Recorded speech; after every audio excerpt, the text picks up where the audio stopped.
Captured by the Mafia King, Mafia's Obsession Series, Book 2. Summary: Dmitry Smirnov, at the age of 20, took over as head of the Russian mafia. In 10 short years, he became the most feared among all mafia families. No one dared to disobey him. He could destroy them in a blink of an eye. He feared no one, not even death. He never understood how a man could give up everything for a woman he loved. He had no heart and used women only for pleasure. But there was one thing he wanted, and in order to get it, he had to find the right woman. It was just by chance that he came across a young woman who could give him what he wanted. What that is we will have to read to find out. He had everything: good looks, money, power and respect from everyone who knew him. He wasn't looking for love or a wife, but we have to wonder if there's a woman out there who will be able to melt his cold heart. He was in for a huge surprise, one you would never have thought was possible. Chapter 1. Dmitry Smirnov, tall, has dark hair and a complexion that had all the women drooling and dying to be in his bed. At the tender age of 20, he took over as head of the Russian mafia when his father was murdered. In the following 10 years, he had built an empire, acquiring businesses and homes all around the world. He was cold and ruthless, and some would say he had no heart. Dmitry was feared by everyone, and if one dared to stare him straight in the eye, they could face death. He moved to America a few years before his 30th birthday. He learned to speak English, Italian, French and Spanish. Even though he spoke them fluently, he still had a thick Russian accent. His mother was Italian but died giving birth to him, so he was raised by his father, who taught him to be tough, to fight, and even kill. His reputation was known all around the world, and it got to the point where there wasn't much need for acts of violence. It just took one look from him and people did as they were told. A lot of the properties he acquired were from men who needed a favor from him. He enjoyed the company of beautiful women, but only for sex. There was no time in his life for love. Not that he believed in love anyways. Friday night he was feeling restless, so he decided to go to a strip club that catered to the rich and famous. It was one of those underground clubs that the cops didn't know about, one where anything goes. They had private rooms where the women did whatever the men wanted, from private dances to sex. He often indulged in the pleasures that the women offered, and tonight he was in need of some female company. When he arrived with 2 of his bodyguards, he was taken to his table, the one the club kept just for him. After being served his scotch, he sat back and watched the stripper on stage. His eyes were glued to the one who was performing. She was young, slender and had long, brown hair. There was something different about her. It was obvious that she was new to stripping. Her moves were clumsy and she looked scared as hell. He waved the manager over. "Mr. Smirnov, how can I help you?" "That girl, what's her story?" "I'm so sorry. She's new and is having trouble getting with the program. If she doesn't take all her clothes off this time, we'll have to get rid of her." Dmitry knew what that meant. It meant she would be taken for a ride, never to be seen again. "She looks young. Why is she even here?" "Rudy acquired her from her stepfather the other day. Remove her from the stage and have her taken to one of the back rooms." "Mr. Smirnov, you don't want her. She's new. Let me get you another girl, one with more experience, perhaps Sylvia. You had her before and I'm sure she satisfied you." Dmitry turned his head to look at the man, who immediately avoided looking into his eyes. "Are you questioning me?" "No, sir." "Then do as I say, now." Danica Burke, slender, brown hair with brown eyes, lived a life that people only read about or seen in movies. Finally, at the age of 20, she was out of her stepfather's home, the house of horror. He never actually abused her, but he did mentally and physically. From that age of 10, she was forced to cook and clean and wasn't allowed to go to school or have friends. Her mother disappeared a long time ago. Her stepfather, Lawrence, a bald, overweight man, was a drone who tied her to the bed at night so that she couldn't run away. The few times she did try to run away, she would be beaten and starved for days. She learned quickly not to talk back or disobey, and she longed for the day she could be free of him. Little did she know that what she wished for would be her worst nightmare. When she was sold to an underground nightclub, forced to strip, she knew it was just a matter of time before she was made to work the back room. She was scared, weak, and didn't want to live, so after being taken to the club, she tried to slit her wrists. But Rudy, the club owner, got there in time and stopped her. The first night she had to strip, she refused to take off her clothes, earning a beating. She didn't think that life could get any worse, but then she met him, Dmitry Smirnov. He was tall, dark and handsome, with a body that could stop women in their tracks. but he had this look about him, a cold, evil look that scared the shit out of anyone who was unfortunate to cross his path. Then when he made her a ludicrous proposition, she had a big decision to make. But could she go along with it? It was either take him up on his offer or stay at the club. Either way, it could destroy her. Chapter 2. When Danica stepped out onto the stage, wearing a short miniskirt and a white shirt, she could hear the crowd breathing hard. Glancing around the room, she felt like throwing up. When she saw all the sweating men with their tongues hanging out and their hands down their pants, this wasn't what she wanted to do. But the last time she refused to strip, Rudy beat her until she was black and blue. Having been kept as a prisoner in her stepfather's home, she never learned to dance and had no rhythm. Her moves were clumsy and out of sync with the music, but she had to try or else she would be made to work in one of the back rooms. There she would have to have sex with the clients, sometimes with multiples. She had heard horror stories of what some of the women had to endure at the hands of the evil and perverted. She had just removed her skirt and top, standing there in just her bra and panties, when Rudy came up on stage. "What are you doing?" he yelled at her. "I'm doing what you told me to. I'm taking off my clothes."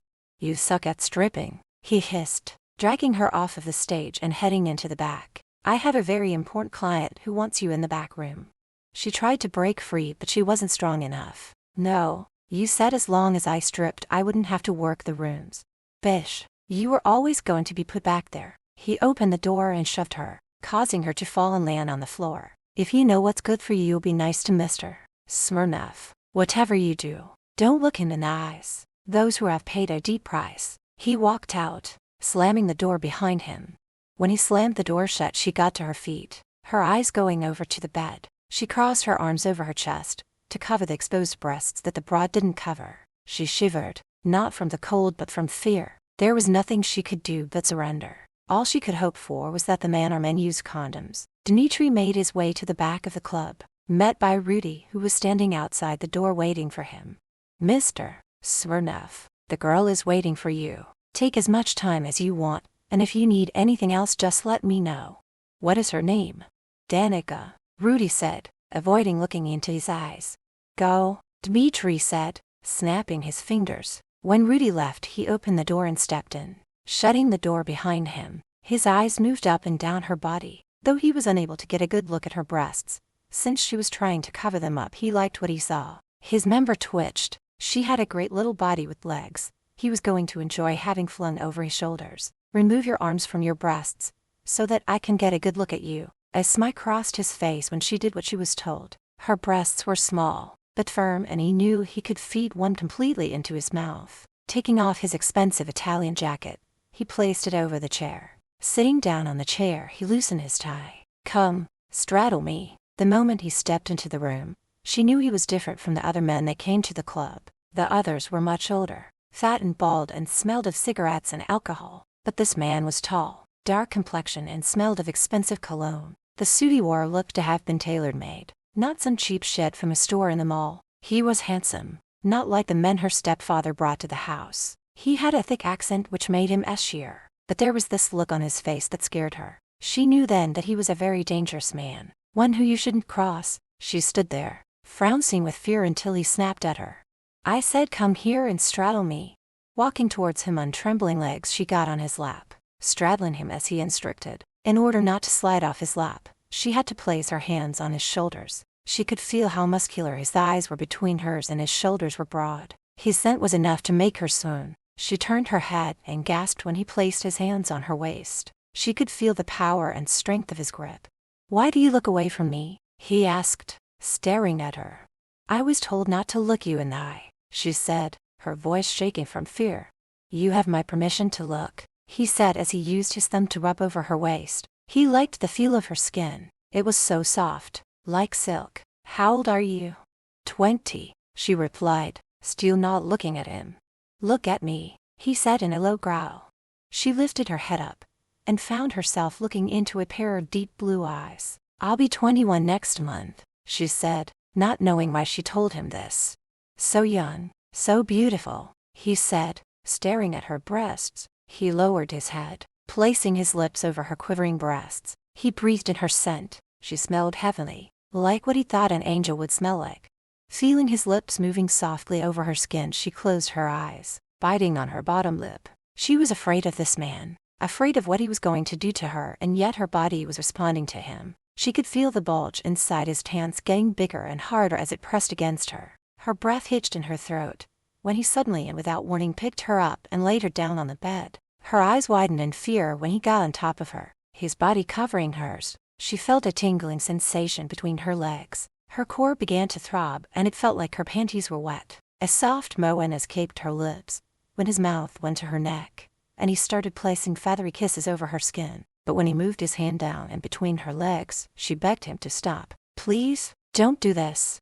Placing the palms of his hands down on the bed on either side of her head, he looked down at her. "Nobody tells me what to do. Why should I listen to you?" With tears in her eyes, she looked into his. "I'm a virgin."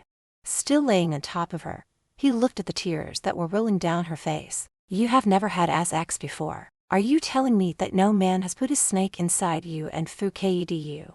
"Yes, there has been no one." Getting off her, he sat her down on the edge of the bed, straightening his tie. "Then why are you here, working in a club like this?" She laid there, feeling exposed but didn't know if she was to sit up or not. "It wasn't by choice. My stepfather sold me to Rudy. I was forced to work here." He turned his head to look at her. "You don't belong here," he said, his eyes moving over her body. "This is good. You are pure. I don't think I have ever met someone so innocent. You can sit up." He kept looking at her. He liked the fact that no other man had been inside her or touched her. A thought crossed his mind. She could be the solution to his problem and could give him what he wanted. "Do you wish to get away from this place?" "I would do anything to get away from here," she said, chewing on her bottom lip. "I can help you with that. I have a proposition to make to you, one that will benefit both of us. You can think of it as a business deal." "What kind of business deal?" "I will discuss it with you later. Right now I need to go talk to Rudy. You stay here and don't go anywhere. I'll be back shortly." Before he left, he noticed she was shivering. Taking off his jacket, he wrapped it around her. "This will keep you warm." She sat her down, feeling the warmth of his jacket on her skin. She was wondering what kind of deal he had planned for her. Was she making a mistake? And was she about to make a deal with the devil? It would be nice to get away from this place, but the question was, is what he had planned much worse than the situation she was in now? Stepping out of the room, he told one of his guards that were standing by the door to find Rudy and bring him to the manager's office. Walking into the office like he owned the place, he sat her down behind the desk, waiting for Rudy. Picking up the letter opener, he checked to see how sharp it was. Just then his man walked in with Rudy, his hand clasped behind the man's neck, and shoved him into the chair. "Mr. Smirnoff, has the girl not pleased you?" Ignoring the question, he tapped the letter opener against the desk. "How much did you pay for the girl?" Rudy stared at what Dmitri held in his hand, wondering if it was going to end up in him. He swallowed the lump in his throat. $5,000, but so far she hasn't been worth it. In time she will, one way or another. I will give you $25,000 for her. She's fresh meat. The men love someone who is young. I can make a lot of money from her for a few years. No, she is not for sale." Dmitri laughed, still playing with the letter opener. "You have misunderstood me. I am not asking. I am telling you." He got to his feet and walked over to Rudy and behind him. In one swift movement, he placed his hand on the man's forehead, pulled his head back, and placed the sharp object on his neck. "I'm taking her. Is that clear?" he asked, digging the opener into his neck just enough to draw a speck of blood. "Yes, very clear," Rudy said, feeling a trickle of blood running down his neck. Dmitri removed the letter opener from Rudy's neck. "Good boy. I am glad we understand each other. I will take the girl with me now, and tomorrow someone will bring you the money." Looking at his men, they walked out, leaving a very scared Rudy to clean the blood from his neck. Meanwhile, Danica was pacing back and forth. At first, she thought he had changed his mind about taking her away from here, but then she remembered she had his jacket. It was way too expensive for anyone to just walk away without it. She jumped when the door opened and he walked in. Clutching the jacket closer to her chest, she watched as he shut the door. "It is done. You are coming with me," he said. Going over, he stroked her cheek with the back of his fingers. "But first, you must agree to do as I say. You haven't told me what the deal is." Yes, the deal. You will give me a baby." Feeling weak, she sat her down. Did she really hear him right? "What?" she asked, looking at him, waiting for him to explain. "It's simple. You will give me a baby, a son." I see you are confused, so let me explain. I need a son to take over my business in case something were to happen to me. Once you have provided me with an heir, then you will be free to leave. I will give you enough money to live on for the rest of your life. You can go anywhere you wish. You want me to have your baby and then give it up and leave. If you prefer to stay and raise the child, you'll have your own room. But once you give me a child, I'll have no more use for you, so us acts between us will be no more. You'll just be living in my home and helping to raise the child. What if it's a girl? Then what? We'll keep trying until you give me a son. This is crazy. You're crazy. She sat and regretted saying it when she saw the anger flashing in his eyes. He walked over, gripping her chin in the palm of his hand. Never talk to me in this manner again, or you will be sorry. I am giving you a chance to have a better life. If you don't accept my offer, then I will leave you here. I think you know what will happen to you if you stay here. He looked at his watch. You have less than 5 minutes to make up your mind. Letting go of her chin, he went and sat her down, staring at her. He had a good feeling that she would take him up on his offer. If not, then he would leave her here, but not before he had sex with her. It would be good for her to get a taste of what would happen to her in a place like this. He checked his watch again. She had 2 minutes left to decide. Chapter 3. Placing her fingernail in her mouth, she started chewing on it as she thought about his offer. Could she really sleep with a stranger, just to give him a baby and then walk away, leaving her own child? But the alternative was far worse. Here she would be used by all types of men for sex, beaten, and God only knows what else. She glanced over at him. He was drop-dead gorgeous and had a body any woman would admire. Maybe having him as her first lover might not be so bad, and with the money he was going to give her, she could go so far away that he and her evil stepfather would never find her. She could start a new life, and someday meet a good man and have more children. Time's up. What is your decision? He asked, getting to his feet. If I do this, will you promise me that you won't hurt me? He cupped her face in his hands. I hurt people, but I have never laid a hand on a woman. My father, God rest his soul, taught me that. You will remain faithful to me until after the baby is born. After that you may do as you please. If you allow another to touch you, I will kill him, and will do so right in front of your eyes. Do you understand and agree to my terms? She swallowed the lump in her throat, wondering just who this guy was. I'd agree, she said, feeling like she was going to cry. He lifted her chin up so that she had to look at him. Don't worry, my little one. Since you are a virgin, I will be gentle the first time. I feel I must warn you, though, that I am a very passionate man in bed, and love sex with a beautiful woman. I will make sure to satisfy you sexually, and soon you will be craving me as a junkie craves drugs. The feel of his hand on her skin had her feeling warm. It was gentle. I'm afraid, she said, looking into his cold, dark eyes. I will not hurt you. It is late and I'm tired. It is time for us to leave. What about my clothes? I will buy you new ones. He fought the urge not to throw her down on the bed and have her right then, but he would wait until he got her home. Through the jacket, she could feel the heat from his hand when he placed it on the small of her back as he led her out. She noticed 2 men, both wearing dark suits and sunglasses. Even though it was dark out, they were following them. She looked over at Dmitri, who didn't look worried, so she figured he knew them. When they got outside and over to a dark car, he opened the door for her to get in. He followed behind her while the 2 men got in the front. Is your home far from here? Just a few miles outside of Chicago. It is very private, away from everyone, and is well guarded. You will be safe there with me. Just don't leave the grounds. It is one of my many homes and is one of my favorites. She sat her back and looked out the window, trying to ignore the heat that was coming from his thigh that was touching hers. She liked his thick Russian accent. She thought it made him even sheer than he already was. You're Russian? Yes, that I moved to this country many years ago, but my mother was Italian. Will I be meeting your parents? No, they are both dead. The rest of the drive was in total silence. Not even the 2 men up front spoke. They finally came to what looked like a castle, stopping first at a gate and waiting for it to be opened before driving through. It looks like a castle. How is that possible? She asked when they stepped out of the vehicle. Dmitri stood beside her, looking up at it when she did. I visited Scotland and fell in love with the castles, so when I returned home, I had a smaller version of one made. Of all the homes I own, I like this one the best. Let's get you inside. You must be starving. She was hungry. Rudy wasn't big on feeding his girls. She wondered why the 2 with them stayed outside when she and Dmitri went in. This is so beautiful, she said when she looked around the huge entrance. Just wait until you see the rest of the place. but first let's get you upstairs. You can shower, while I have my chef make us something to eat," he said, leading her up the winding staircase. Reaching the top of the stairs, they went down a long hallway, stopping at one of the doors. He opened it, allowing her to walk in first. She was totally floored. She had never seen anything like it before, not even in magazines. The bedroom was the size of a small apartment. It had a sofa and chair. She hadn't even seen all of it when she saw the bed. It was huge, and she started trembling when she thought about what he would soon be doing to her in it. She felt his warm, minty breath on the back of her neck when he came up behind her, sliding his jacket off of her, leaving her in just her bra and panties.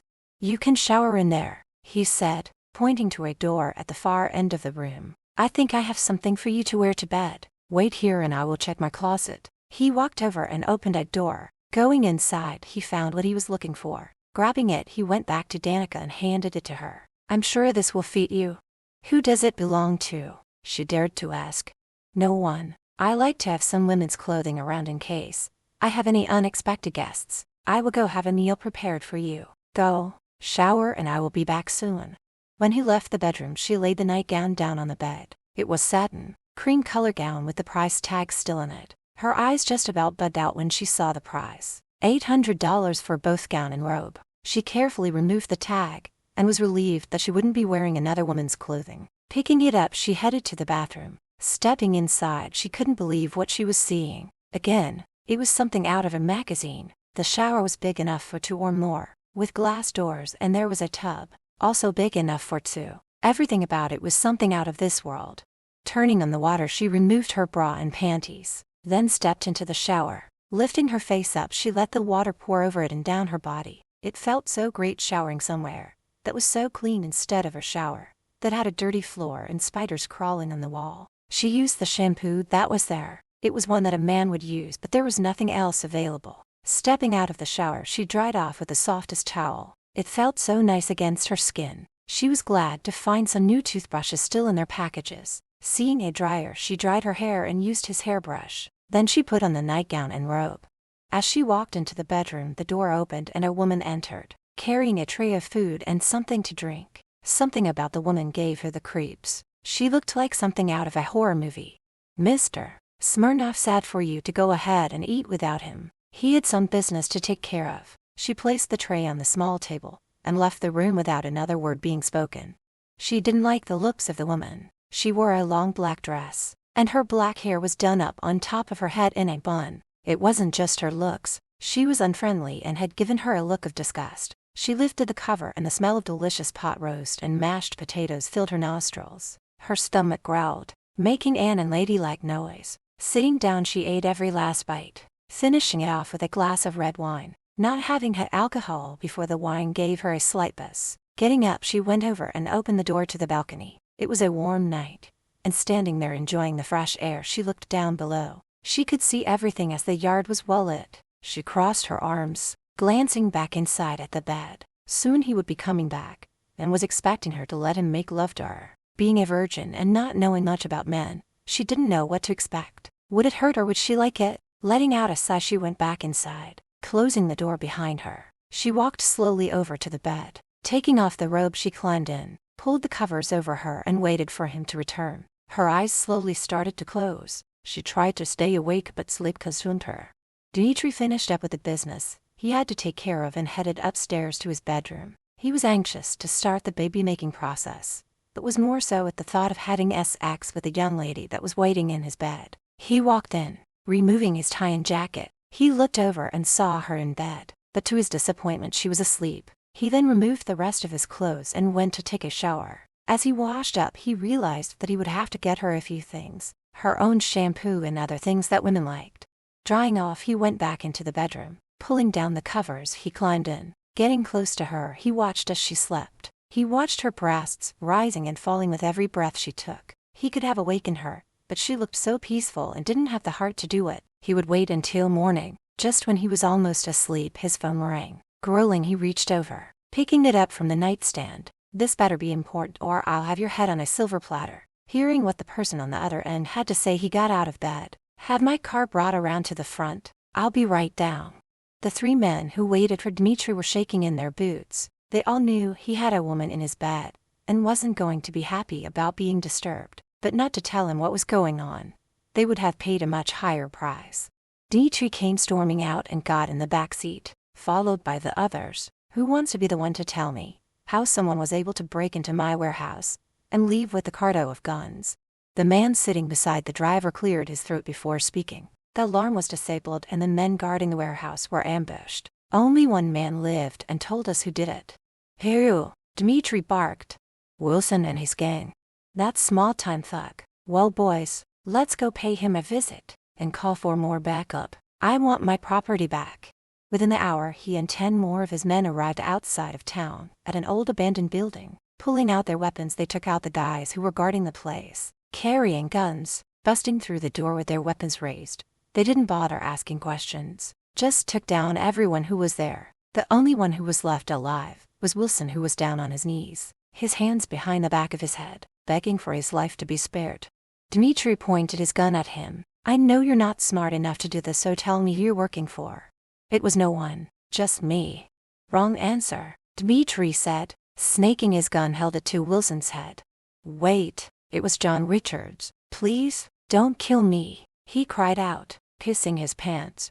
I'm not going to kill you, he answered, walking away. Going over to one of his men, he handed him the gun. Take care of him, and after taking my goods back to the warehouse, clean up this mess. I'm going home. When he got to the car, a shot rang out. Knowing that Wilson would never be a problem again, he drove himself home. He was tired and needed some sleep. When he got home, he went and washed up before going to bed. He really needed something to relax him. There was one thing that always did the trick. But did he really want to wake her up?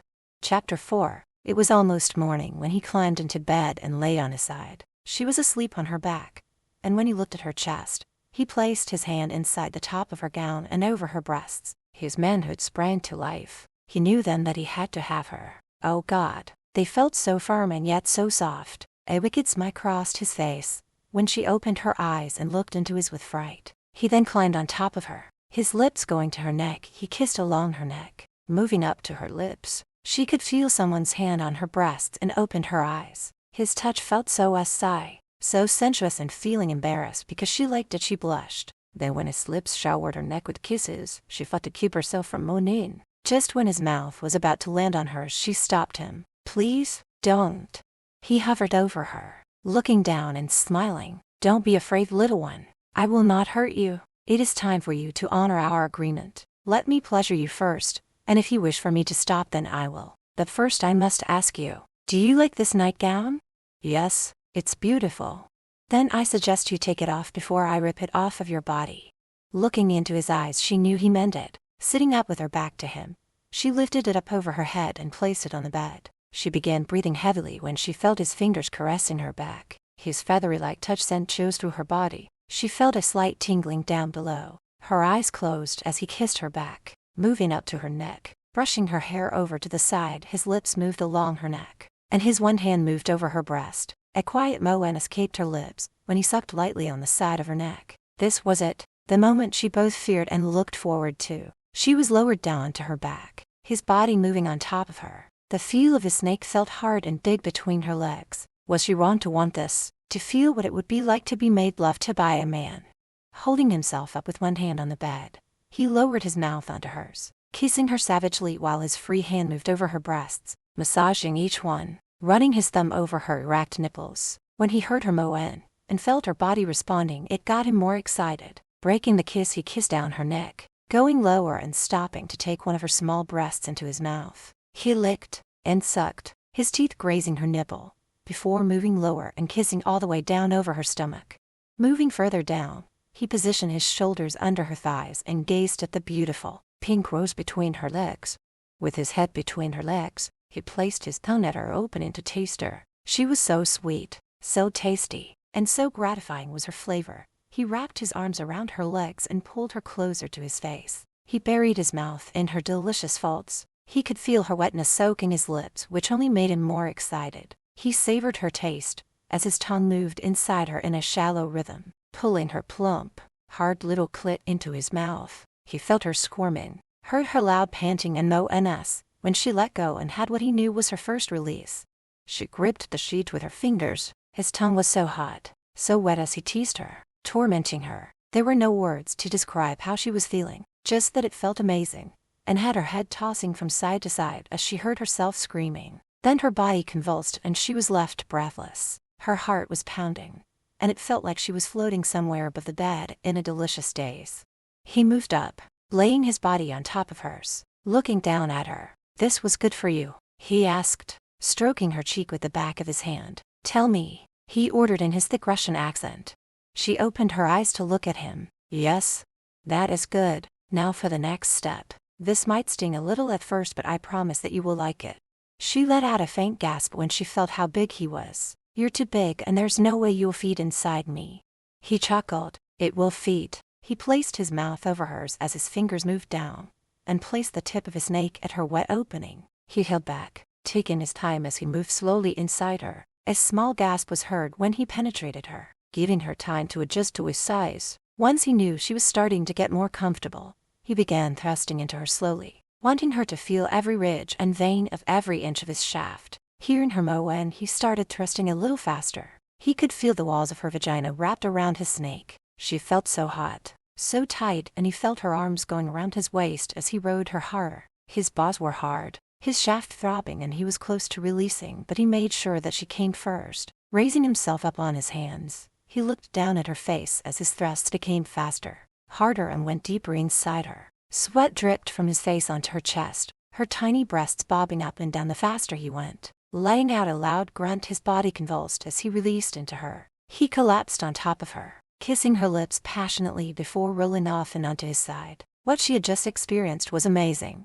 but when he started to enter her, she felt fear. Fear of the unknown and whether it was going to hurt or not. She felt a hot, quick pain as he penetrated, and then a huge pressure when he entered her fully. The first few thrusts were uncomfortable, but after that, it felt good and natural. She couldn't get enough of him. She was tired and sore, but she didn't care. It felt so good. With his weight on top of her, she wanted to squeeze him further and further into her. It was pure ecstasy when she felt the release hit her, making her body tremble. Even his kisses sent a burning fire coursing through her, and she didn't want it to end. But sadly it did when he rolled off of her. She could get used to this and was hoping he would do it again. A thought crossed her mind though. Would he touch her again, or would he just wait to see if she was pregnant? "You were so amazing, so sweet, hot and tight. I don't have to ask you if you enjoyed it. I could tell you did. I will take a shower first and then you can, unless you would rather we shower together."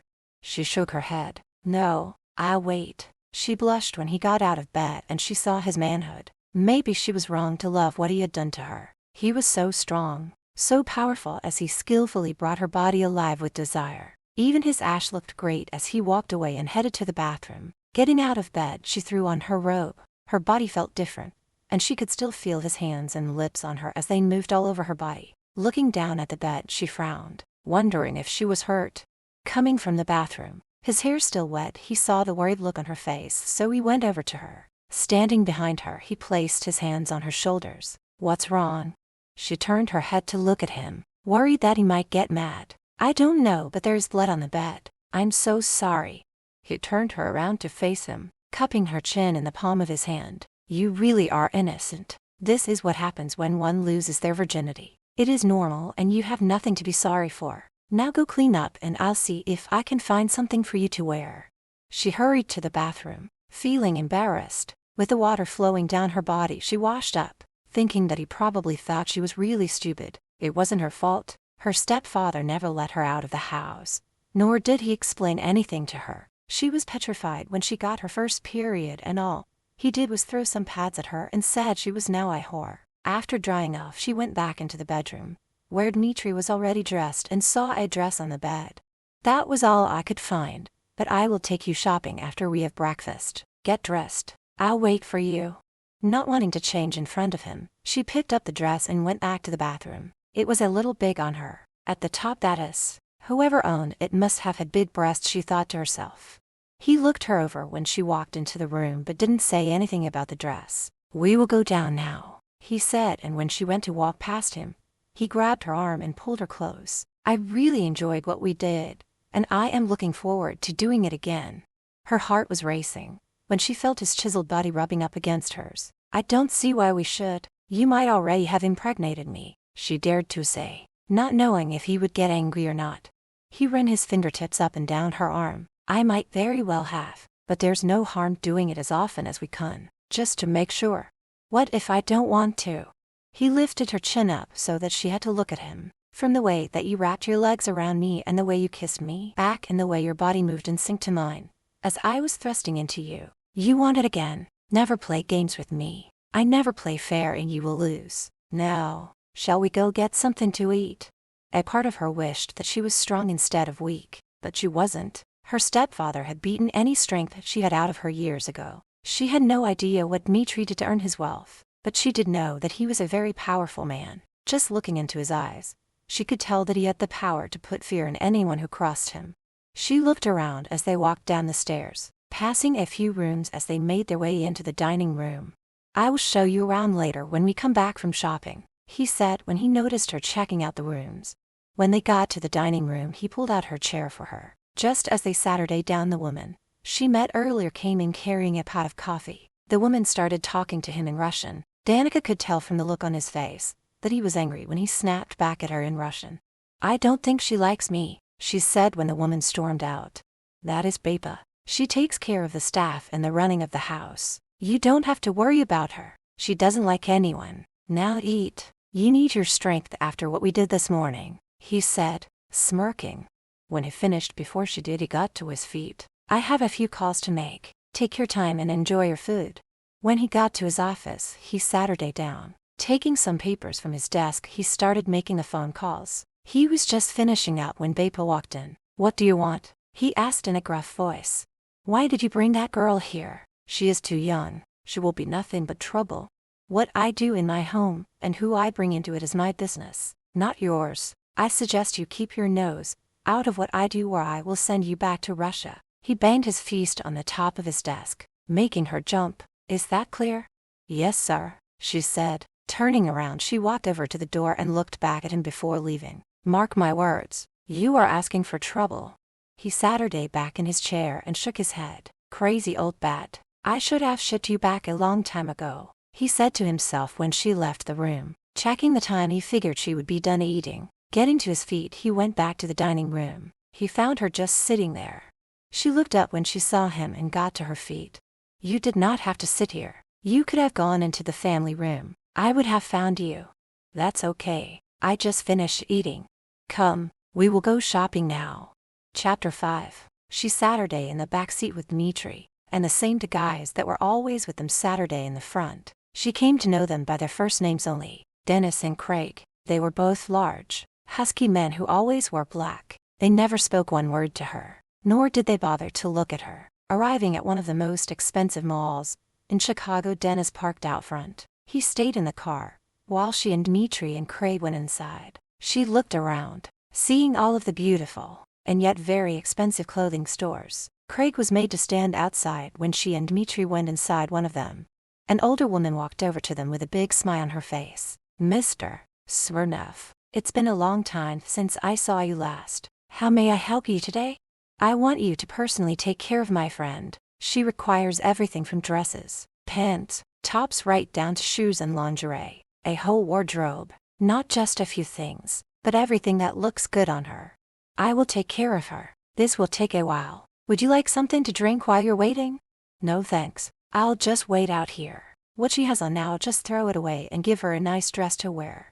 She felt invisible as she stood there listening to them talk about her. Then for the next 3 hours, she tried on so many outfits it had her head spinning. Not to mention how much everything costs. By the time she was done, there were so many packages, and she was now wearing a beautiful white dress with matching heels. The softness of the material against her skin felt amazing. The woman who was helping her was falling over her feet trying to please her. Obviously, she was working on commission, and would be getting a huge one from this sale. Dmitri stood when they came out of the back room, smiling when he saw how she looked in the new dress. Have all of these things delivered to this address, he said, handing her his credit card along with his address. Yes, sir. I'll just ring this up and be right back. He turned to Danica. You look amazing, he said, lifting up a strand of her hair. You have such beautiful, soft hair. Would you mind getting some highlights put in? I think maybe blonde would suit you. Whatever you want, she said, feeling a warm sensation race through her When he got close and saw the look of admiration in his eyes, no man had ever looked at her that way before, and it made her feel good girl, I know a place I can take you. After paying for the clothes, he took her to another floor in the mall and stopped at a place that was famous around the world. She looked at him. I heard you need to book 3 months in advance to get an appointment here. We should go somewhere else. He smiled at her. No worries. I can get you in right now. He led her inside. Again Craig waited outside the store. Wait here. I will be right back. She watched as he walked over to a young male, who seemed a little nervous to see him. Who he was had her starting to wonder what this man did for a living that appeared to put fear in other people. She knew he was rich, but was he also dangerous? Within minutes she was sitting in a chair. A little later Dmitri saw she was done and was very pleased with the results. Having her turn around, he admired the work Samuel did on her hair, giving him a huge tip. You must be starving. I will take you to lunch. When they were sitting in a posh restaurant and about to order, a man came over to their table. He was an older man with a big build and a little drunk. Mr. Smirnov, I was hoping to run into you. Dmitri glared at him, his anger clearly showing. Kensington, you're drunk. Whatever you have to say to me can wait until you're sober. You cheated me and I want my club back. He glanced over at her before turning back to Dmitri. Or we could make a deal. Give me your whore and I'll call it even. The man let out a strangled scream when he was grabbed by the throat and pushed back into the next table. You dare to disrespect me and the lady I'm with. Give me one reason why I shouldn't kill you right here, right now. He growled, tightening his grip on the man's neck. Like magic, Craig appeared. Boss, you want me to take care of him? No, I'm sure he is sorry and won't do it again. Mr. Smirnov, I am so sorry. Please forgive me. I've had too much to drink and it will never happen again. Dmitri leaned in, whispering in his ear. Leave town. If I see you again, I will cut your balls off and shove them down your throat. He gave the man a light tap on his cheek, speaking loud enough for everyone to hear him. That's okay, my friend. Go home and sleep it off. Danica sat in horror as she watched the scene before her, the look on Dmitri's face and the grip yet on the man's neck. She felt he would have killed him if there weren't so many people around. When he came back and sat her down, she kept quiet. She didn't know what to say that wouldn't set off his anger. One thing she knew for sure was he scared the shit out of her, and yet she got a little turned on by his behavior. Is something bothering you? He asked when he noticed how she wasn't eating, just pushing her food around with her fork. She looked up at him. That man, I thought you were going to kill him. But I didn't. Would you have if no one else was around? Do not ask questions that you really don't want to know the answer to. He reached for her hand. I scare you, don't I? Yes. I know nothing about you or what you do. It is good for you to be afraid, and you do not need to know anything about me. We have a special arrangement, nothing more. I can assure you that I will not hurt you unless you give me a reason to. She lowered her eyes, not wanting to see what was in his eyes. What reason would cause you to hurt me? If you betray me, he said, flat out. Swallowing hard, she felt a cold chill running through her body. From the tone of his voice, she knew he meant it. How was she to live with this man?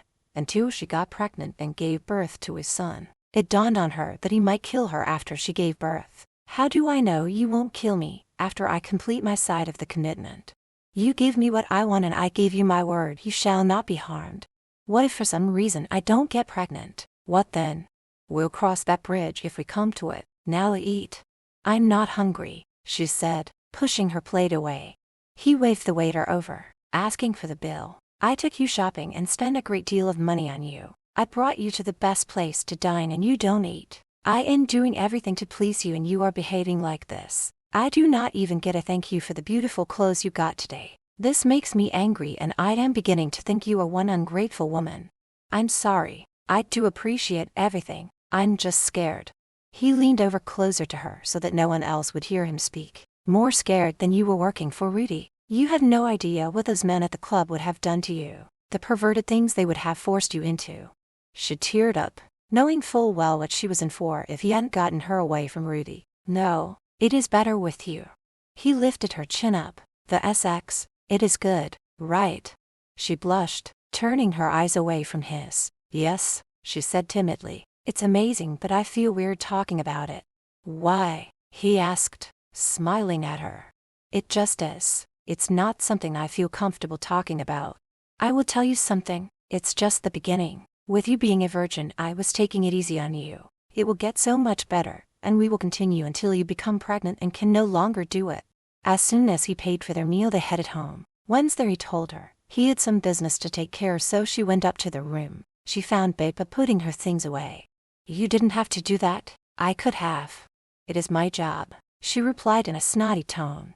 Beba, have you worked for Dmitri long? Many years. So you know him pretty well and know what he does for a living. Will you tell me? Beba laughed, but it was not a nice laugh, more like evil. If you don't know, then you will soon find out. You'll not hear it from me, and if you're smart, you will keep your mouth shut and not ask questions, especially to Mr. Smirnov. Why don't you like me? I know you don't. You're right, I do not like you. You don't belong here and will cause him nothing but trouble. Go back where you come from, be the whore that you are and destroy someone else. I'm not a whore. You think not. You are here, sleeping in his bed and letting him fuck you. To me that makes you nothing but a cheap whore, she said. Turning, she walked out of the room. When that older woman left the room, she sat her down on the bed. She couldn't for the life of her figure out why the woman hated her so much. What had she ever done to her? Needing to know more about Dmitri, she started snooping, hoping to get some kind of clue as to what he was into. But there was nothing, just a safe hidden in his closet that was locked. His closet was full of expensive suits and other clothes. Hearing the door to the bedroom opening, she rushed out, fearing what he would do if he found her in his closet. She couldn't even claim she was looking at her new clothes, since she had her own huge walk-in closet. But to her relief, it was one of the help who was there to tell her that dinner would be ready in an hour, and that Dmitri would be joining her in the dining room. He was waiting in the dining room for her, drinking a glass of his favorite wine when she entered. He could tell something was bothering her the moment she sat her down, not looking at him. What's wrong? It's nothing, she said, reaching for her water and taking a sip. Never lie or keep things from me. Now tell me what is bothering you. When she didn't answer, he reached over, taking hold of her free hand. Danica. It's Beba. What did she do now? She said I was your whore, and that I don't belong here. He felt the blood in his veins boiling. You must not listen to anything she says. She's a bitter woman and most likely jealous of you. Why would she be jealous of me? Because you are everything she's not. Young and beautiful. I will have another word with her, and if she does not behave, I will get rid of her. They finished their meal and he told her he had to go out and would not be back until late, and that she should not wait up for him. She hated it when he went out. Without him there, she felt more alone than ever. Though there was plenty of staff roaming around, they were strangers and never spoke to her. Before going to bed, she went into his den where he had several bookcases and picked out a novel to read. What are you doing here? Danica dropped the book when she heard Beba yelling at her. She turned to look at her. I was just getting something to read until Dmitri comes home. He said it would be all right to come in here. Besides, it's not his office. Beba laughed. Again, it was an evil one. You think he will be home tonight? You are not the only whore he is sleeping with. Danica picked up her book, and as she was leaving, she stopped. You are a nasty woman and I will not listen to you anymore. Good night, she said, walking away and going upstairs. She tried to be brave, but the woman's words hurt. But which hurt the most? The whore part or the part where Beba said he was out sleeping with someone else? Chapter 6. It was late and she was still awake when Dmitri returned. Even though the only thing they had between them was a business arrangement, she couldn't help feeling jealous at the thought of him doing to someone else what he had done to her. You're still awake, he said as he started removing his clothes. I couldn't sleep, she snapped. He raised an eyebrow when she dared to talk to him in such a snarky tone. What is it with this attitude of yours? He asked, removing his pants, standing there in just his briefs. Had you not learned by now that no one talks to me like that? Not even you? What about the woman you were with tonight? Is she allowed to speak to you this way? She said, getting out of bed, went to walk towards the bathroom, but was grabbed by the arm. He pinned her back against him, his lips close to her ear. Someone sounds jealous, he said, grabbing a fistful of her hair and gently yanking her head back. I don't know what you are talking about. I was not with another woman. Why would I need another when I had you here at my beck and call? He asked, sweeping his lips across her cheek. His free hand went inside her nightgown and cupped her breast. I have been thinking of nothing else but you. Thinking about fucking you so hard so that I can hear my name coming from your lips. You're a pig, she said, feeling his lips moving down to her neck. Call me a pig if you wish, but you know you want my snake inside you. Say it. I want to hear you say it, he ordered her, yanking harder on her hair and sucking on her neck.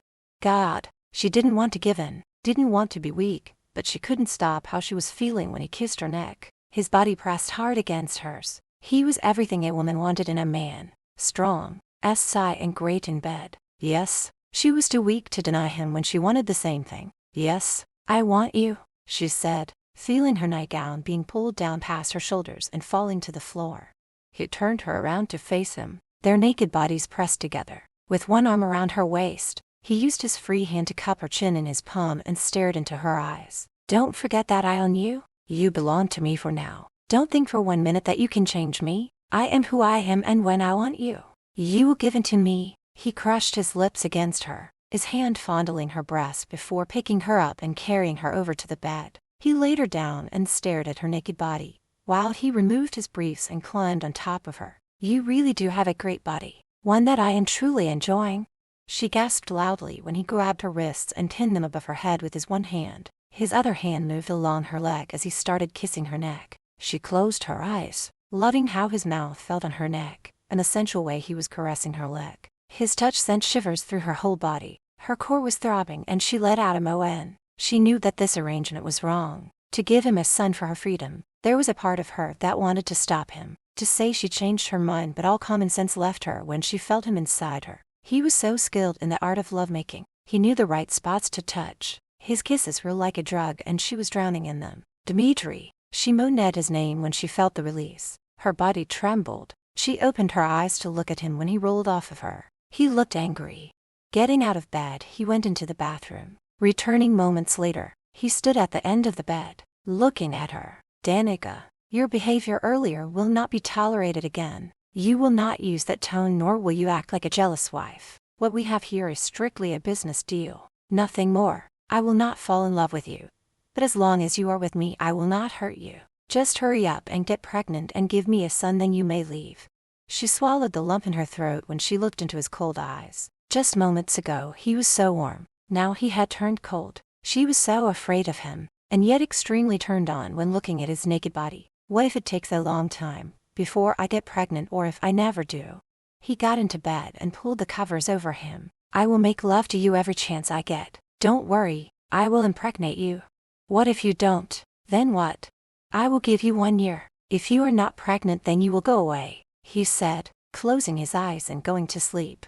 She lay there feeling very afraid and had to wonder what he meant by that. Was he saying he would send her away, or was he going to kill her? Not knowing anything about the man, she had to find out who and what he was. It took her a while before falling asleep. He, on the other hand, had no trouble falling asleep. When she woke up, he was already gone. She sat her day up, covering herself up with the blanket, when the door opened and Bapa walked in carrying a tray.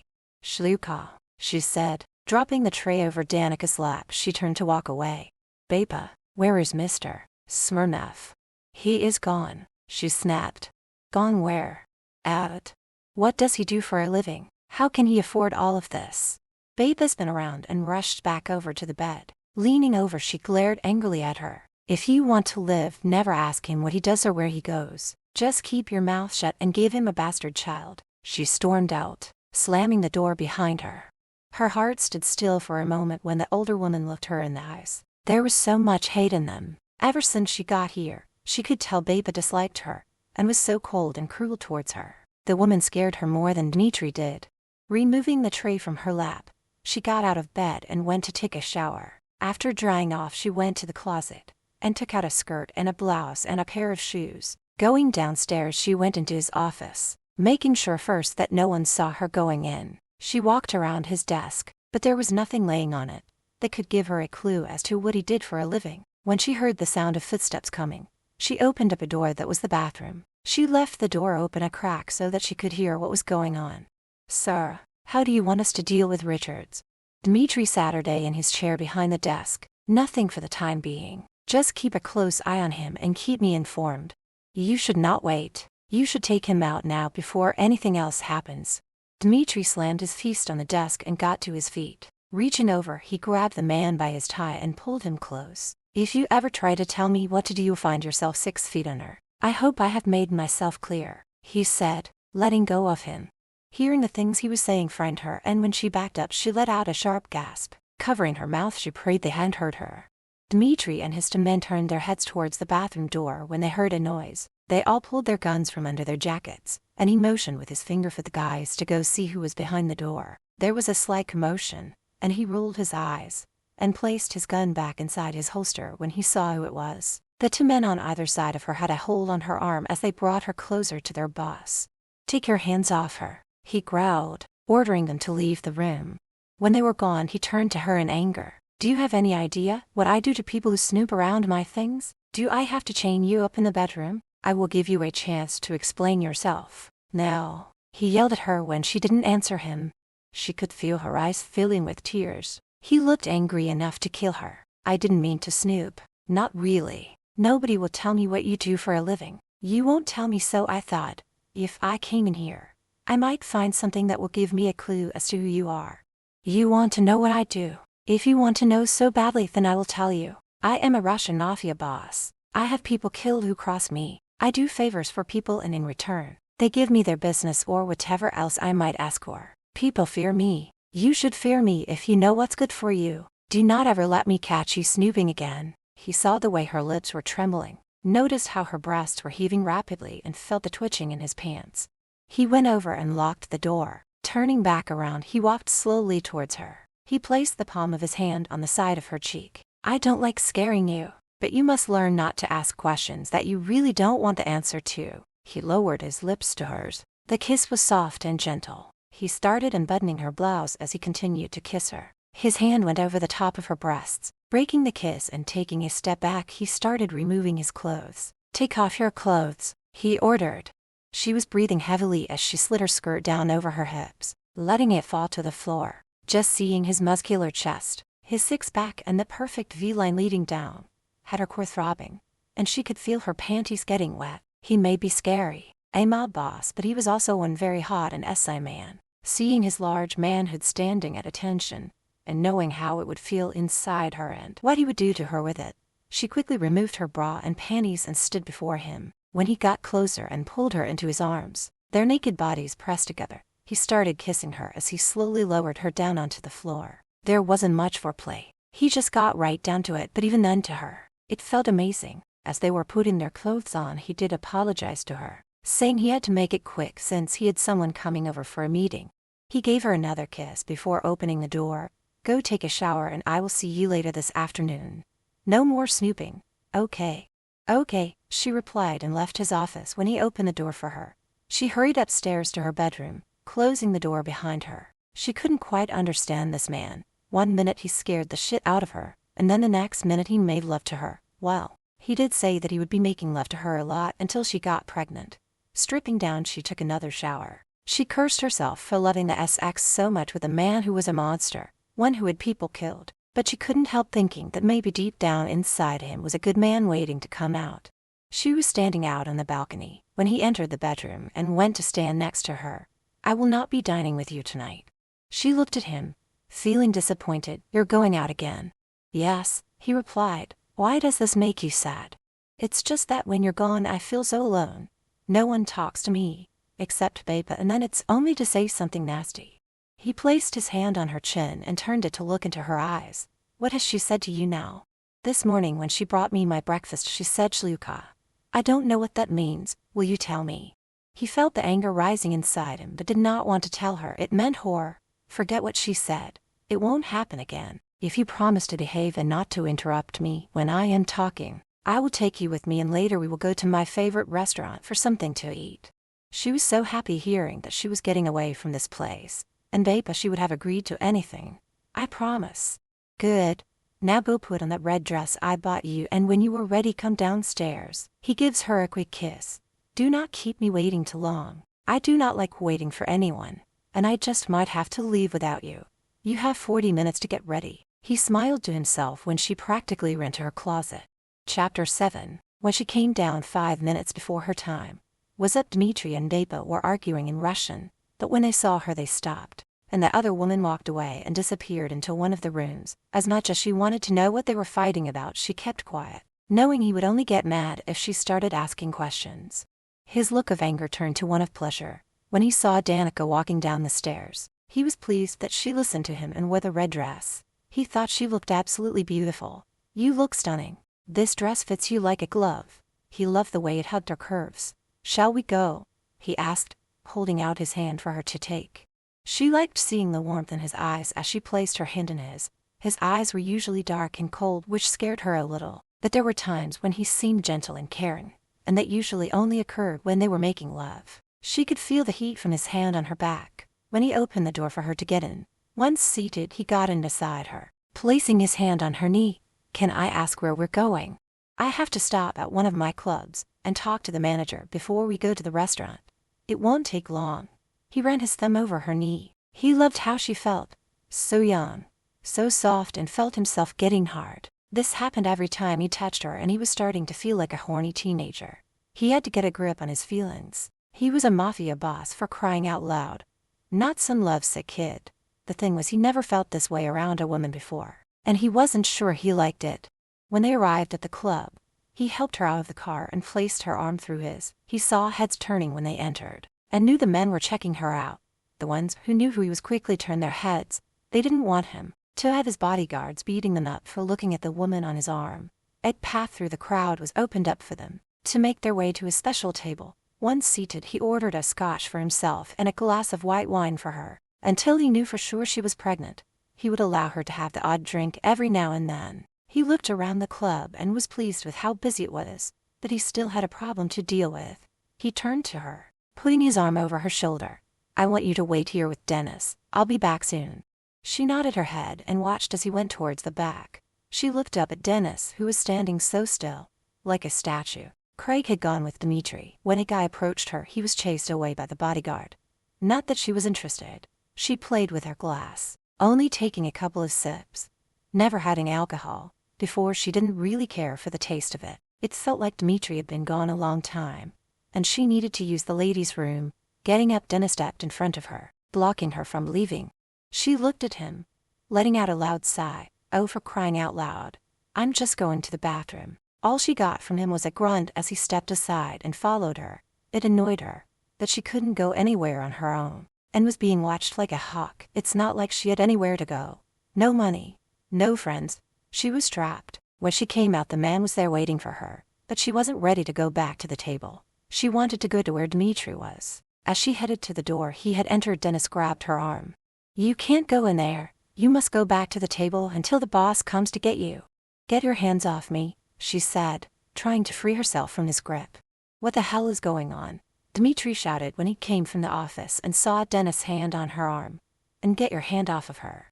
"Sorry, boss, but she was trying to go into the office and I had to stop her," he answered, swallowing hard as he released her arm. "I didn't think he would want Miss Burke walking in on you." Dimitri ran his hand over the dark stubble on his face when he looked at her. "Did I not tell you to wait at the table for me to return?" She lowered her eyes, knowing he was angry, with her left her scared and speechless. She winced in pain when he grabbed her arm tightly and pulled her into the office. "What the hell am I going to do with you? If you're not asking questions, you're disobeying my orders." "I'm sorry. I was getting bored and you were taking so long. The goon of yours wouldn't even let me go to the washroom by myself. I felt like a child, and I'm surprised he didn't go in with me." He wasn't sure whether to be mad at her for using a snarky tone when she spoke to him, or pleased that she was starting to stick up for herself. It was a good thing they were alone, otherwise he wouldn't have let her get away with it. He had to be tough and strong in front of his man. He went over and cupped her chin in the palm of his hand. "I will let it go this time, but don't disobey me again, or next time I will have you chained to our bed and there you will stay. Now, let's go eat," he said, giving her a quick kiss on the cheek. When they got to the restaurant, they were shown to the best table in the place. It was obvious they all knew him. A bottle of champagne was brought over right away, and the waiter poured them both a glass, waiting for Dimitri to taste it first and to give him the sign of his approval. When he picked up his glass, that was when she noticed that his knuckles were red and swollen. "How did you hurt your hand?" "It is nothing. Have you decided what you would like?" "I highly recommend the beef Wellington, or if you'd prefer the seafood platter. Both are excellent choices." She may not be the brightest person alive, but she was smart enough to know not to pressure him into answering her questions. It would only anger him, and she did not want to leave yet or to have him angry at her. "I think I'll have the seafood platter," she answered. giving him a weak smile. The meal went pretty well. He got to know more about her when he started asking questions about her life before he met her. He did not like it when he heard how her stepfather treated her, refusing to let her go to school or have friends, and turning her into his own personal maid. The fact that he even sold her to a strip club for a few measly $1,000 had his blood boiling. It became clear to him how naive she was in the way of the world. She was innocent and sweet, and did not deserve the life she was given. On the drive back to his place, Dennis was driving the car, and Craig sat up front on the passenger side, when they noticed a car following behind them. "Boss, someone seems to be following us. What do you want us to do?" Dennis asked, looking back at him through the rearview mirror. Dmitri turned his head to look out the back window. "Just keep driving, and if he's still following us, we'll confront him when we get out of the city." She looked at him. Fear raced through her body, and she watched as he took out his gun. "Dmitri, what's going on?" He looked at her, and reaching out, he stroked the side of her face with his fingers. "Don't worry, you are safe with me." He kept looking back to see if the vehicle was following them. He ordered Dennis to step on the gas, and when he did, the other car speeded up too. "The bastards are still on our tail. Do either of you men recognize the car?" Both Dennis and Craig said they didn't. When they got outside of the city, he had them pull the car over, and wouldn't you know it, the other car pulled over too, keeping some distance between them. "What now, boss?" "They hadn't started shooting, so maybe they want to talk. We'll go out and see what they want, but have your guns loaded and ready to use." "I'm scared," she said, placing her hand on his arm when he went to open the door. He placed his fingers under her chin. "I want you to get down on the floor and stay there until I come and get you. Do not be afraid. I will not let any harm come to you."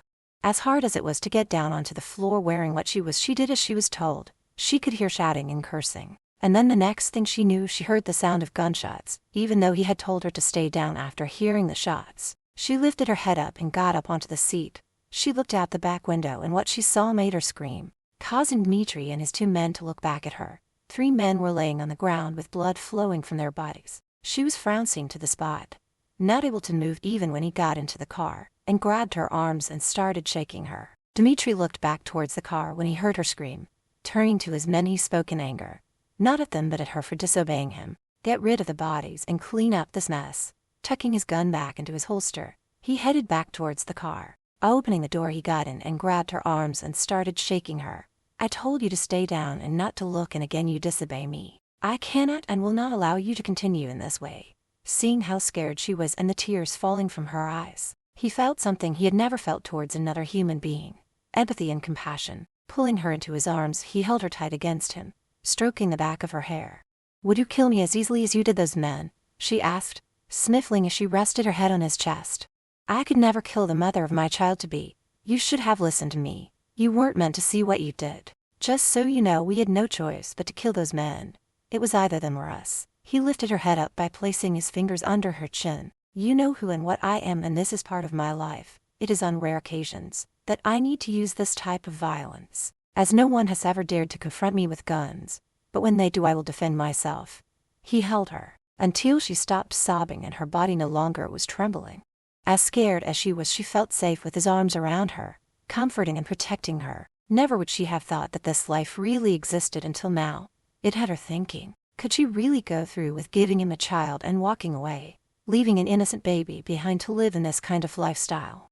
It was a good hour before the 2 men came back to the car and got in, smelling of sweat and dirt. "It's been taken care of, boss," Dennis said as he started the car and drove off. When they got back to the house, Beba was there to greet them. Seeing how upset Danica was, she discreetly rolled her eyes. She took one look at the 2 men and told them that they could go wash up in the kitchen. Dmitri placed his hand on the small of Danica's back, leading her upstairs. Looking over his shoulder, he told Beba to make up a pot of coffee and to tell his men to meet him in the den in 20 minutes. Once they got upstairs, he turned her around to face him. He placed the palm of his hand against her cheek, using his thumb lightly stroke her skin. "Why don't you have a nice relaxing soak in the tub and then get ready for bed? Don't wait up for me." "Are you going out again?" "No, I just need to talk to my men and make a few phone calls. I know what happened tonight. Scared you, and I'm sorry you had to witness it. But you were safe, and that's all that matters. Would you like for me to have Beba bring you anything out from the kitchen? Something to eat or to drink?" The last thing she wanted was to see that witch and listen to her sarcastic comments. "No, there is nothing I want." Putting his hands behind her head, pulled her in for a kiss. It was a long and passionate kiss, one to which she was responding to. He would have stayed and taken her to bed, but he had important things to take care of. So breaking the kiss, he left the bedroom and went downstairs. Chapter 8. Picking out a white nightgown. She went into the bathroom and ran the water into the tub, adding a generous amount of bubbles. She laid back, thinking about what she was going to say to Dmitri. She knew he was going to be angry but hoped he would understand. But her gut was telling her he wouldn't. When the water started getting cold, she stepped out, dried off and put on the silk nightgown he had brought for her. Her hands shook from being nervous, and she needed something to calm her nerves. Going over to his mini bar that Dmitri kept in his bedroom, she took out the bottle of wine and poured herself a large glass full. Taking a long swallow, she walked out onto the balcony with her wine, looking out at the ground below her. Cars were leaving and she knew he would be up soon, so she finished her glass of wine and went to get more. Her hand tightened around the stem of the glass when she heard the bedroom door opening. "I hope you aren't drinking too much, in case you are pregnant," he said when he saw her standing out on the balcony. "This is my second glass," she answered nervously. He took the glass from her hand. "You've had enough then. I understand you're still upset about what happened, but it's nothing for you to worry about. Drinking too much will not help you. It'll just make you sick since you are not used to alcohol." She leaned back against the wall, crossing her arms over her chest as she tried to find the courage to speak. "I can't go through with this." He lifted one eyebrow up as he looked at her. "What can't you go through with?" "I don't want to bring a baby into this world of yours. It's full of danger, killing, hurting people and the fear of being murdered. It's not right to raise a child in it, so I changed my mind. I won't do it." He raised the glass to his lips and finished the wine, setting the glass on the table. "You don't have a choice. You will do it. We made a deal and I'd bought you from Rudy for a lot of money. No one goes back once they have made a deal with me. Have you forgotten I saved you from a life of prostitution? Maybe even death." She moved further away from him. She knew him well enough that when his Russian accent got thicker, it meant he was becoming angry. "I know and I thank you for that, but I can't do it. Please, just let me go and find someone else. You could hire a surrogate. Someone who would be more than willing to give you a child, but my conscience would eat me alive, so let me go," she begged him, tears filling her eyes. She let out a strangled gasp when he grabbed her, pinning her between himself and the wall, his eyes filled with fury. "Now you listen to me. You are going nowhere. It is you I want to give birth to my son. So we can do this the hard way or the easy way." How she found the courage to speak was a mystery to her. "So are you saying you're going to force yourself on me until I get pregnant? Are you that much of a monster? If you want a baby so bad, why don't you fuke Bapa?" He laughed when she mentioned her. "Bapa, have you gone mad? I've seen the way she looks at you. She's in love with you and that's probably why she hates me. She's jealous you brought me here." "You are talking nonsense. She's older than me and has been with me 4 years. Besides, it's you I want to fuke. You are so beautiful, skin so soft, and you have a tight cunt." He released her and stepped back when she slapped him across the face. She backed away, covering her mouth in horror when she realized what she had done. She was so close to the edge of the balcony, and wondered if he was going to throw her over it. Looking over her shoulder, she saw what a long drop it was, knowing the fall would kill her. He stood staring at her, his eyes turning dark as he rubbed his cheek. Not once in his whole life had anyone ever slapped him. "Go inside and get into bed and wait for me." He was not used to anyone talking back to him while looking him straight in the eyes. No one dared to do that and live to tell about it. But he could not and would not hurt her. He also would not force himself on her. He may be a lot of things, but a rapist wasn't one of them.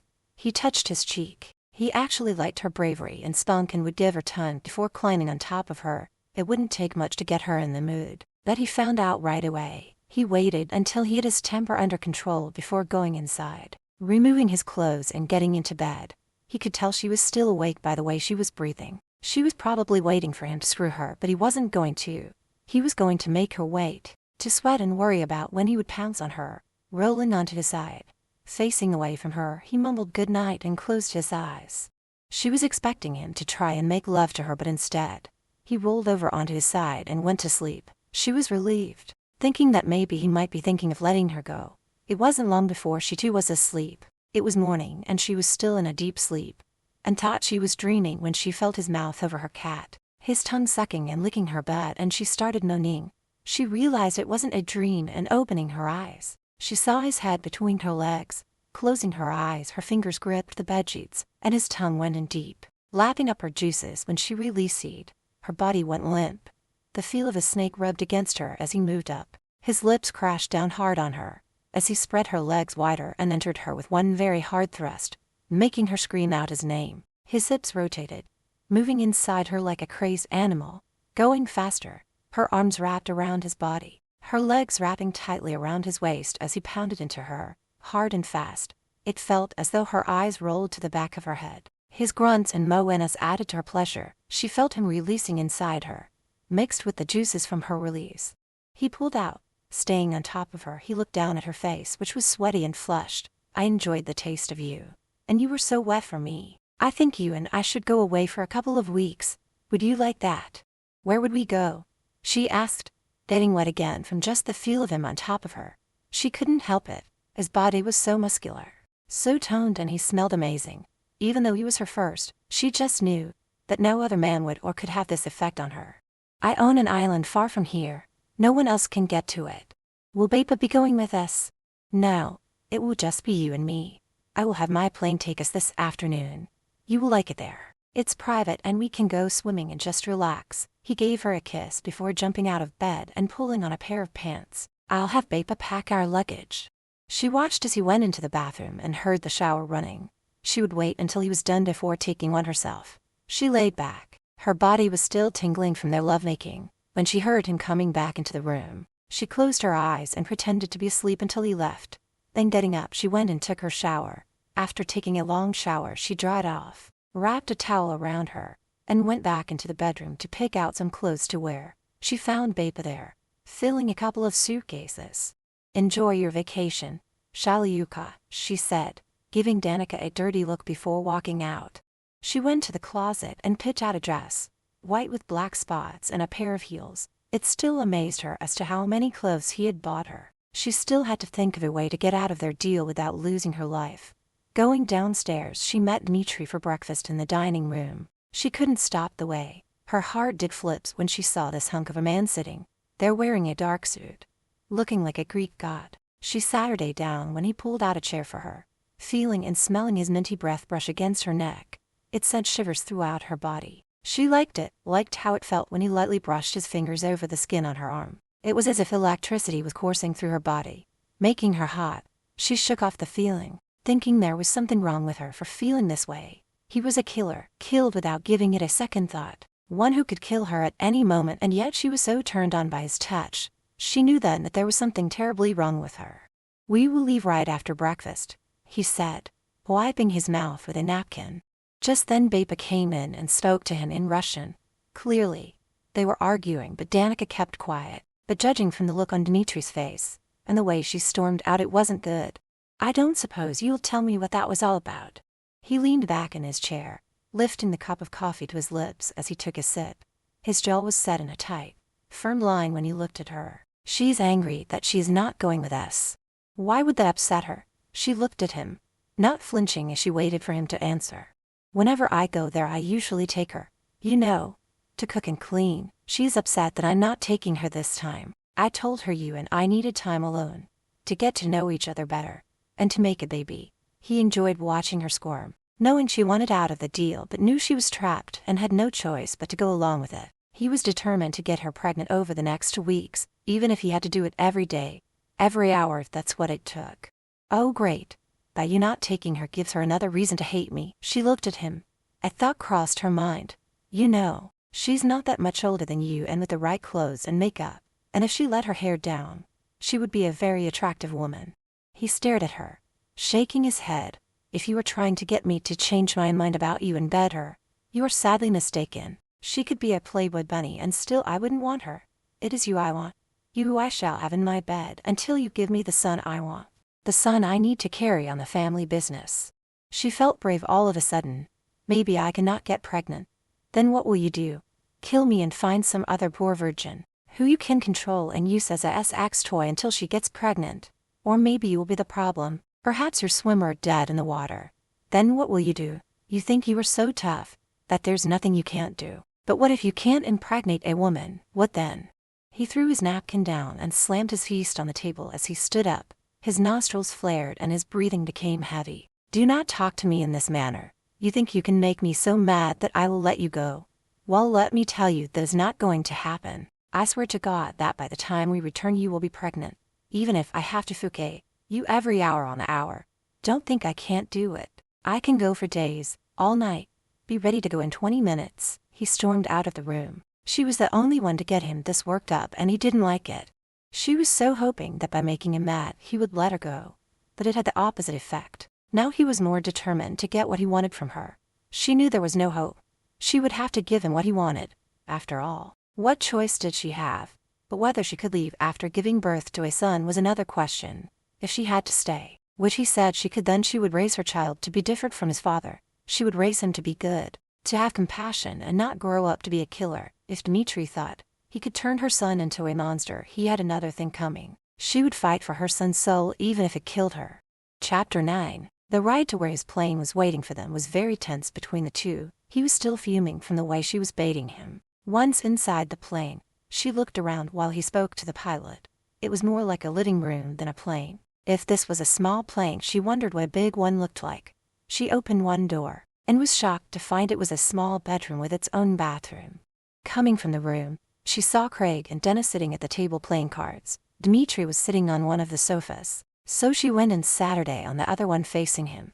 "Would you care for something to drink?" he asked her, putting his phone inside his pocket. "No, I'm fine. This is a really nice plane. Is it yours?" "Yes, I'm glad you like it. About earlier, I'm sorry I was so rough with you. One thing you have to understand is that I will not tolerate you speaking to me that way. Whatever you do not do it in front of my men or you will be punished." "You would beat a woman?" she asked, speaking quietly so that the two men wouldn't hear. "There are other ways to punish someone without raising a hand to them." She leaned closer, not wanting the other men to hear her. "I know you won't hurt me. You said you would never hurt a woman." She glanced over at the others. "I thought we were going to the island alone, so why are they here?" "They go everywhere I do. But don't worry. They will be staying further down from where we'll be, so you won't even know they are there." He stood up, holding out his hand for her to take. "Come with me." She took his hand but got nervous when she saw that he was heading to the bedroom. She stood still when he closed the door. "I believe it is a custom to make up after having an argument," he said, pulling her into his arms. His kiss was rough, demanding as he lowered her down onto the bed. He placed his hand on her leg, slowly moving it up under her dress. He let out a growl that came from down deep in his throat when she started to push him away. Ending the kiss, he looked at her. His snake was hard and he needed to be inside her. "What? Please, not here." "Why not?"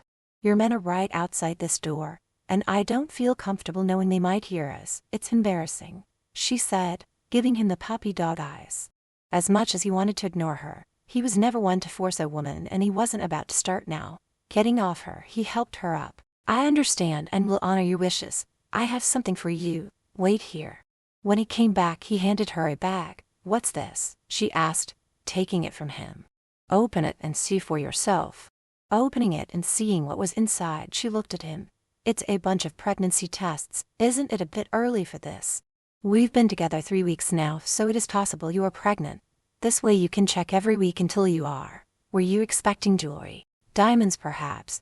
I never buy women jewelry, as I am not the sentimental type." She rolled her eyes and placed the items back into the bag. "No, I just wasn't expecting this." "Take one now," he ordered. "What, now?" she asked, looking at him. "Do you have a hearing problem?" "Yes, now." He sat her down, motioning towards the bathroom. "Go. I will wait here for the results." There was no use arguing with him, so she removed one from the bag and went into the bathroom with it, closing the door behind her. She took the test and stood there, waiting, and after 5 minutes she looked at it and saw it was negative. She knew he was not going to be happy, so taking it out with her, she shook her head when he looked at her. He was not a patient man. He was one who expected things to go his way right from the get-go. But this was the one thing he had no control over, and it frustrated him to the point where he wanted to destroy something. Taking a deep breath, he ran his fingers through his hair. "I guess we'll have to keep trying." They went back out and Saturday on the sofa. His men did not look at them when they returned.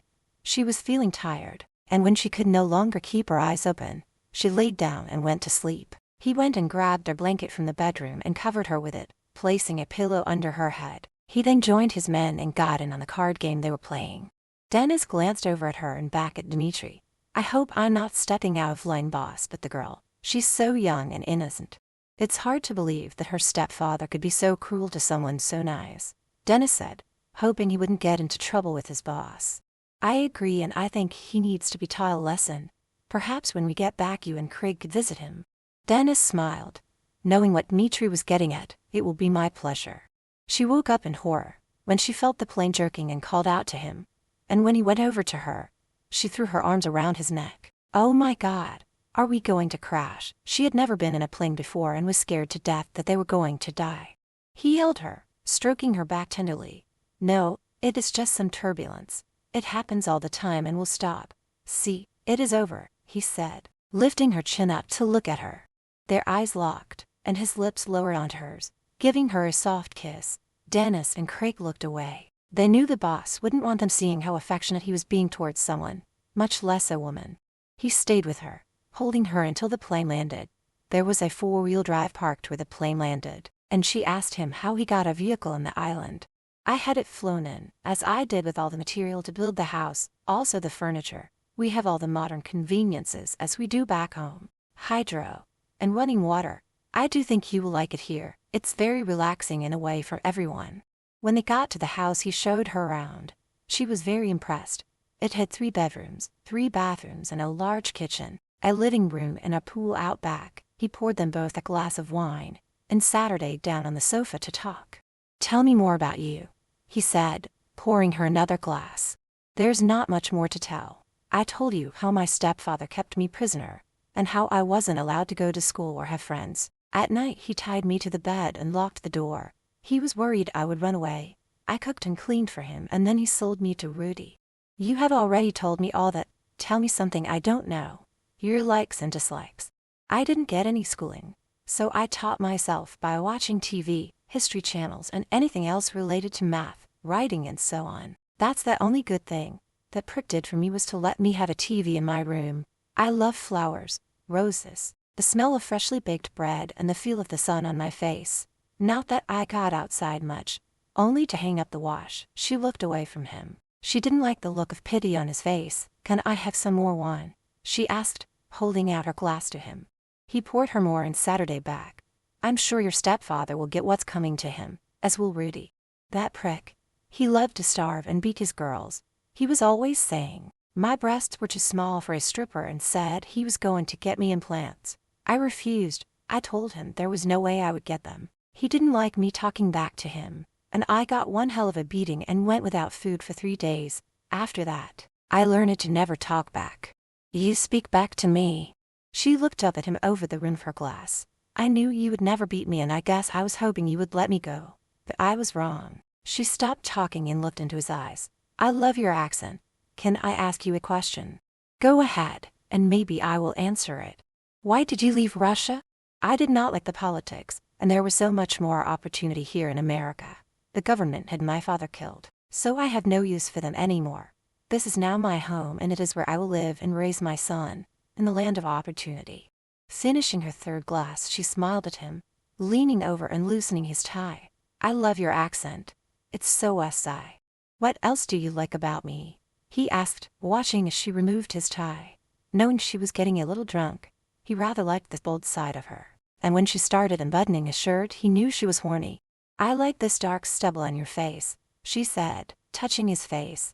You also have a great body, so hard and muscular. Just looking at you naked I get wet, and have to fight the urge not to play with myself. But then again, I would much rather have your fingers playing with me. Go on. What else do you like? He couldn't help smiling. I like how you make me feel when you touch me, the way you kiss and touch me. My body feels like it's on fire. My kick gets so wet and I feel this ache, a throbbing inside me. What else? I like when you're inside me, and the way your snake is so big and the way you move it inside me makes me feel like I'm outside my body and in heaven. You really know how to make someone feel like a real woman, she said, moving her hand over his chest. The way she ran her hand down his chest, her skin felt so soft, sending little shots of heat coursing through his body. You have had too much to drink, and I never take advantage of a drunk woman. So you should stop what you're doing. Damn, The way she was talking hit him so hard, and he wanted her in the worst way. She may be a bit drunk, but she was horny and didn't want to stop what was sure to happen. She placed her lips on his neck and started kissing his skin, while she moved her hand down to the huge bulge inside his pants. I want you to make love to me. Don't be gentle. Do you know what you are asking? So far I have been gentle, holding back the beast inside me, one that could fuck you so hard that you will be sore for days. Don't make love to me, fuck me. He lowered her down onto her back, removing his shirt. Just remember you asked for this, so don't be mad at me later when you see what I do to you. He ripped open the top of her dress, tearing the bra from her body. His member was so hard, harder than it had ever been. His mouth clamped down over her one breast, sucking and biting the nipple, making her cry out. I can't do this here, he said. Picking her up, he carried her to the bedroom. There he dropped her onto the bed, where he tore the rest of her clothes off before removing his own. She shivered as she lay there, totally naked before him, but was anticipating what was to come as she watched him remove his pants. Her nipple was sore from his bite, but her core was throbbing, and she could feel the wetness between her legs running down them. The look in his eyes was that of a man possessed. She just knew she was in for a night of her life. But what had she done? She had given him permission to let loose, to do what he wanted, and even though she should be afraid she wasn't, in fact, she was more turned on than ever. She wanted him to use her, to make himself feel good, to do what he wanted, and to give her a night to remember. Mafia or not, he was still a man and knew how to please a woman, and she wanted that woman to be her. Chapter 10. There just wasn't enough room on the sofa to do what he wanted to do. So picking her up, he carried her into the bedroom. He looked down at her, ordering her to spread her legs so that he could look at what she was offering him. Standing at the end of the bed, he wrapped his hands around her ankles and roughly pulled her towards him. He placed her legs over his shoulders and put his hand over her cat and began to massage it, watching the expression on her face. You are dripping wet, he said, sticking one of his fingers inside her and then another and started stroking, causing her to moan and grind against his hand. When he knew she was about to come, he used his free hand and slapped the side of her ass. Do not come yet. She let out a squeal when he slapped her ass. It wasn't a light slap and it stung. Her legs were then removed from his shoulders and he flipped her over. She felt his strong hands gripping her hips as he lifted her buttocks up into the air and without warning thrust inside her. As he began slowly thrusting inside her, he placed his hand over the front of her neck and leaning over whispered in her ear. You will not come until I tell you to. Is that clear? When he didn't get a reply, he gave her another slap on her ass. I asked you a question. Yes, I understand, she answered, but in her mind she wasn't sure if she could wait until given permission as she was so close to coming now. She could feel her body wanting to release. When he released her throat and started thrusting harder into her, she bit down on her bottom lip, trying hard not to come. His hands tightly gripped her hips as he kept torturing her with his long hard thrusts. Just when she was about to have an release, he stopped and pulled out, causing her to moan in disappointment. Then she was flipped over onto her back, her hands pinned above her head when he climbed on top of her. His hardness was rubbing between her legs as he assaulted her neck, sucking and kissing. When he released her hands, she placed them over his head, running her fingers through his hair as he moved down to her breasts, taking one into his mouth. She could hear him moaning as he continued to suck on her nipple, and his other hand moved down between her legs and began stroking inside her with two of his fingers. It was at the point where she could no longer control her body, and she could feel that she was just a second away from coming. Don't you dare come yet, he barked at her in a gruff voice when he knew that she was close. Dmitri, I can't hold it any longer, let me come. Not yet. We will come together. His tongue and lips moved between her breasts down to her belly and between her legs. He started kissing her inner thigh, sucking and breaking the skin, leaving love bites all up and down her inner thighs. It was time. He could no longer wait. Placing himself at her entrance, he thrust inside her, moving slowly up and down at first. Then when he speeded up, he could feel her walls wrapping around his snake. He could hear her screaming out his name as he kept thrusting. His breathing became erratic. His heart was pounding. His skin was soaked with sweat. Now, come now with me, he said, and felt the intense pleasure as their two bodies released at the same time, and felt the best release either one has ever experienced before. Rolling off of her, he placed his hand over his heart, waiting for it to slow down. She laid beside him and turned her head to look at him. She felt her heart racing when she looked at his amazing body, his broad shoulders. His arms and his legs were so strong. His scent was also intoxicating. He had such a manly scent that drove her wild. Dmitri, you were speaking in Russian. What were you saying? During parts of their lovemaking, she heard him speaking in his language but couldn't understand what he was saying. Whatever it was that got her more excited and to her, it sounded sigh. He turned his head to look at her and smiled. It was dirty talk, one that shouldn't be spoken to a lady. When she looked at him curiously, he smiled once again. I will not go into details, but let's just say that I was commenting on what I was going to do to you, and what I thought of certain parts of your body. Why? Did it turn you on? It was her turn to smile. Yes, I found it sigh. Come, we will shower together. I'm too sore. I don't think I can move. Well, that didn't work. He got up and took her in his arms and carried her into the bathroom. She felt a little bit shy standing in front of him, as the water flowing over their bodies. Her heart was racing again, her chest rising and falling rapidly. As he started washing her with the soap and cloth, she had no idea what she was supposed to do. Was she supposed to do the same to him or just stay standing? The questions she silently asked herself would soon be answered when he handed her the soap and cloth. Now it is your turn to wash me, and be gentle with my package. A grin appeared on his face when he saw the look of shock on her face. It's okay. It's just like washing yourself, only you're doing it to another person. He continued to watch her as she soaped up his body, and when she got down to his shaft and placed it in her tiny hand, it was like it had a mind of its own when it got big and hard. Now look what you've done. You've waken up the beast again. I'm sorry. I didn't mean to, she said, letting it go. As much as he would have liked a BJ, he knew she had never done anything like that, so he was not going to ask that of her. Placing the palms of his hands against her cheeks, he lowered his head and placing his lips on hers gave her a passionate kiss. Now I will fuck you, he said, pushing her up against the wall of the shower. When I pick you up, I want you to wrap your legs around my waist and put your arms around my neck. When she obeyed him and did what she was told, he placed himself inside of her. He had no trouble holding her up since she was light as a feather.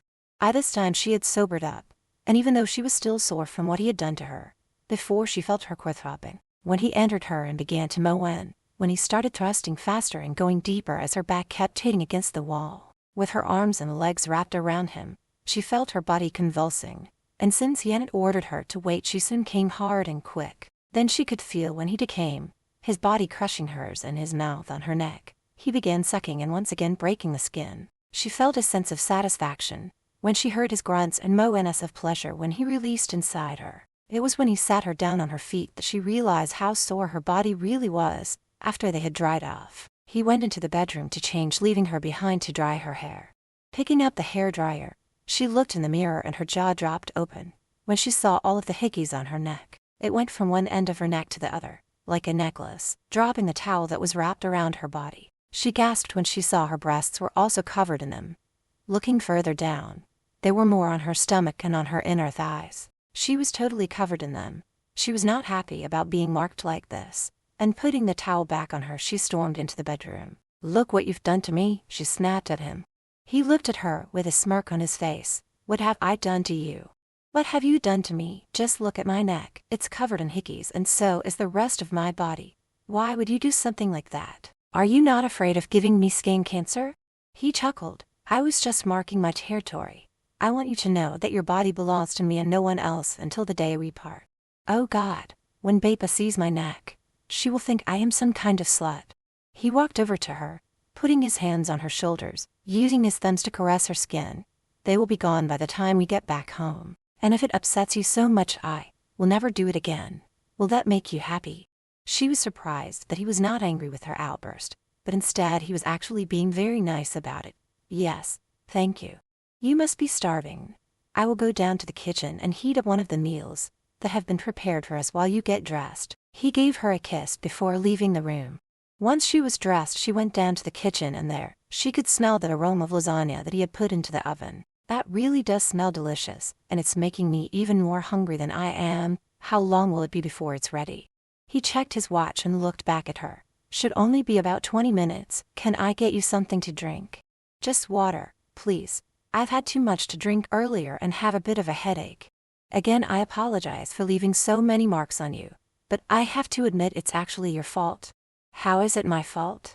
You were the one who told me to let loose, to focate you hard, so I did. Also, if you weren't so damn beautiful, I wouldn't have lost control. He sat her next to her, running his hand up and down her legs. Your legs are meant to be wrapped around a man's waist. The way your inner thighs are shows me that.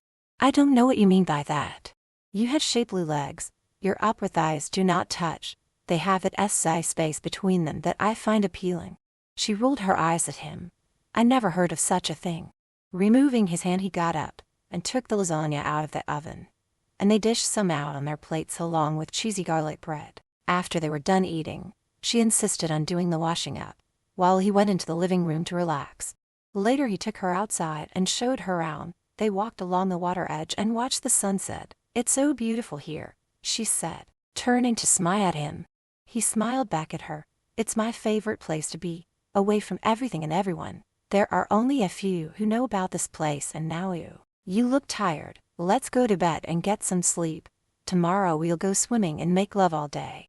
The next 2 weeks flew by and her marks were starting to fade, but you could see them. And she didn't have a scarf to wear over her neck. So instead she wore a turtleneck even though it was warm out. There was a big part of her that wanted to stay. He was a different man here. They talked, watched movies, played board games and went swimming. As he promised, his men had stayed away, giving them complete privacy. While she was waiting for him to get off his phone, she saw his gun on the table. Going over, she picked it up. It felt heavy, and a weird feeling went through her while holding it in her hand. She almost dropped it when she heard his voice from behind her and she turned around. He walked over to her, looking at the gun laying in her hand. How does it feel holding it? Heavy, she replied. What else? Tell me how you feel holding it. I feel powerful. It's like when I'm holding it, no one can hurt me. He got behind her and putting his arms around her, he placed the gun in the right position in her hand and told her to point it at something. He could feel her hand shaking a little. Knowing she was nervous, he then explained how to turn the safety on and off. You hold it in your hand like this, but you have small hands, so it might be better for you to use both of your hands and point the gun at your target. In life and death situations, you cannot freeze or hesitate. You must concentrate on where you want to shoot the person, because you may only get one chance to save your life. She shook her head and handed the gun back to him. I hate guns and I'm like you. I could never kill anyone. Believe me, sweetheart, if you are ever in a situation where it's your life or theirs, you will pull the trigger. Now, it's time for us to leave.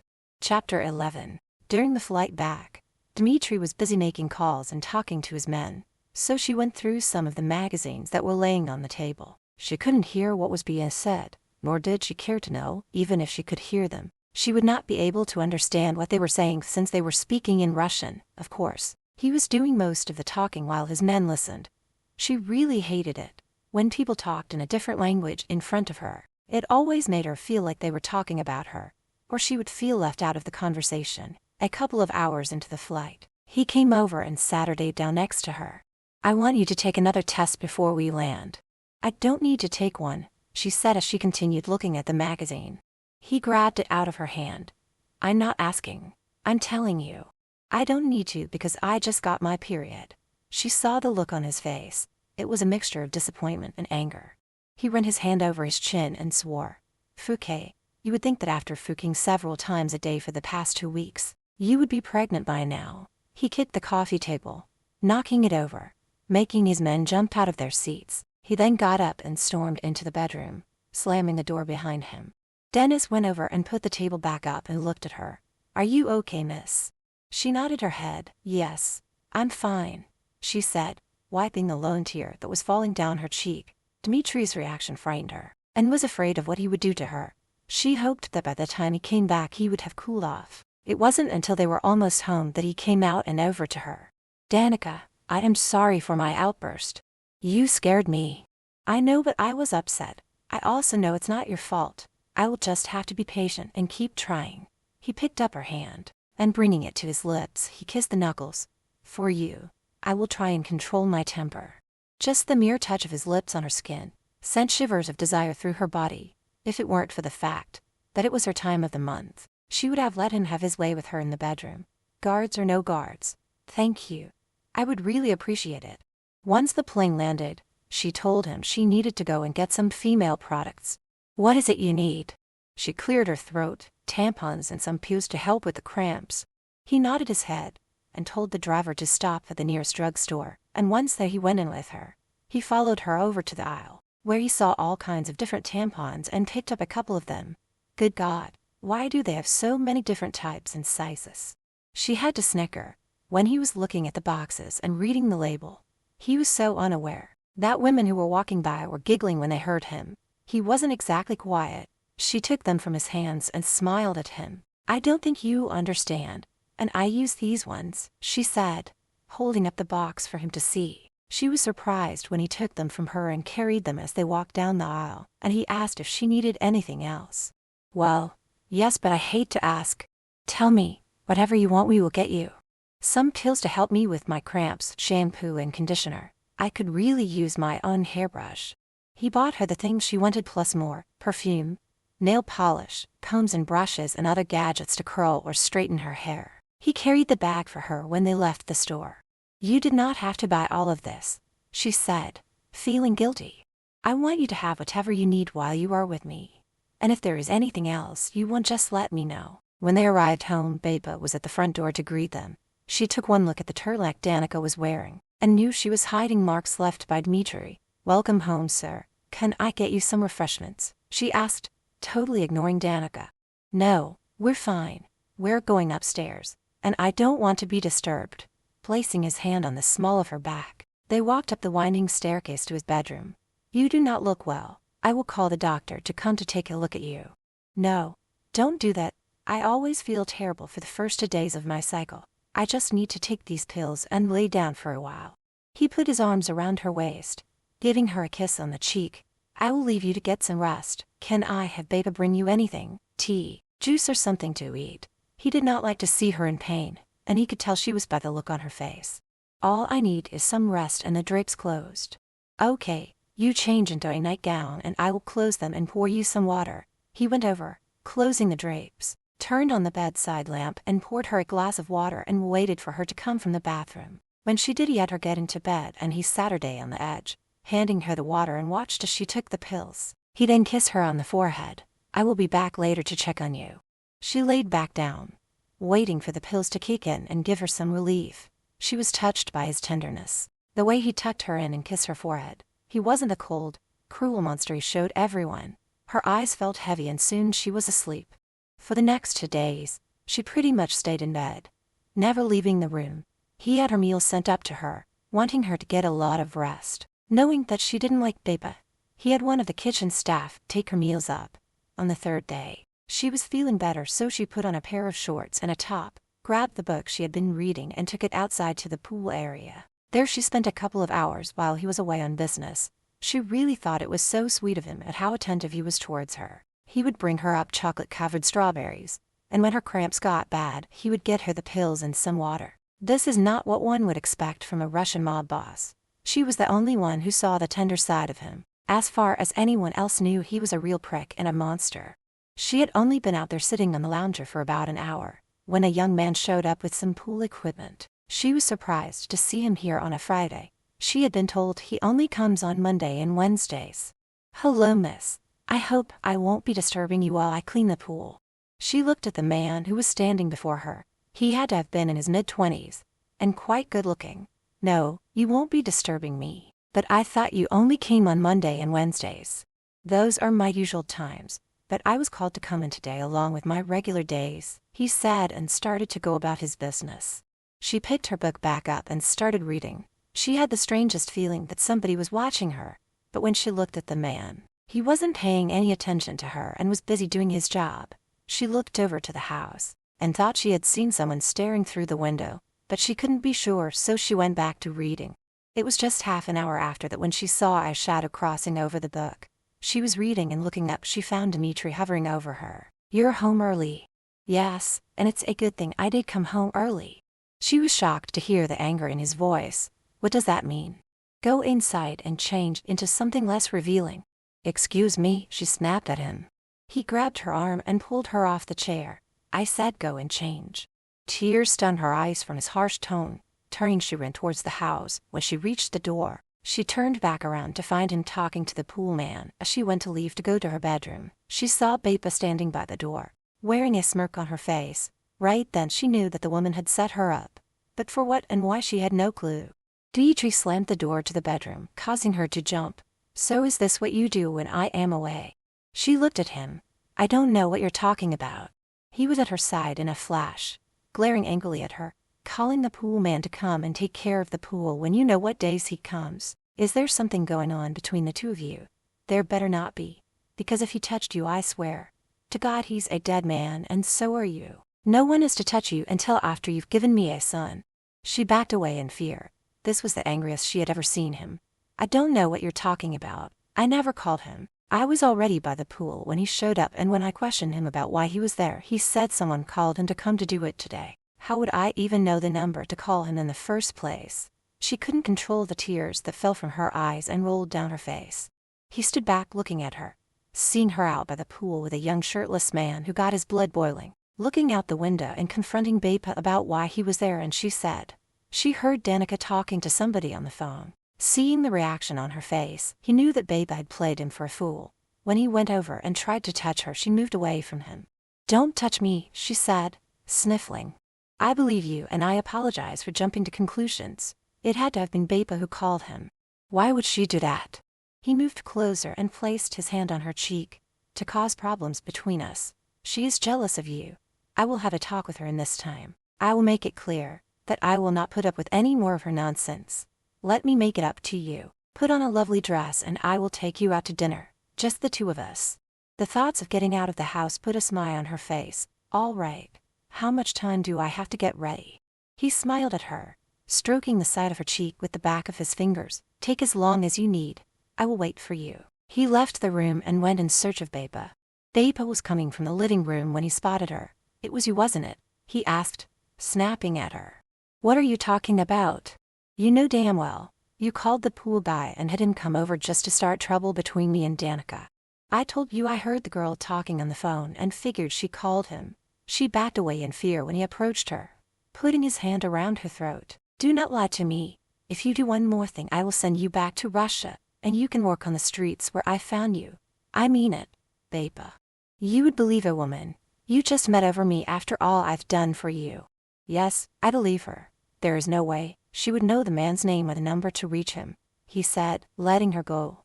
From now on, stay away from Danica. Let one of the other maids clean our room and take care of her needs. Do you understand me? I understand. Good. Now get out of my sight before I change my mind and send you away now. He watched her leave in a huff. When he ran into her years ago, she was hooking on the street and was being beaten by one of her Johns. He felt bad for her and gave her a job in his home. She had always been obedient, but lately had become possessive, and it had gotten worse since he brought Danica home with him. He forgot about her when he saw Danica coming down the stairs, wearing the red dress he loved. Smiling, he took her hand in his.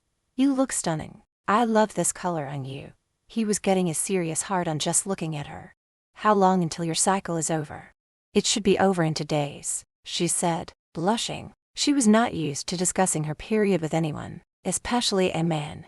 I guess I will have to wait until then to ravish your body. He walked beside her as they went outside and got into the back seat of the car that was waiting for them. Chapter 12. When seated at their table, he ordered a bottle of white wine. The staff were all over him, making sure he was pleased with his table and the wine. It was a seafood restaurant, and they were able to get a table overlooking the waterfront. It was a beautiful night with the stars above shining brightly. He ordered the steak and lobster platter for both of them. What about your men that are waiting in the car? What about them? He asked, raising an eyebrow. It doesn't feel right that we are in here eating and they are sitting out there. Would they not like something to eat also? Would it ease your mind if I had some food sent out to them? It would make me feel better knowing that they're eating something. I'm sure they would appreciate it. Or you could have them come inside to enjoy a meal.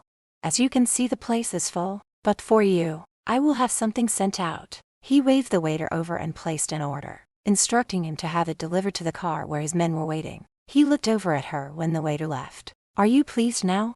She smiled back at him. Yes, thank you for doing that. He took a drink of his wine, looking back at her. They're going to think I have gone mad. Never have I done such a thing before.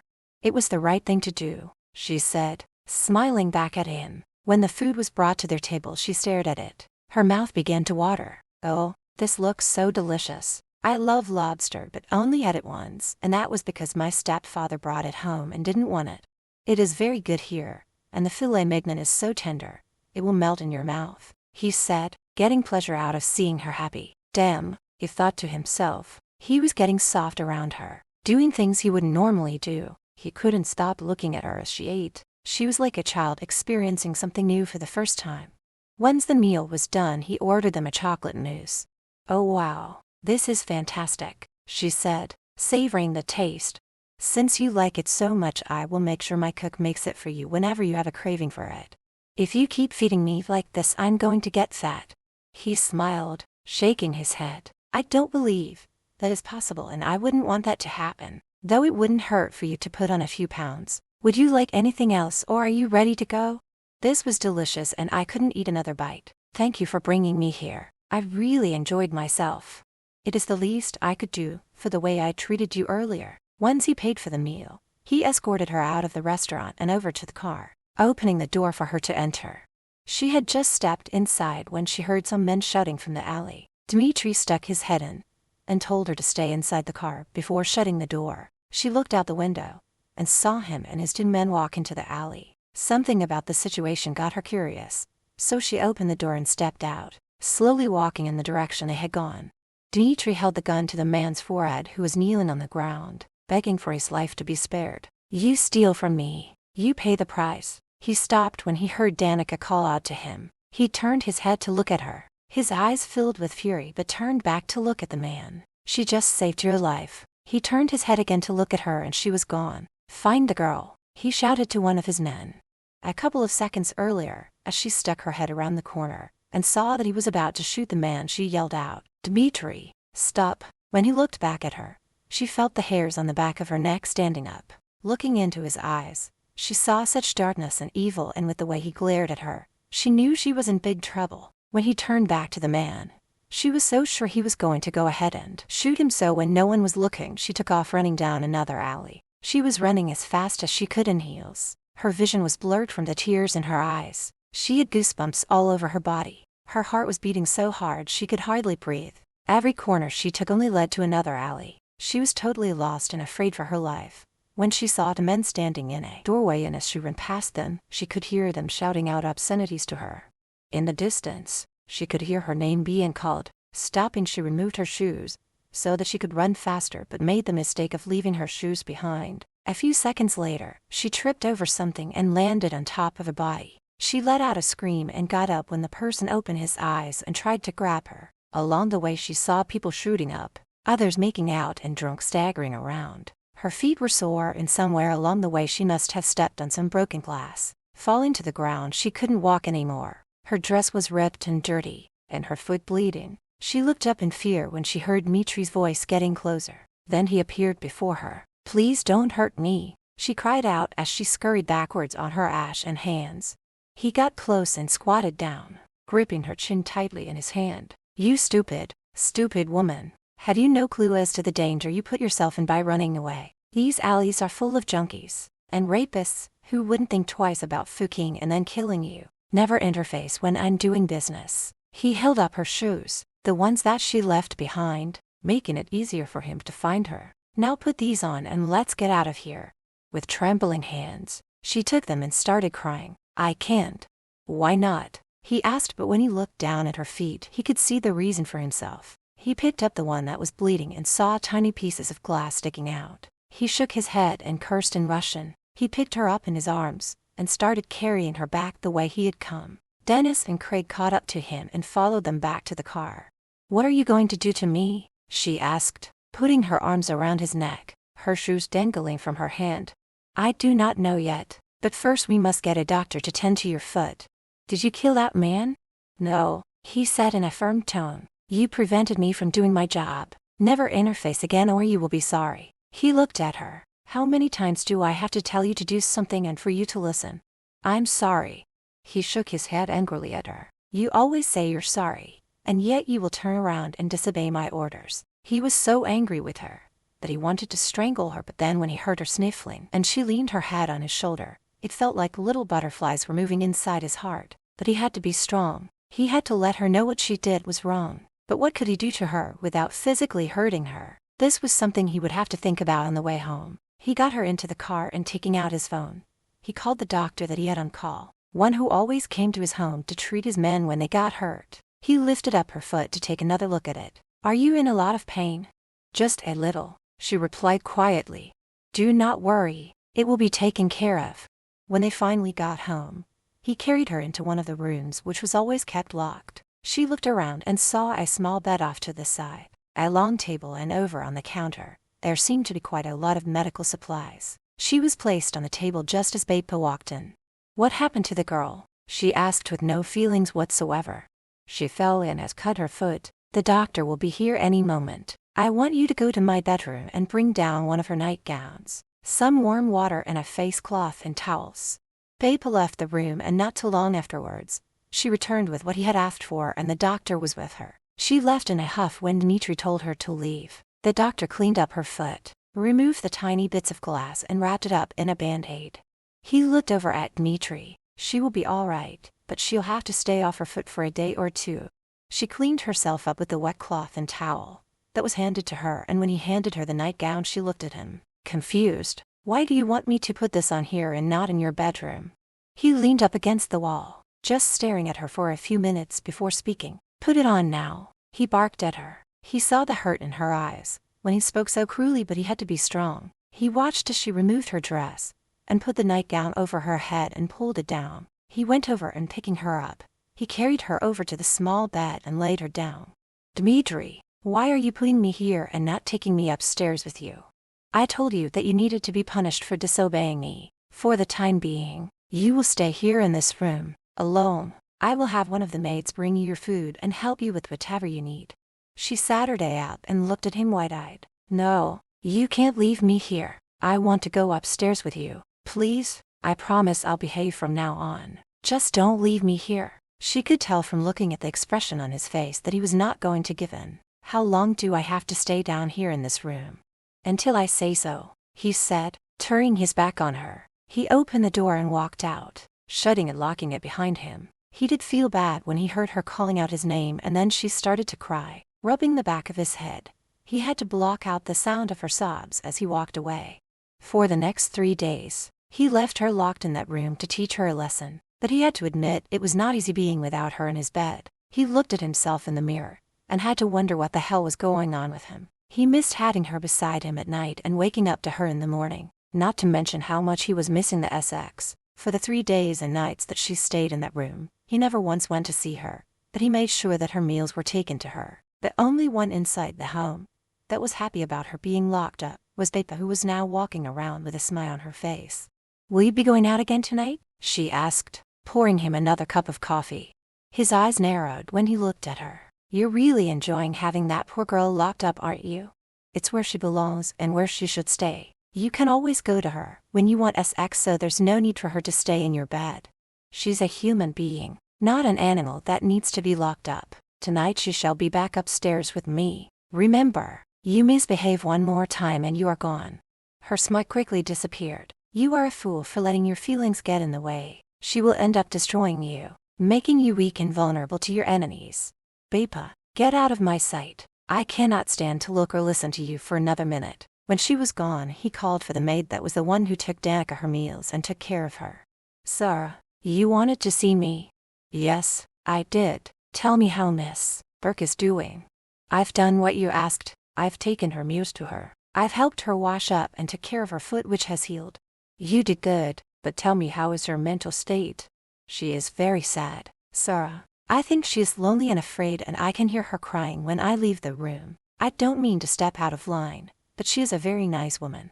So sweet and never yells at me or orders me around, and is always thanking me for helping her. If there's anything else I can do for her, please let me know. He felt sadness in his heart hearing how lonely and sad Danica was. It was time to end her punishment. That won't be necessary. I will be taking her out of there today. Thank you for taking good care of her, and you will get an extra bonus in your check this week. You can leave now. Getting up from the breakfast table, he laid his napkin down and made his way to the locked room. Chapter 13. When he entered the room, he found her sitting on the bed. Her eyes were red and swollen from crying. His heart did that funny little flip. So he went over, and when he sat her down on the bed, she got up and stood against the wall with her arms crossed. The look in her eyes broke his heart. Danica, come sit on my lap. She gave him a look of hatred. I don't want to be anywhere near you. How could you lock me up in here? I had to punish you for disobeying me. I told you how my stepfather used to tie me to the bed at night and lock the door. You knew how much that hurt me and how scared it made me, and you did the same thing he did. You're no better than he is. Unlike your stepfather, I never beat you. Listen, I am really sorry for locking you in here. It was wrong for me to do that. I am sorry, and I give you my word that I will never do this to you again. The tears started falling and she wiped them away as quickly as she could. For 3 days you kept me locked in here. It brought back all those horrible memories. Come, sit on my lap, he said, patting his leg. He was glad when she finally came over and sat her down on him. Again, I apologize. I hope you will forgive me. He put his arm around her waist and used his other hand to move the hair from her face. I have missed you in my bed and found it difficult to sleep without you. Let me take you upstairs, and you can have a nice bubble bath, and I'll have the cook make you something special to eat. He pulled her head down a little and gave her a tender kiss. Then he got up and took her hand, and they walked out of the room and up the stairs to his bedroom. Her eyes felt sore from crying so much, and her whole body was sore from lack of sleep. The thought of taking a nice warm bubble bath was something she very much looked forward to. He took her face in his hands and looked into her eyes. I will have the maid bring you up something to eat. You go take your bath and I'll be back in a couple of hours. Still angry and upset with him over what he had done, she did not answer him, just nodded her head and headed into the bathroom. As she soaked in the warmth of the tub, she closed her eyes. Being locked in that room, all the memories of what her stepfather had done to her came flooding back. She would beg him not to tie her up and lock the door. He would go out, and she always feared that if a fire broke out, she would be trapped in that room. Then for Dmitri to do the same thing. She felt so betrayed, especially after she had told him her stepfather had done that to her. No, it would take a long time before she would be able to forgive him. She had just finished drying off and putting on her nightgown when the young maid that had brought her food the last few days came in with a tray. I brought you something to eat, Miss. Mr. Smirnov had the cook make you some chocolate mousse. He said it was your favorite dessert. Danica went over to the little table where the plate was set down. Thank you, and thank you for being so kind to me the last few days. Please, what is your name? Tabitha Hyde. You can call me Danica. Oh no, Miss Burke, the boss wouldn't like that. I will leave you now, and if there's anything else you need, please let me know and I will make sure to get it for you. When Tabitha left, she sat her down to eat. She was absolutely starving as she hadn't eaten much in the last 3 days. When everything was eaten, she crawled into bed and went right to sleep. It felt so good sleeping in a nice big comfortable bed, instead of that small lumpy mattress she was made to sleep on. She must have slept for hours because when she opened up her eyes, the room was dark and Dmitri was in bed next to her fast asleep. She slipped quietly out of bed so as not to wake him. On a nightstand next to her side of the bed, she found a dancing red roses and a little box wrapped in fancy paper. She knew then he had probably bought them for her to make up for what he had done, but she was not about to forgive him this easily. So she went into the bathroom, and when she came out, he was awake and sitting up in bed. I came home to find you asleep and I didn't have the heart to wake you. I got you some beautiful roses and a little gift to show you how remorseful I am. You didn't have to buy me anything. I wanted to. Open the gift. She went and sat her on the edge of the bed and picked up the box. The flowers are beautiful, she said, and she started to unwrap the gift. Inside was a diamond necklace and earrings. They are beautiful, but my forgiveness cannot be bought with expensive gifts. Then what must I do to earn your forgiveness? Placing the jewelry next to the flowers, she turned to look at him. For starters, you can never do anything like that to me again.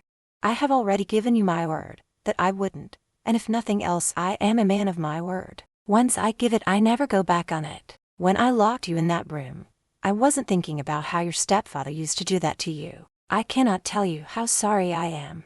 Come, let's go back to sleep. As much as he would have liked to make love to her, he knew that it was too soon and she needed more time to forgive him. He laid back and closed his eyes, and started thinking about how soft he was becoming, that there was just something about her that brought it out of him. The next morning over breakfast, he could tell that she was still mad at him. Danica, have you ever been to a ballet? When he saw the way she looked at him and rolled her eyes, he knew it was a stupid question. Let me rephrase that. Would you like to go to one? I can get us tickets for tonight.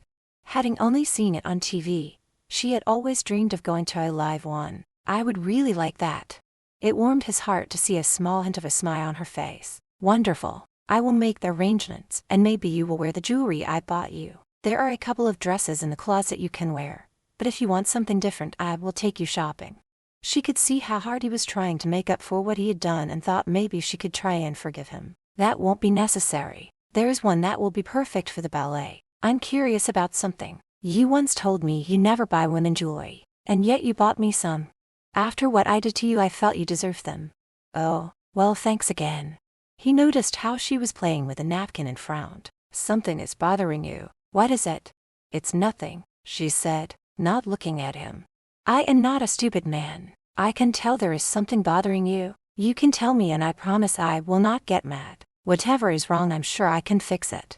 She finally looked up at him and could tell he was being sincere. It's just that every time we go somewhere things go wrong. We haven't exactly had much luck when you take me out. I can't help but wonder what will go wrong this time. He sat her back in his chair, rubbing his chin. Yes, you are right. What if I were to promise you that this time there will be no trouble? You shouldn't make promises you can't keep, she said sadly. I assure you that when I make a promise I keep it, and I'm telling you that I will not let anything go wrong tonight. If anything does arise, I will just walk away and deal with it at a later time, seeing that the ballet's not until later tonight. What would you like to do today? Don't you have any business to attend to today? No, there's nothing that can't wait until another time. I thought perhaps you and I could spend the day together. We can do whatever you want, shopping or sightseeing, just name it. I really don't know what to say. I've lived here all my life and had never seen the sights. I used to watch TV shows about boats, and I've always wondered what it would be like to be in one.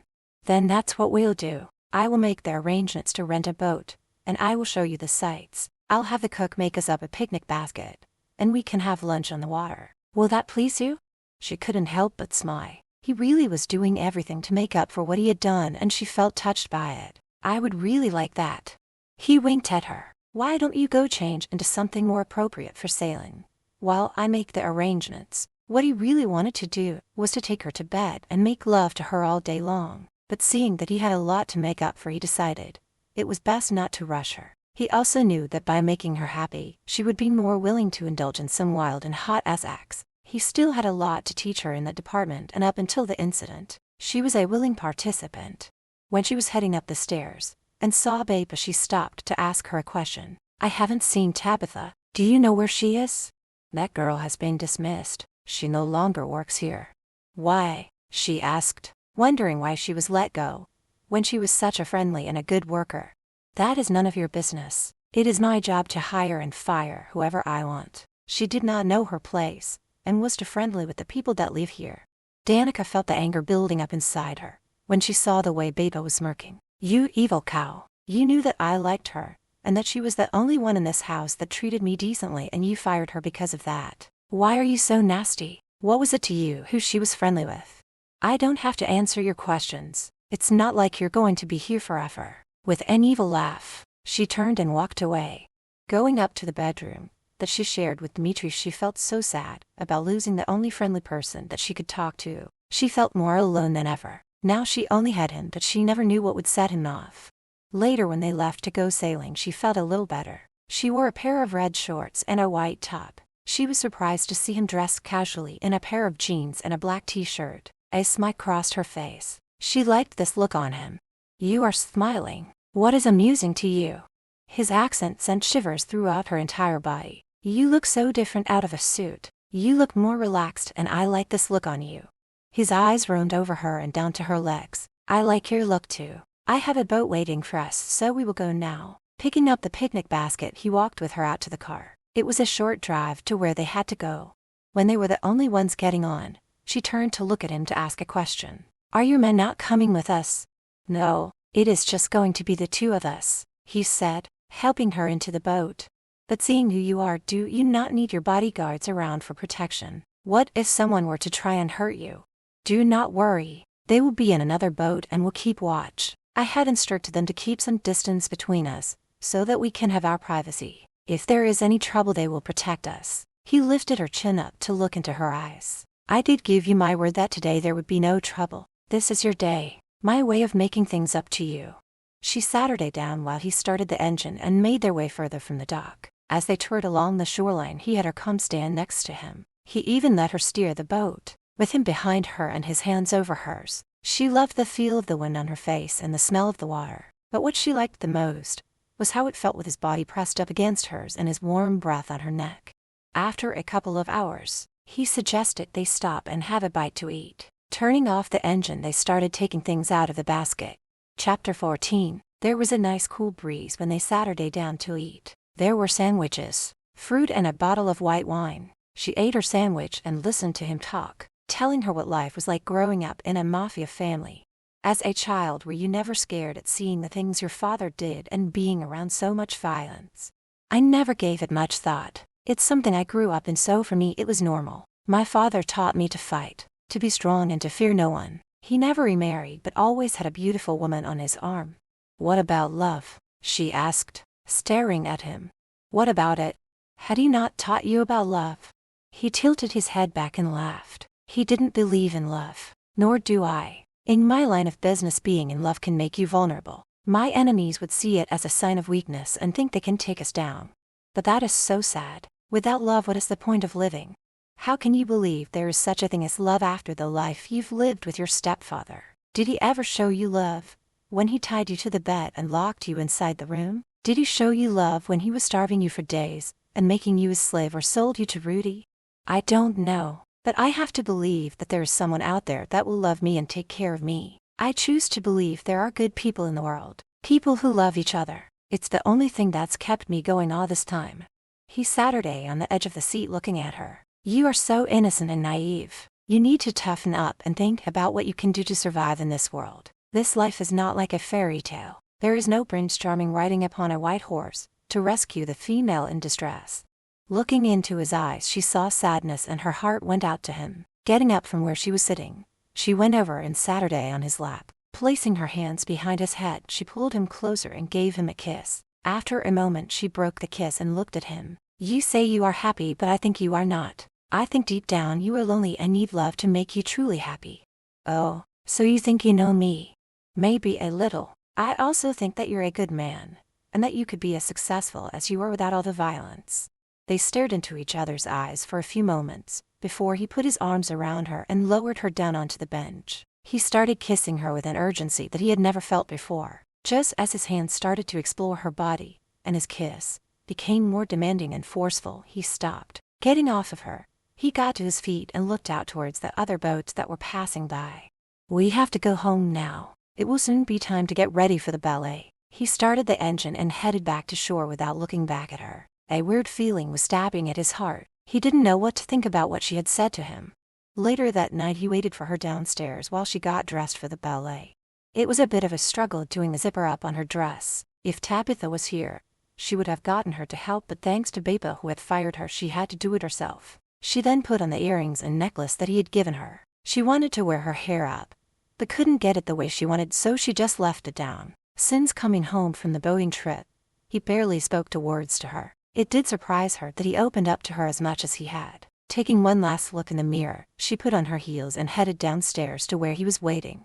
He Saturday in his chair twirling the ice cubes in his drink. He kept thinking about the way she looked at him earlier with those big brown eyes of hers. When she took the initiative and kissed him, it took him by surprise. The feel of her hands on the back of his head, and her lips pressed against his head, his heart pounding inside his chest. He heard her coming into the room, so putting down his glass, he stood up. She looked like an angel and she took his breath away. He spoke in Russian as his eyes took in every bit of her.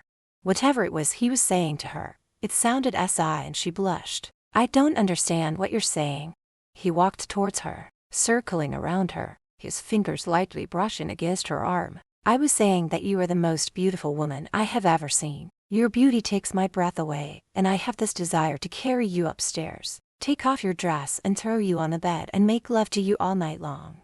With him standing behind her, his warm breath on the back of her neck, and his fingers caressing her arm, a tingle coursed through her body. She was breathing heavily when she spoke. I'm really looking forward to the ballet. She couldn't see him, but she knew he was smiling. He knew exactly what he was doing to her. All right, I did promise you, so we will go. Would you like something to drink first? No thank you, she said, letting out the breath she was holding in when he moved away from her. When they got to the theater, he told her that they were going to be seated up in the balcony, where she would be able to see everything. Turned out they were the only two on that particular balcony. When the lights went down and the music started, her eyes lit up in excitement. She watched every single thing that took place. All her life she had dreamed of seeing Romeo and Juliet. Halfway through the ballet, there was that intermission. He had arranged for a glass of champagne to be brought up to them. She took the glass from his hand, giving him the biggest smile ever. "I can't tell you how grateful I am for you bringing me here. Thank you so much." "So, you are enjoying it?" "Oh yes, I am. It's the most amazing thing I've seen. I can't wait to see the rest of it." She turned her head to look at him. "Are you enjoying it?" "It is okay, but I will admit, it is much more enjoyable watching it with you by my side." He reached over and took a hold of her hand. "The second half is about to start." Tears did form in her eyes when it got to the part where Romeo took the poison because he thought Juliet was dead. When it was over, he got to his feet and held out his hand for her to take. "I'm so glad you enjoyed it, and I will take you to another one soon. That is if you would like to." "I would love that," she said. Reaching up, she placed a kiss on his cheek. She sat her day next to him in the car, and when she saw that they were headed in a different direction, she looked at him. "Aren't we going home?" "No, I know this place where we can have a quiet drink and dance." She was horrified. "Dance? That I don't know how to dance. Can't we just go home?" He placed his hand on her knee and smiled. "It is time for you to learn. I will teach you. Do not look so worried. I'm sure you will do fine. Besides, you look so beautiful in this dress and I want to show you off." She sat her day back, knowing there was no use in trying to get him to change his mind. "I hope you are prepared to have your feet stepped on." All he did was chuckle. Arriving at the club, they were shown to a seat, and he ordered a shot of whiskey, and she asked for a glass of sparkling water. She looked around at all of the couples dancing. They all seemed so elegant as they swayed to the music. "Dmitri, there's no way I can do that. I have no rhythm and will look like a fool. Please don't make me do this." Ignoring her pleas, he got up and held out his hand for her to take. "I know you can do this. Just trust me, okay?" Taking a deep breath, she took his hand and followed him onto the dance floor. He put one arm around her waist and took hold of her hand. "Put your hand on my shoulder and follow my lead." When she stepped on his toe and a look of fear crossed her face, he gave her a warm smile. "It's okay. Don't look down at your feet. Look into my eyes and move with my body and to the beat of the music." She did look into his eyes, felt him pulling her closer, and when he let go of her hand, he placed his around her waist. She had no other choice but to put her arms around his neck. It felt good being in his arms, and soon she was moving in sync with him. "See, you are doing great. I feel like everyone is watching me." "They are. Mostly the men though, and that is because they think you are the prettiest woman here." He saw her blush and knew she wasn't used to getting compliments. "I bet that they are thinking about what a lucky man I am to have someone so beautiful as you in my arms." "Dmitri, stop." "I'm not," she answered, looking down at his chest. "Look at me," he ordered. "Yes, you are, and if I'm not careful, you just might be able to wrap me around your little finger." "I thought you told me you will never fall in love." "I never said fall in love, but I could easily become very fond of you. I will let you in on a secret. I hope once you give me a son, you will stay and help to raise him, and we can continue on the way we are." Her eyes went wide as she stared into his. "Are you talking as your wife or as your mistress?" He tilted his head back and laughed. "Wife? God no. I will never get married. You can either have your own room or continue to sleep in my bed. I won't be anyone's mistress." "That will be your choice," he said. He did not like her answer. "Well, if SX is going to be off the table, then I guess you leave once our son is born." Feeling how her body tensed up, he felt bad for spoiling their night out. He lifted her chin up. "We don't have to talk about this now. Let's just enjoy the night." She rested her head on his shoulder. She did not want to think of the future. Tonight was a night free of drama and danger, and she didn't want it to end in a fight. "Dmitri, take me home," she said. Lifting her head, she placed her lips on his. He knew by the way she kissed him what she wanted, and it was what he wanted too. Taking her hand, they went out to where his guards were waiting in the car and told them to step on it. "Thank you for a lovely evening. I enjoyed every minute of it." What made it more special was that there was no violence or guns being pulled. He took her hand and kissed it. "I am a man of my word, and I told you there would be no trouble tonight. I too enjoyed myself. It was one of the best nights of my life." He leaned over to whisper in her ear. "When I get you home, I will make love to you. I will wreck this cute little body of yours. Your screams will be heard outside the walls of my bedroom." He placed his hand on her leg, moving it up under her dress. "Open your legs a little for me," he whispered in her ear again.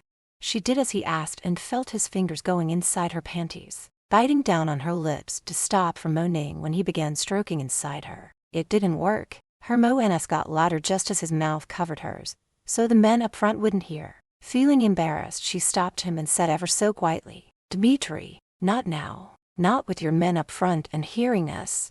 He removed his fingers. Not wanting to stop, he made a growling sound. "I knew we should have come in the other car. The window goes up and would have given us some privacy," he said into her ear. He could have laid her down and had sex with her, knowing his men would ignore them, but he didn't want her upset, so he stopped. She placed her hand on his face. "Thank you," she said, giving him a kiss. It made her feel special that he respected her enough not to do it in the car. Their eyes locked and something special passed between them at that moment. Chapter 15. They walked inside and were heading upstairs when Bapa came from around the corner. She looked angry. "Mr. Smirnov, may I have a private word with you?" "Not now, Bapa. It is late and we are going to bed," he said, placing his hand on the small of Danika's back and led her up the stairs. He had no desire to talk to her. He had something much better to do. "Don't you think you should talk to her?" she asked when they got to the top of the stairs. "She never has anything important to say. It's always to complain about something. She can't wait until morning. But I cannot wait to have you in my bed once again." When they got inside the bedroom, he removed his suit jacket and started unbuttoning his shirt. He did this while she removed her earrings and placed them on the dresser. "Would you undo my necklace for me, please?" she asked, looking in the mirror as she lifted her hair out of the way. He walked over and stood behind her. Reaching up, he undid the clasp and gently tossed it down onto the dresser. He then lowered his mouth onto her neck and began kissing as he slowly pulled the zipper on her dress down. "Fouquet, you smell and taste so delicious." As he continued to kiss her neck, his hand pulled her dress down past her hips, letting it fall to the floor. He cupped her breasts in his hands, feeling his manhood getting hard as it pressed into her backside. He turned her around to face him, placing his hands on her butt cheeks, pulled her up tighter against his body. His lips came crashing down on hers in a rough and demanding kiss that left her moaning into his mouth. She curled her fingers through his hair, feeling the roughness of his mouth on hers, and she could hear her panties being ripped as he tugged on them with his one free hand. Her feet were lifted off the floor, and she wrapped her legs around his waist as he carried her over to the bed and laid her down. Her tongue swiped over her bottom lip as she watched him remove his pants and briefs. There was a look of desire in his eyes. His member was hard and she couldn't help the liquid that pooled between her legs. Starting from the bottom of the bed, he made his way up her body, leaving kisses along the way. A loud moan escaped from deep in her throat when he started kissing and sucking lightly on her neck. Then when he placed his hand between her legs and started rubbing over her feminine folds, she arched her back, her legs opening wider. His mouth made its way up her neck into her lips as he continued pleasuring her below. "Dmitri, I want you inside me. I want to feel you, all of you." "Why? Someone is impatient. Just what is it you would like me to do to you?" "Everything," she answered, tenting. "And talk to me in Russian while you make love to me. I find it so SI and it really gets me hot." What is it about women that love accents? One could be calling them all kinds of filthy names, and they would still think it was SI. That is as long as they didn't understand what was being said, he asked himself. He placed himself at her wet entrance and thrust inside her. He buried his face in her neck, kissing her as he talked in Russian. It was true. It was really turning her on. He could tell by the way she was squirming and moaning. Her fingernails scraped up and down his back. As he moved up and down faster, he felt the warmth of her walls tightening around his snake, and he lifted himself up onto his hands to look at her face when she had in release. Right before he came, giving one last thrust as he released, he said in his native tongue, "Fouquet, you feel so tight and hot. I cannot get enough of your tight cat." She let out a cry of pleasure when he was done. He was like a wild man in the way he kept thrusting inside her, and when he spoke in his language it drove her mad. Yet when he was done, he stroked her cheek, and she saw something in his eyes before he placed his mouth on her neck. It was the look of a man who cared about who he had just made love to. When he rolled off her and laid on his back, she snuggled up to him, resting her head on his chest, a first for doing that. "It was good for you?" he asked, his accent coming out strong. "Yes, it was amazing." He looked down at her and saw her smiling. "Why do you smile like that?" She ran her fingers over his stomach. I'm smiling because I know you like me. Sometimes you act like you don't, but you do. Woman, you are speaking nonsense. Lifting her head, she climbed on top of him and stared him in the eyes. I saw it when you looked at me. Admit it. You like me, she said, leaning down and started kissing his neck. A feeling of excitement washed over her when she felt him getting hard again. He growled like an animal as he flipped her over onto her back and got on top of her. Okay, I will admit that I like you. You make me feel weak when I'm with you. I like the way you feel, the way you smell, and I can't think of anything else but making love to you. But don't be mistaken, I will not become soft. You've already become soft. With me anyways. Don't worry, my mean, tough mafia man. Your secret will be safe with me, she said, stroking the stubble on his face. He stared into her eyes. His cold heart was melting. From now on you are mine forever. I will never let you go. Good, because I don't want to go. This stroked his ego. He liked hearing her say that, and he lowered his mouth onto hers. This time he was tender as he made love to her. She had broken him. He would never hurt her, but he still had to appear ruthless and cruel, so that his enemies would still fear him. The next morning she woke up alone in bed. Getting up and after taking a quick shower, she went downstairs. She went to his office looking for him, and when she entered, she found him there with two men she had never seen before. I'm sorry, I didn't know you were busy. Dmitri got to his feet, and as he walked over to her he snapped, making sure the others heard him. Don't you ever interrupt me again or else, he said in an angry tone. He grabbed her arm and pulled her out of the room, closing the door behind him. Once on the other side of the door, he pinned her up against the wall. Forgive me, I didn't mean what I said. I just have to be this way in front of certain people, and those men in there are very bad. He gave her a passionate kiss before letting her go. You understand, right? Feeling a little better, she nodded her head. As much as she hated the way he just treated her, she did understand. I will see you later, he said, giving her another kiss before going back into his office. As she was walking away, she saw Bapa standing there, staring at her with so much hate in her eyes. Ignoring her, she walked past her, but was wondering how long she had been there and what all she had seen and heard. For the next 2 weeks, they made love as often as they could. He was so loving towards her and took her to more ballets and plays. Bapa kept her distance from Danica, but she could feel the woman watching her. After 5 months she still was not pregnant. She was now hoping she would be. Now that she decided she wanted to stay with him, she wanted a baby but was hoping for a girl. She wanted all girls. That way she knew no son of hers would have to run the business. In time she hoped Dmitri would give up this lifestyle, though she knew that was just a dream.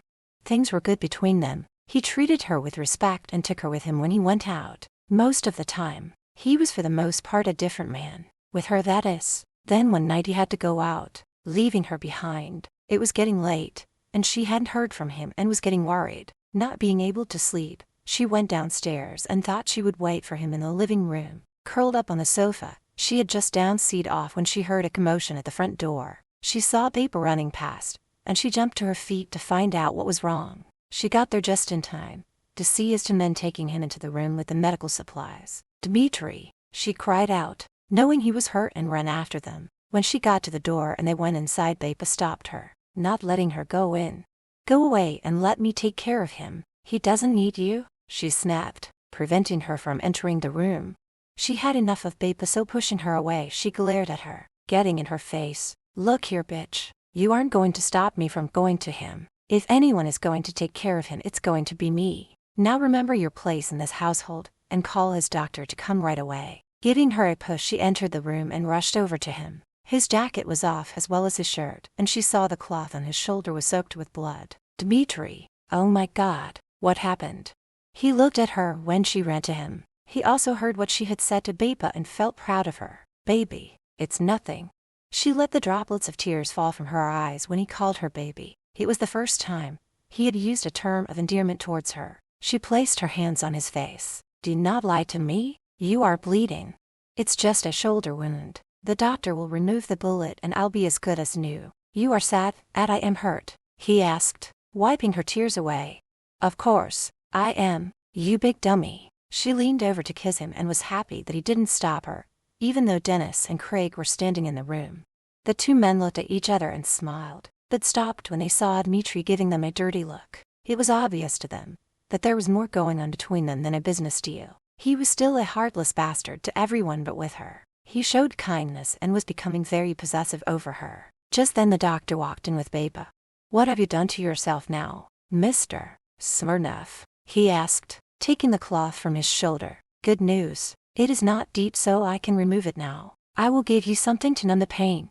When he was given the shot, he grabbed Danica's hand. "You might want to leave the room when he takes out the bullet. It's not for the faint of heart." "I'm not going anywhere," she replied, taking a hold of his hand. She did have to turn her head when the doctor took out the bullet and the blood came pouring out. For a moment she thought she was going to faint when she saw him putting the stitches in.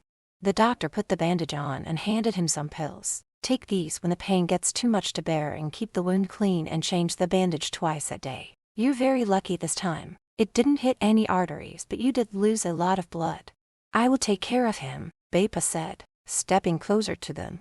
Danica gave her an icy stare. "No need to bother yourself. You have enough to do. I will be taking care of him," she said, and then turned to the other two men. "Help me get him upstairs to his room." Out of the corner of her eye, she could see Beba shooting daggers at her, but she didn't care. She was no longer going to let the woman treat her like dirt. She felt stronger, more in control, and was no longer the scared little girl that first arrived here.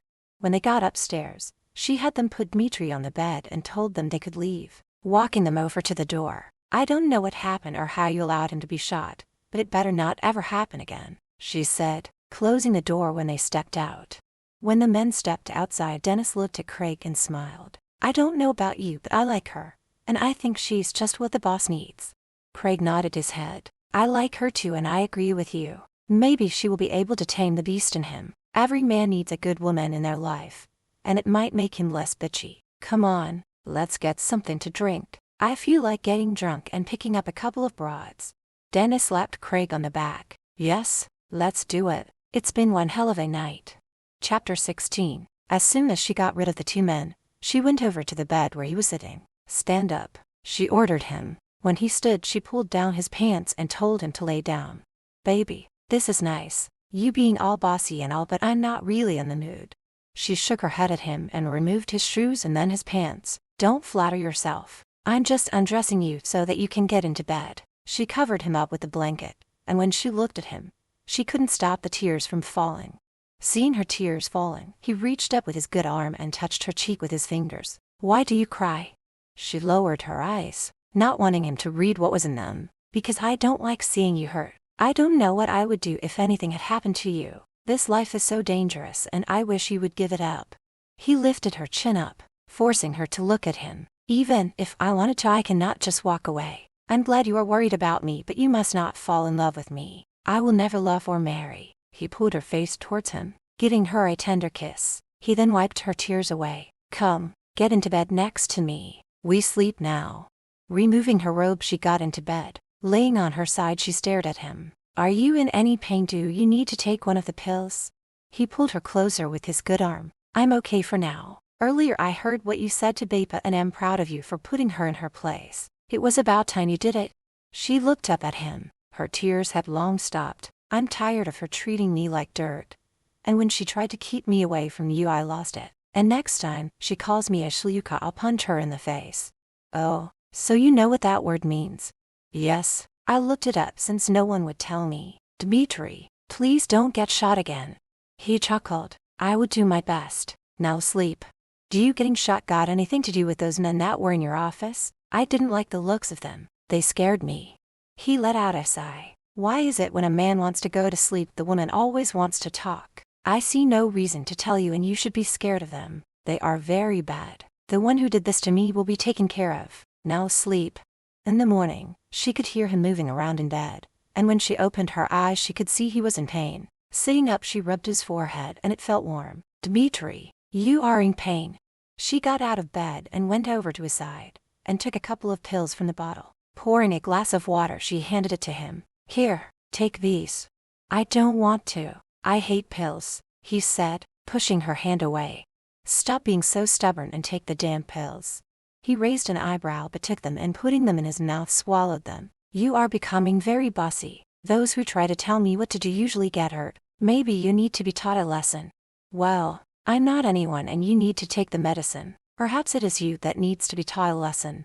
What could you do to me? She smiled. Make you sleep on the sofa and go without sex for a while. As if that will happen, he said. Grabbing her arm, he pulled her close. You like sex as much as I do, so that won't work.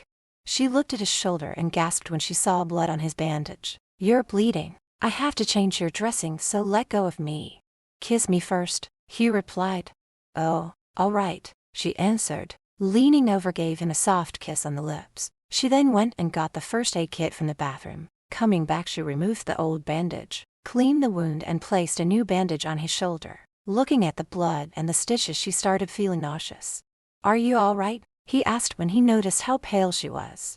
It's the blood. It's making me feel nauseous. Covering her mouth, she ran to the bathroom and closed the door behind her. Getting on her knees in front of the toilet bowl, she threw up. She could hear Dmitri calling out to her. I'll be out in a minute, she yelled back. Getting up, she went to the sink and rinsed her mouth out and splashed cold water over her face. Her stomach still felt queasy, but she went back into the bedroom and saw him getting out of bed. The doctor said you needed bed rest for a couple of days, so get back into bed. I was just coming to see if you were all right. Did I hear you throwing up in there? Yes, but I think it was just because of what happened to you. And seeing the blood kind of made me a little sick. But I'm okay now. I'll call downstairs and have the kitchen staff make us up some breakfast and bring it up to us. I can do that, he said, taking the phone from her hand. I think you might be pregnant, so I want you to go take a pregnancy test. She knew there was no point in disagreeing with him once he put his mind to something. Going into the bathroom, she opened the drawer and took out one of the pregnancy tests. After taking the test, she leaned against the counter waiting for the results. Danica, what is taking so long? I'm still waiting for the results. Just be patient and I will be out in a few minutes. God, we're all men this impatient, she asked herself. Time was up, so she picked up the stick and stared at it. Taking a deep breath, she went back into the bedroom where he was sitting up waiting. Well, he asked, motioning for her to come and sit on the bed. Walking over to him, she sat her down holding the stick in her hand. It's positive. You're going to be a daddy. Now that she was pregnant, she knew there was no leaving now. She would stay with her baby and raise her or him. Even though he had said he would never fall in love or get married, she would have to learn to live with that. The truth was she was falling in love with him, but she could not tell him that. She thought if she were to tell him, he would push her away, and that was the last thing she wanted. She would learn to live in his world and accept it, but her child would not be a part of the business. Sitting up, he took the pregnancy stick from her hand and looked at it. A huge smile lit up his face. You have made me so happy. I will make a doctor's appointment for you and we will go together. You and our child will get the best care, and I give you my word that I won't let anything happen to either one of you. Putting one hand behind her head, he pulled her close for a kiss. Come, lay down next to me. She got into bed and felt his good arm going around her. It took a while, but you finally got what you wanted, she said, giving him a big smile. I always get what I want. You should know that by now. We will go out and celebrate. Where would you like to go? She shook her head. You're not going anywhere for the next 2 days. The doctor said you need to rest and to heal. When you are feeling better, then we can decide what to do. I rather enjoyed dancing last time, so perhaps we could do that. Whatever you want I shall give you, but right now I want you naked and under me, so that I can show you how much I appreciate you giving me a child. She wiggled out of his arms and got out of bed. Oh my God, you just had a bullet removed from your shoulder and you're still thinking about sex. Well, you can just forget about that for the next couple of days. His eyes narrowed slightly. A smirk appeared on his face. Baby, there is no way I am going to wait 2 days to make love to you, he said. Grabbing her wrist, he pulled her back, causing her to fall on top of him. Just then the door opened, and Bapa entered the room carrying a tray with their breakfast on it. Her jaw dropped open when she saw Danica on top of him. Have you no shame, woman? He has been injured, and you are laying on top of him like some cheap tramp. She jumped out of bed. Her face had turned a dark shade of red. She was about to say something, but Dmitri beat her to it. Bapa, you are never to enter this room without knocking and given permission to do so. The next time you call her names or insult her, I will put you on my plane and you will be back in Russia. This is your final warning. Bapa stood there with her mouth wide open. She knew that look in his eyes and knew he meant what he had said and would send her back to Russia. There was no way she would go back there, so she would have to keep her mouth shut and her opinions to herself. Yes, sir. You don't need to worry about me anymore. I will be more respectful towards Miss Beck. That is good, and you can congratulate us. Danica is pregnant with my child. Babe placed the tray of food down on the table. Putting her hands behind her back, she clenched them, feeling her fingernails digging into the palms of her hands. It took every ounce of willpower. She had to force a small smile on her face. This is good. Congratulations to the two of you. If there's anything I can do or get, you please don't hesitate to let me know. He nodded his head. Thank you. You can go now. When she was gone, Danica sat next to him on the bed. That was the fakest smile I have ever seen on anyone. You know she didn't mean it. She's not happy about me having your baby. He reached up and tenderly stroked her cheek. I do not care what she thinks or feels. All I care about is you and our child. I am hungry. We will eat now. Stay in bed. I will bring your food to you, she said when she saw him getting up. I am capable of getting up and going over to the table to eat. Now be an angel and pour me a cup of coffee. She poured his coffee just as he asked, and when he made a face she knew he was in pain, so she went and got his pills. You are hurting. Take these and you will feel better. When she saw he was about to protest, she placed her hands on her hips. You will take them, even if I have to force feed them to you. Grinning, he took the pills from her and popped them in his mouth. Woman, do you not know who you are talking to? Who gave you permission to speak to me in such a manner? She couldn't help giggling. He looked so serious, but now that she was pregnant, she had a bit of an upper hand on him. Yes, I know who I'm talking to, and no one has given me permission. As long as you are confined to bed, you are under my control and will do as I say. When I am better, I shall have to punish you, but do not worry, you will enjoy my punishment this time. Eat your food and get back into bed, she said in an assertive tone. She actually liked the thought of having him all to herself for the next 2 days. He kept looking at her while he ate. He knew he had created a monster. As long as she didn't treat him this way when others were around, he would let her continue. If he were to be honest with himself, he liked that she was speaking up and becoming more independent around him. Why do you keep staring at me? He smiled at her. I like that you feel free to speak to me the way you do, but I'm asking you not to talk to me like that in front of others. They will think I had to come soft, and will try and get the upper hand on me. I need to keep them fearing me, and if they see I'm being whipped by a woman, it will only cause trouble. I'll make a deal with you. He looked at her suspiciously. What kind of deal? If you give me your word that you will treat me with respect, even in front of people, I will be quiet. I will not talk back to you, and I'll do what you tell me to do. You have my word. Good, she said, smiling back at him. Now, as soon as you're done eating, get back into bed and rest. Yes, ma'am, he said, saluting her. Chapter 17. The night before her doctor's appointment, he treated her to a night out. He took her to dinner and out to the opera. He also booked them into one of his hotels where they spent a night of passion. He was just putting on his shirt when she came from the bedroom, dressed and ready to go to her doctor's appointment. You look gorgeous, he said, looking at the black skirt and pink top she was wearing. She walked up to him, smiling. Thank you, and don't look so serious. Sly, you look so sly when you do. He placed his arms around her waist and drew her close. Okay, what do you want? What makes you think I want something? She asked, putting her arms around his neck. When he raised an eyebrow at her, she knew she should tell him. All right, there is something I would like. What? He asked, still holding her close. Do you remember when you took me to the art gallery, and how much I enjoyed the art, especially the paintings? You want me to buy you some art? She smiled, shaking her head. No, when I was young I always loved to draw, but my stepfather would throw away my pencils and paper. With you gone a lot, I had nothing to do, and I was wondering if I could take some art lessons. I looked into it, and there is a class starting up in a couple of weeks. She cleared her throat when he said nothing and thought maybe he wasn't going to let her. She lowered her eyes. Never mind, it was just a thought. Her smile had turned upside down and he knew she was sad, lifting her chin up so that she would have to look at him. Is this something that would make you happy? She nodded her head. Yes, it would. Then I shall arrange it for you. Looking up at him, a smile appeared on her face. Thank you so much, she said, planting a kiss on his lips. You can thank me later, but right now we must get to your appointment. He liked seeing her happy. She had lived such a sad and pathetic life, and he felt she deserved some happiness, and if taking art lessons would make her happy, then he was all for it.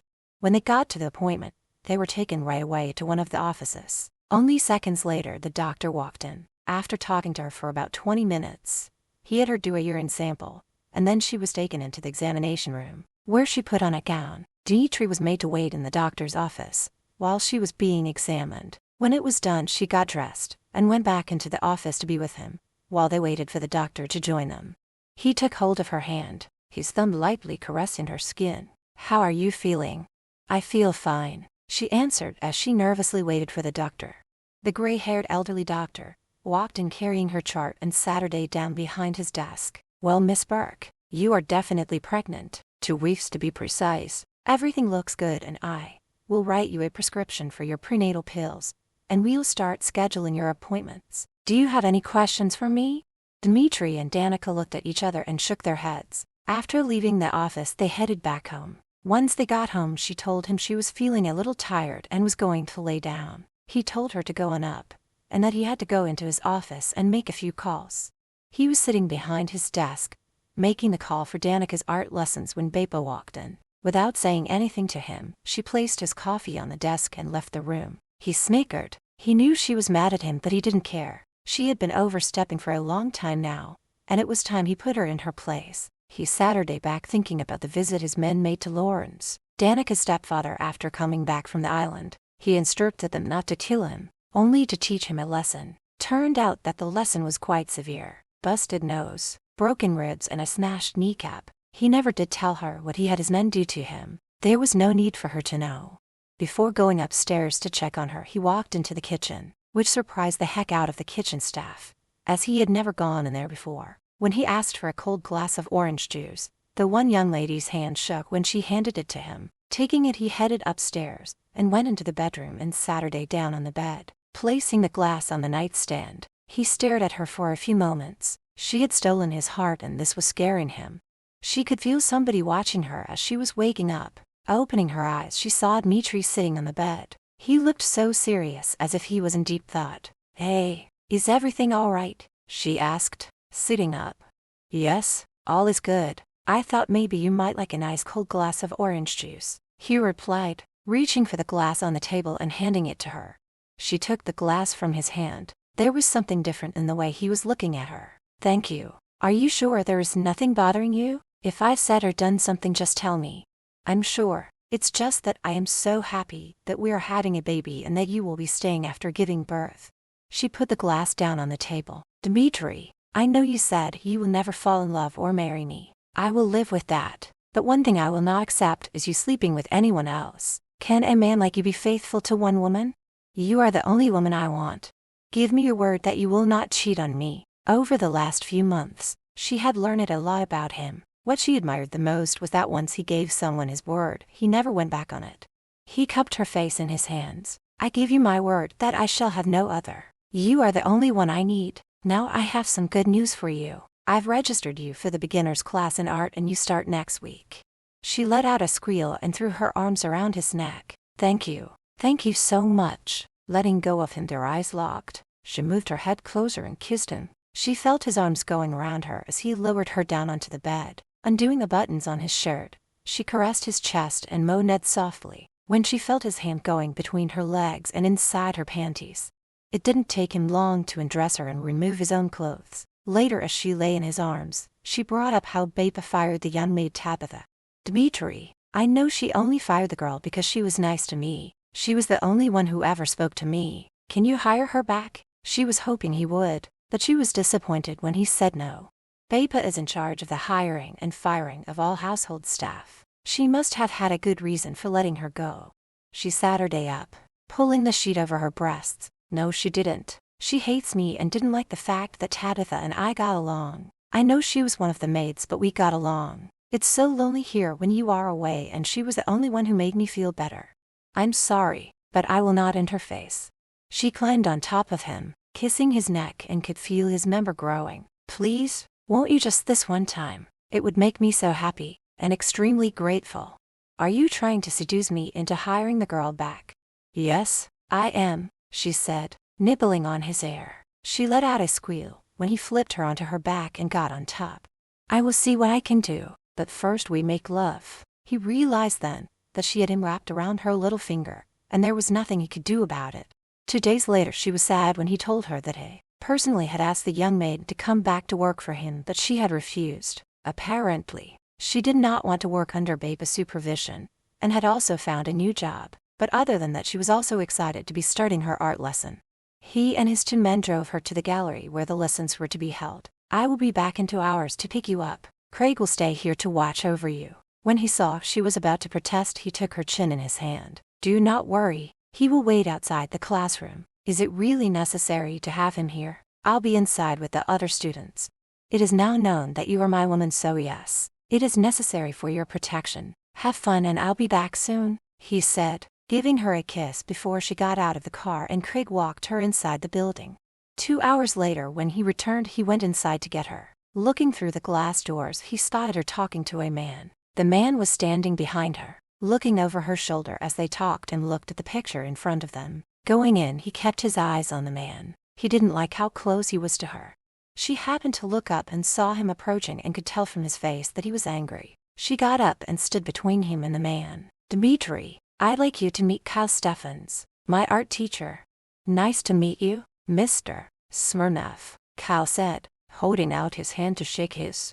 Dmitri looked at the man's hand for a second before taking it, adding more pressure than was necessary. He didn't reply, just turned to her and asked if she was ready to go. When they got into his car, she turned to him, a bit upset with how rude he was to her teacher. "You were rude to him? Why?"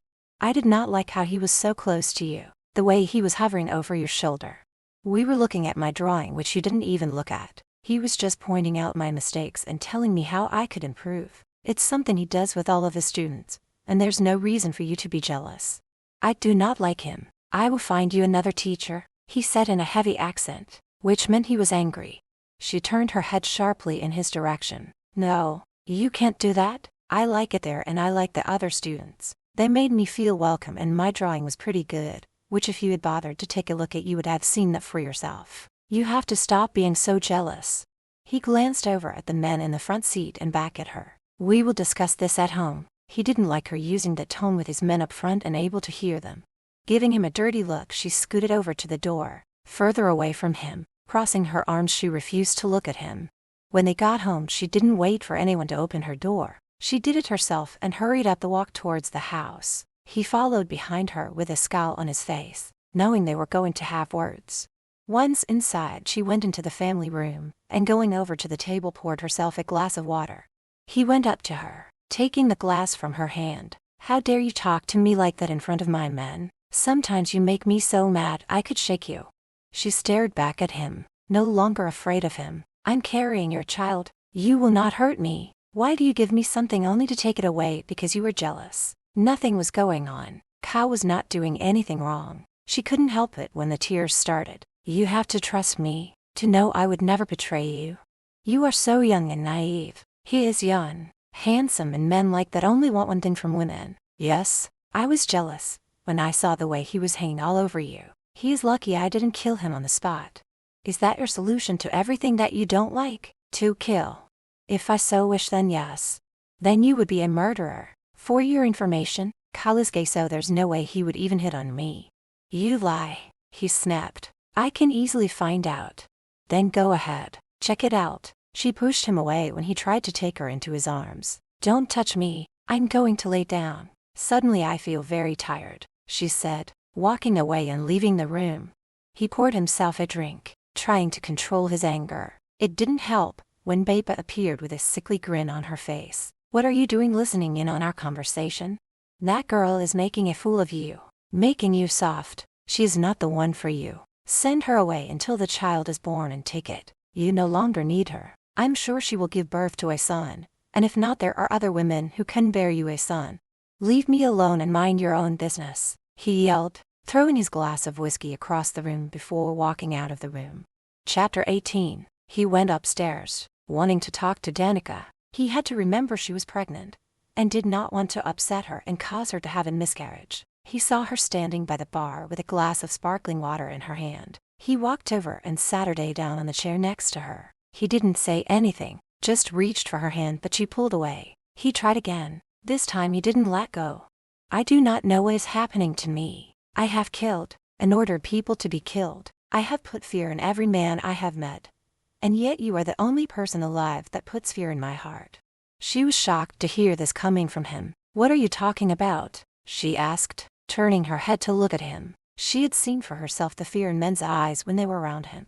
I met this man once, Tony Marshall. He was known to be a tough bastard, but he met this woman who was given to him to pay off her brother's debt. He fell in love with her, and when she was kidnapped, he asked for my help to save her. I remember telling him that a woman could destroy him faster than any bullet. He didn't care. He gave up so much for her, for the sake of love. I told him that love would make him weak, but instead, it made him stronger. I'm afraid that you have the power to destroy me, to take me down, and this scares me. I have never been scared of anything in my life.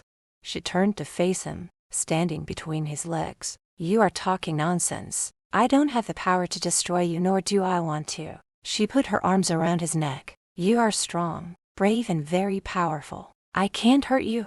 Putting his arms around her waist, he pulled her closer. Oh, but you can. You do not know the power you have over me. I have become so fond of you, and I do not like it when another man gets too close to you. I feel like I could kill him with my bare hands. Dmitri, you must control your anger and your jealousy. I have given myself to you fully. I am willing to live in this world of yours. I would never cheat on you, and Kyle is gay, so you have nothing to worry about. I am trying, he said, cupping the back of your head, pulled her down for a kiss. About my lessons. Will you allow me to continue with Kyle as my instructor?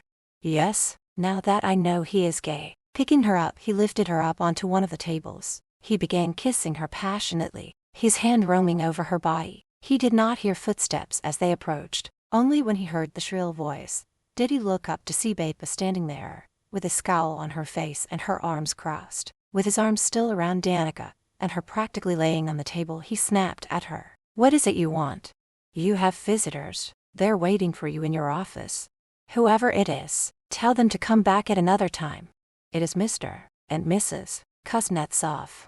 Dmitri helped Danica up, still looking at Beba. Tell them I shall be there in a few minutes, and have the kitchen staff bring in some refreshments. Beba glared at Danica for a split second before turning and leaving the room. Who are those people? Are they friends of yours? Yes, they are good friends of mine from Russia and will be staying with us for a few days. I need to speak to them alone, so why don't you go and freshen up for dinner, and then I will introduce you to them. She did as he asked, and went up to the bedroom to take a quick shower and change into another outfit. She was a little wary of meeting his friends. She didn't even think he had any. She had no idea what his friends would think of her, and would they find out why she was here and carrying his baby? Would they just speak in Russian, leaving her out of the conversation, or would they even like her? There were so many questions roaming around in her head, and now she found out that they were staying for a few days. When she made her way downstairs, she figured Dmitri would have taken them into the family room, so she went there. She would be lying if she said she wasn't nervous. She was petrified at the thought of meeting his friends. Standing by the door, she looked in at the couple sitting and talking to Dmitri. The man was of a sturdy build with gray hair and beard, and looked to be around 40. The woman was slender. Her dark hair was done up in a bun on top of her head, and she looked to be younger than her husband by a few years. When he saw her, he got to his feet and held his hand out for her to come closer. Danica, come, meet my friends. When she got to him, he put his arm around her waist, smiling as he introduced them all to each other. Benjamin took a hold of her hand and lifted it up to his lips, and gave it a gentle kiss as he looked into her eyes. My dear, Dmitri did not tell me how beautiful you are. It is a great pleasure to meet you, he said in a really thick Russian accent. Anika stepped closer. I too am thrilled to meet you. Dmitri has told us so much about you, that I feel like I've known you forever. Danica didn't know why she was so nervous about meeting these people. They were very nice and treated her respectfully. It's a real pleasure to meet you both.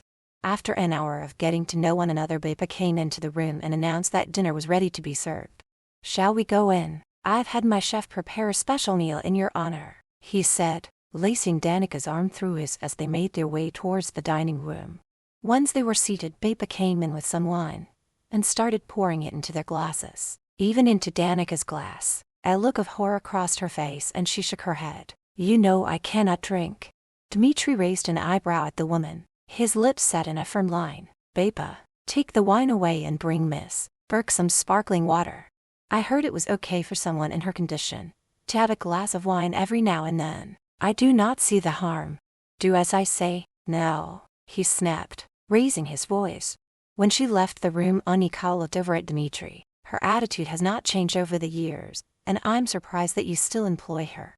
It is hard to find someone to trust, and she has proven that she can keep secrets, and I know she will never betray me. But I must admit lately, she has become worse, and if she keeps it up I will have to get rid of her." He looked at his two friends and smirked. "Perhaps you could use her service back home. She really is amazing at running a household and its staff." Anika laughed. "No thank you. I do not want that surplus anywhere near my family. Besides, she will never leave you." After they ate their meal, they took their drinks outside onto the patio and Saturday down to talk. He told them how Danica was taking art lessons. She couldn't help blushing when he started bragging about how well she was doing. "I'm not really that good. So far all I've drawn was fruit. It's more of a hobby than anything else, something to keep me busy." "Well, once your baby is born, you will be kept busy all the time. I know it's early yet, but you really should start thinking of setting up the baby's room and start interviewing for a nanny." "A nanny? I don't want a nanny raising my child. I'm more than capable of doing it myself," she said, looking over at Dmitri. "You will be the one raising our child, but having a nanny, she will be here to help you out and to give you a break every now and then. We can discuss this later when we're alone," he said, giving her that look that told her to drop it for now. As prior to their agreement, she would not argue with him in front of other people. She would wait and discuss it with him when they were alone. There was no way she was going to let another woman take care of her child. She was the mother and not some stranger.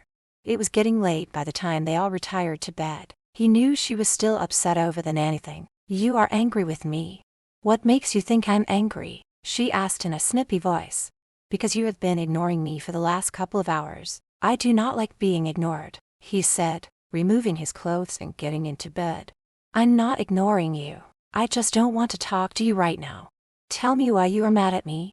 She never thought anything about it when she started removing her clothes in front of him. "All right, you want to know why I'm mad at you, then I'll tell you. I have heard how rich people hire nannies to raise their children while they go out partying and on trips, and I will not be like that. I will raise my child and give him or her the love that they should get from their parent. I don't need any nanny to raise my child." "You sit there agreeing with them about hiring one without even discussing it with me first," she said, angrily snapping at him. He did not like her tone of voice. He was not used to someone talking to him in such a manner. "I suggest you watch your tone when you are talking to me, or else." "Or else what?" she hissed, putting her nightgown over her head and pulling it down. "Or else I will have to punish you." She turned to glare at him. "Are you going to lock me up in that room downstairs and leave me there for days as you did before?" He had enough of her lips, so jumping out of bed, he rushed over to her, grabbed her arms and pinned her up against the wall. "How dare you throw that in my face after I have given you my word that I would never do that to you again? You have become too free with the way you talk to me. The punishment I have in store for you will be quite pleasurable for both of us." He heard her gasp when he pressed his body against hers. His manhood was hard and throbbing. "You think SX is going to make me forget that I'm angry with you? It won't, so take your hands off me," she said, breathing heavily. "Damn it." His scent and the feel of his manhood pressed against her, and when his accent became thicker she could feel herself getting turned on. His eyes were glued to her breasts as they rose rapidly up and down. "Your anger only makes me want you all that much more. I bet if I put my finger inside you I will find you're wet." When she turned her head and called him a beast, he placed his hand on her leg and moved up, going inside her panties. "Oh yes, you are wet for me," he said, crushing his lips on hers.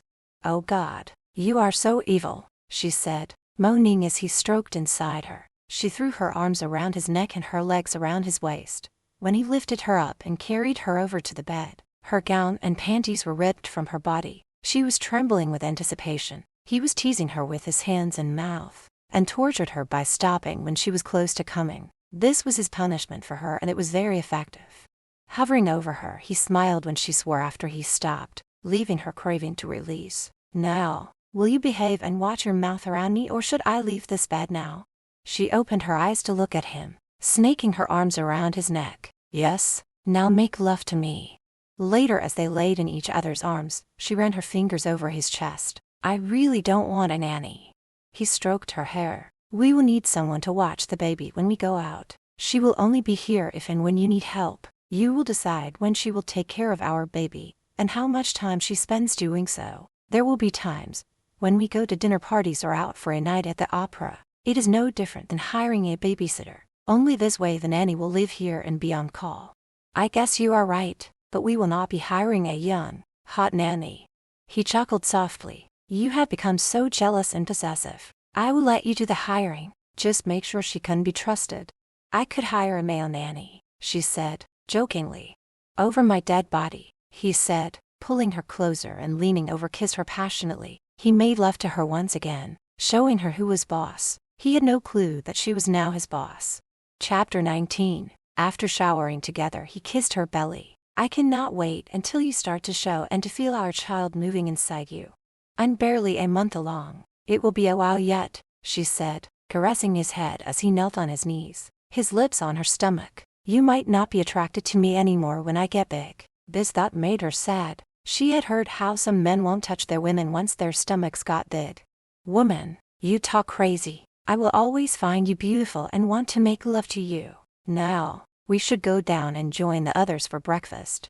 During their morning meal, Anika suggested she and Danica go shopping while the men discuss business. You men will be busy all day, so I would like to take Danica shopping. We can go and pick out some stuff for the baby. Dmitri looked at Danica. Do you wish to go shopping? She looked back at him. I think I would like to do that if it's okay with you. I will have my driver take you both into town. He replied. Reaching into his pocket, he took out his wallet. Removing a black credit card, he handed it to her. Buy whatever you want. She looked at him, then to the card and back at him. She had heard about these cards. They had unlimited credit. Maybe I'll just buy a few baby things like some clothes and diapers. You should go shopping for a crib and whatever else the baby may need. I was kind of thinking that you and I would pick out those things together for the baby, she said, hoping he would agree. What do I know about cribs and diapers? It is better that you take care of all of that. Not wanting to anger him by discussing it in front of the others, she decided to wait until later when they were alone. A couple of hours later, she and the older woman got into the car with one of the bodyguards and headed into town to do some shopping. First, they went to the baby store and she bought some diapers, sleepers and a few other items. They looked at the different cribs and high chairs and bassinets, but she really wanted his opinion on it, so she made an excuse that she couldn't decide right away. Later Anika convinced her to go to the lingerie store to pick out some SI outfits. After picking out a few items, they went and had lunch at a French restaurant. So tell me, Danica, how does Dmitri treat you? Okay, I guess. He has told us all about you, how he rescued you and made a deal with you to have his baby. He says it is just a business arrangement, but I have a feeling that it has turned into more than that. I can see how much he cares for you and I think that you have fallen in love with him. May I give you some advice? She wasn't sure exactly what the woman was getting at and was curious. I guess it would be alright.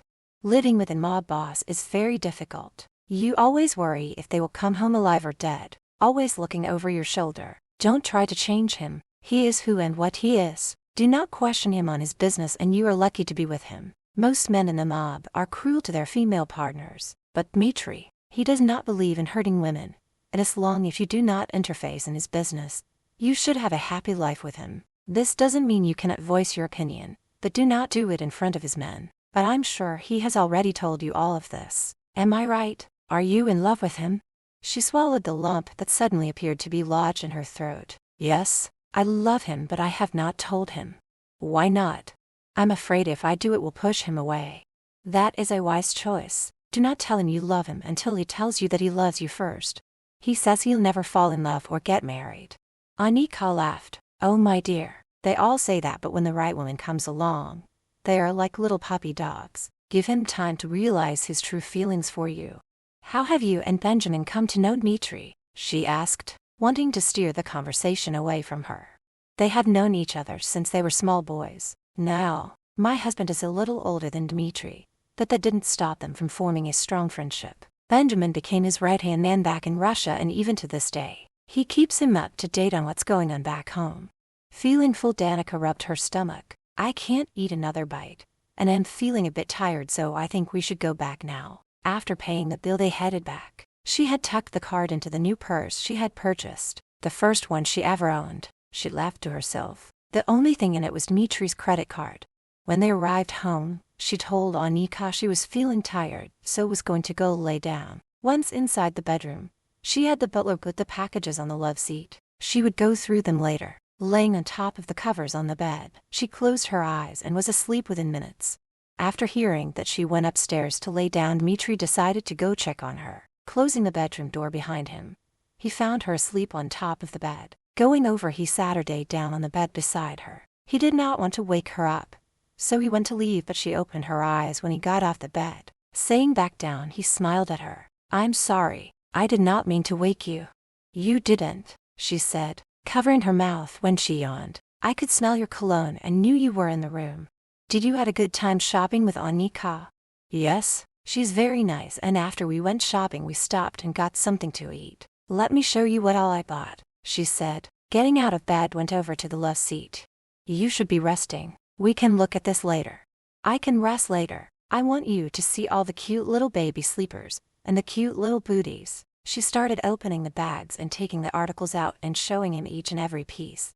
"This is all very nice, but have you picked up the baby furniture yet?" "Dmitri, I really want us to do that together. It would really make me happy," she said, batting her eyelashes at him and giving him the puppy dog eyes. He let out a deep sigh. "Woman, sometimes you drive me crazy, but if it will make you happy, then we will pick the stuff out together." She threw her arms around him, hugging him tightly to her. "Oh, I almost forgot." Releasing him, she went over to the side of the bed and picked up the purse she had bought and opened it. She took out his credit card and handed it to him. "I hope you don't mind that I bought this purse. I've never had one before, and even though I don't have anything to put in it, I fell in love with it."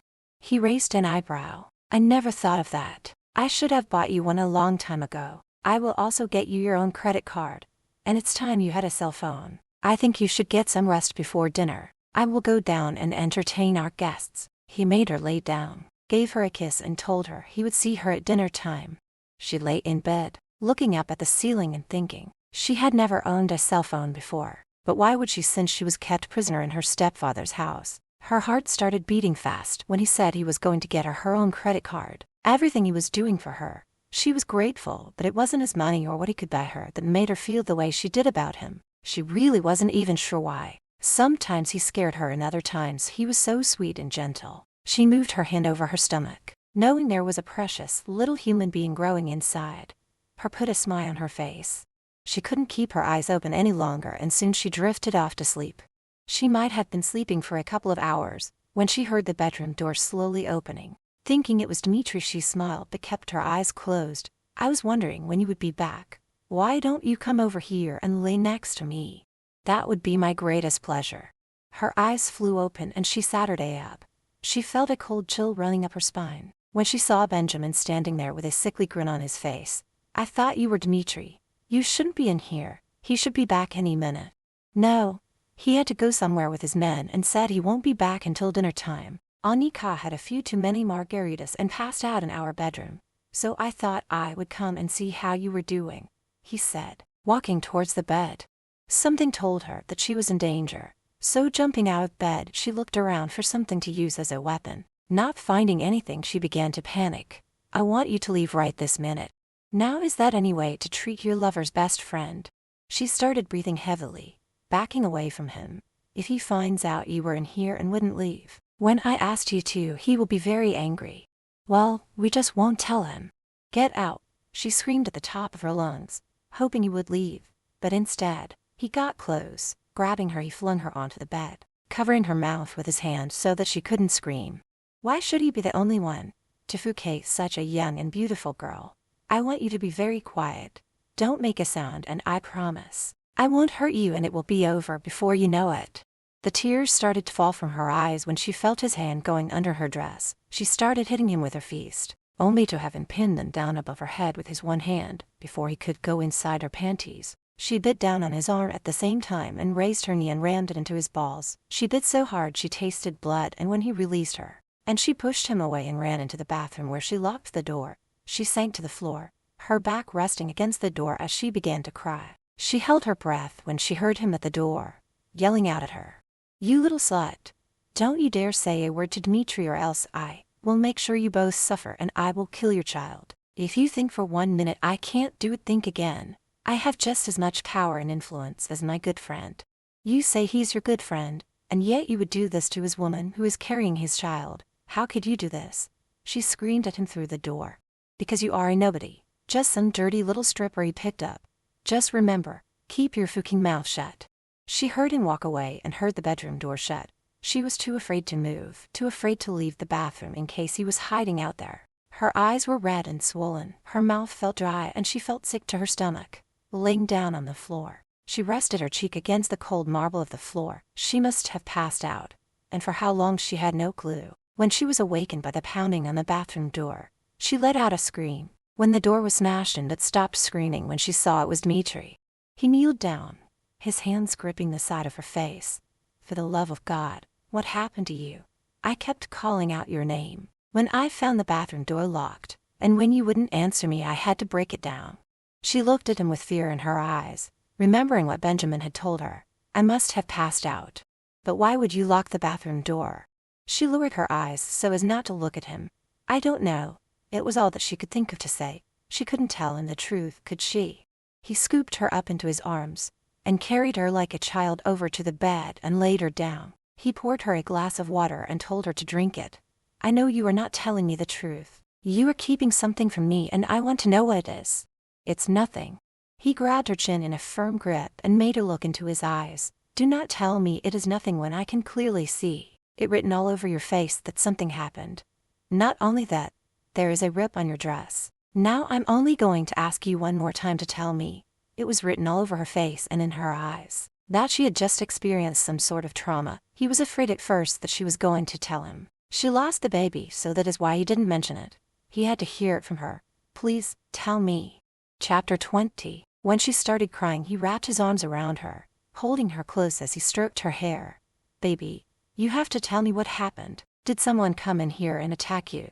Was it Baba? He felt his blood boiling at the thought of someone hurting her. He would kill whoever it was. She lifted her head to look at him. Her bottom lip trembled. No, it wasn't her. He placed his hands on both sides of her face and stared her straight in the eyes. You are scaring me. Who tried to hurt you?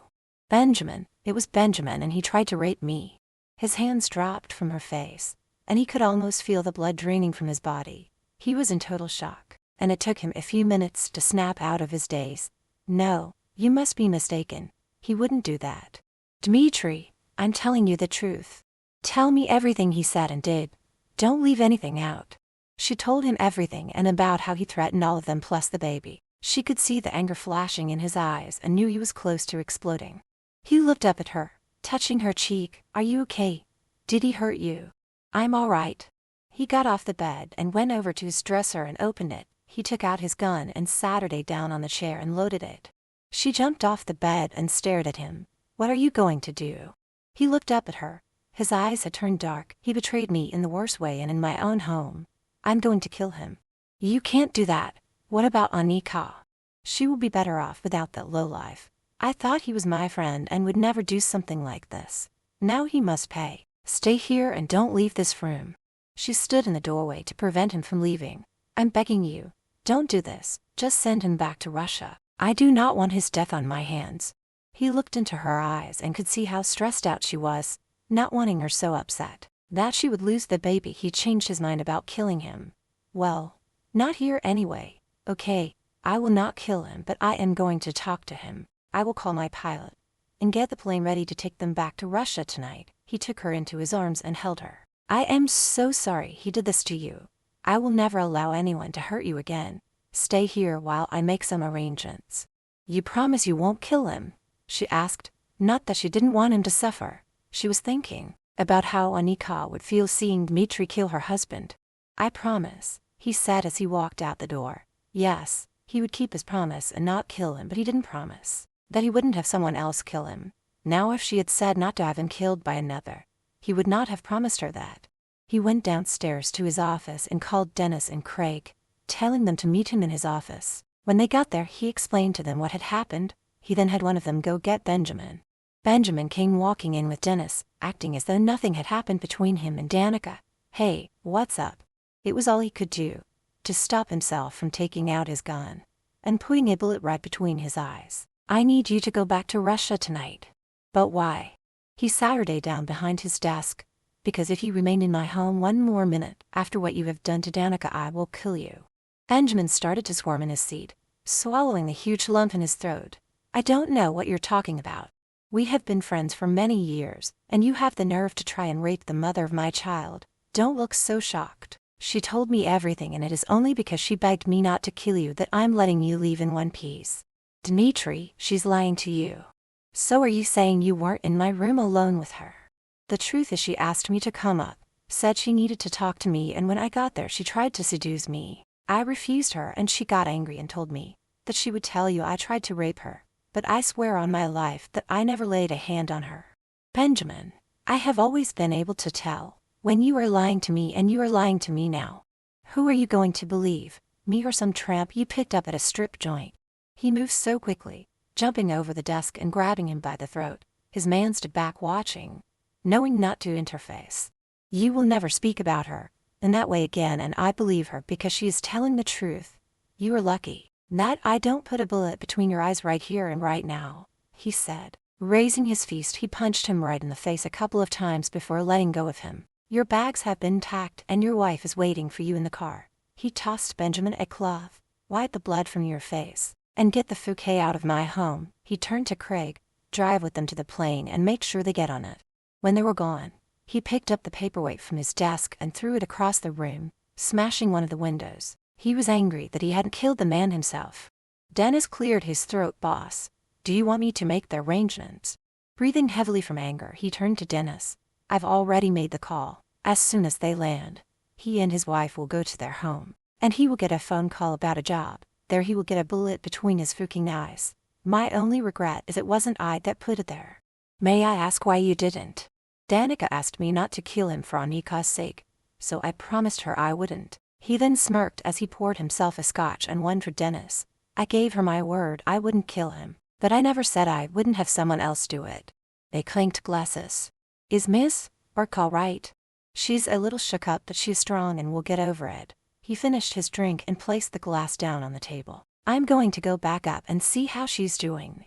I want you to stay here and wait for the call to come in that the job had been taken care of. When you get the call, text me on my cell, and I don't care what time it is. It may take a few hours, so make yourself at home. And if you want anything to eat, tell Bapa and she'll make sure you get something.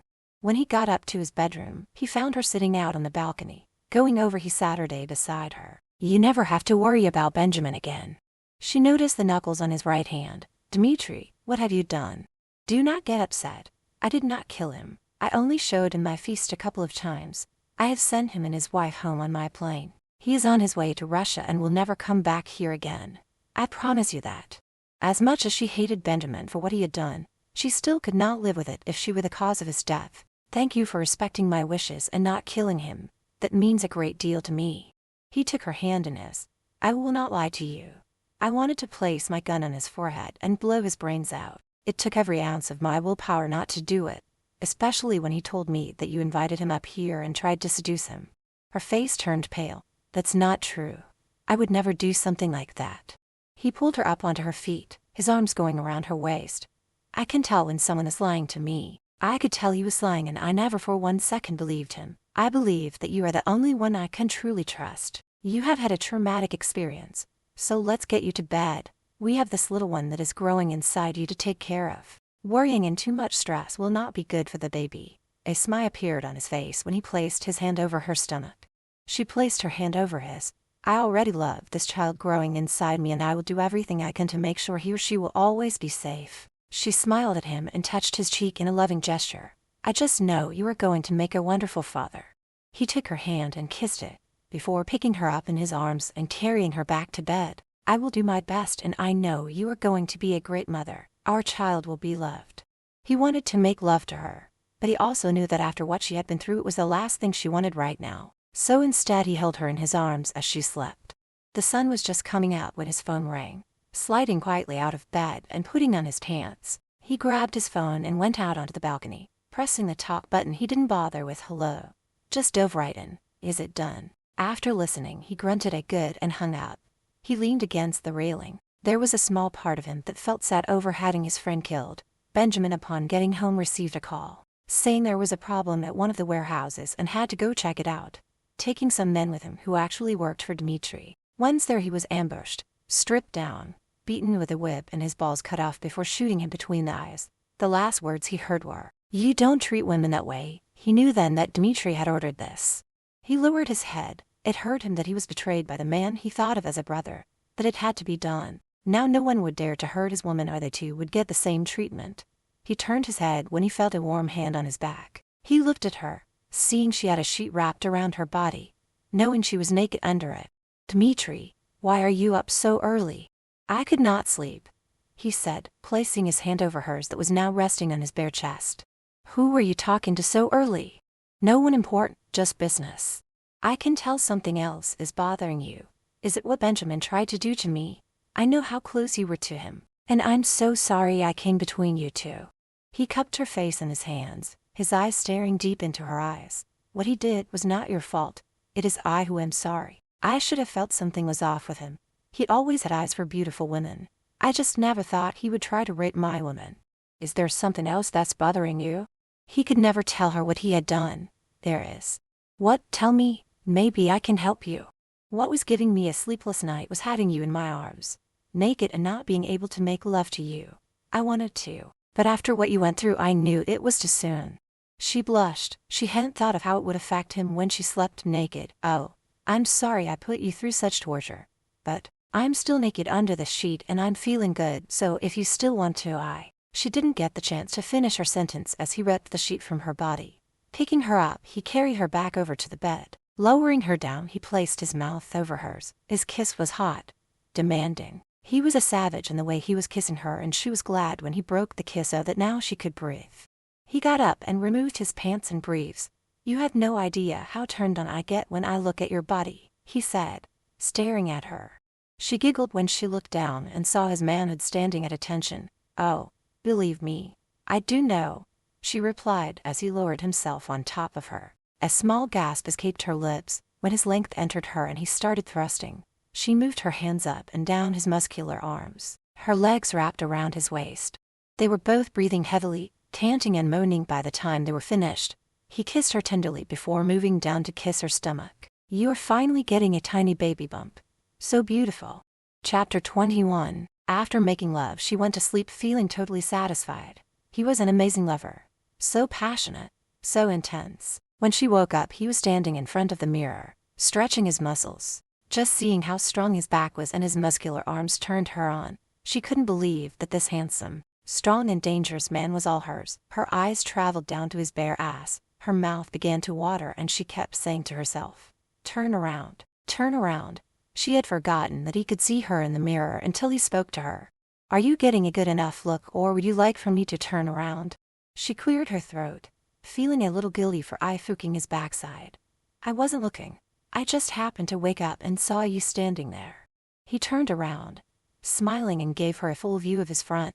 He saw her tongue flicker out and back and again, and he saw lust and desire in her eyes. "You naughty girl. I'd bet you're horny as hell right now. You are insatiable, and I wonder if I'm going to be able to keep up with you." He walked closer to the bed. "Are you horny? Do you want me to make love or just fouquet you again?" Her heart was racing and sweat was forming all over her body, and she could feel the wetness between her legs. "I never said I was horny. You don't have to. It's written all over you." He got up on the end of the bed and crawled his way up until he had her stretched down on her back. He looked down at her and smiled when he put his fingers inside her and felt how wet she was. "Yes, you want me." She swiped her tongue over her bottom lip and looked into his eyes as he hovered above her. "Even though I can feel how hard you are, I really doubt there is much you can do since you just did it not too long ago." He shook his head slightly. "Baby, I get the feeling you were just trying to push my buttons. You should know by now that I don't need a rest in between. But I will show you rather than tell you. So hang on, sweetheart. You are in for a ride of your life." 2 hours later, he rolled off of her and laid on his back, with his arm over his forehead. He started swearing. "I don't fucking believe this." She sat her day up and looked at him. He sounded so angry. "What's wrong?" He moved his arm to look at her. "You're what's wrong." His tone was harsh, making her worried. "What have I done? I am a busy man and have so much to do, and all I can think of is making love to you. It's all I think about, all I want to do." "What have you done to me?" She bit down on her bottom lip. "I'm sorry." He sat her day up and put his arm around her, kissing the top of her head. "You had nothing to be sorry about. You cannot help that I am so drawn to you. It's like you have me under some kind of spell. But I really have to get up now and take care of my business. You stay and get some rest, and I'll have the kitchen send you up something to eat. Are you going out? Yes, I have to meet with some people, and then run a couple of errands, and when I come back you and I can go swimming. He jumped out of bed and went to take a shower. Later, once he was dressed, he went back over to her and sat her down on the bed. I want you to sit up, drop the sheet so that I can see your perfect breasts, and then I shall give you a kiss before I leave. She had a little smirk on her face. Are you sure that is wise? What happens if you get horny when you see my breasts? You might want to rip off your clothes again and make love to me. You have worn me out. I'm not sure I could do it again so soon, but when I get back that will be a different story.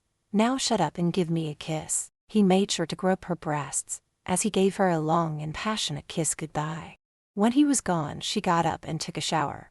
By the time she was done, her breakfast had arrived. Afterwards, she went outside and picked some flowers from the garden to put in their room. Yes, the staff could have done that, but she felt like doing it herself. After a while, she went back inside and asked one of the maids if they would put the flowers into a vase and take it to her bedroom. Just then the butler came and told her there was a delivery for her. She was confused, knowing it had to be a mistake.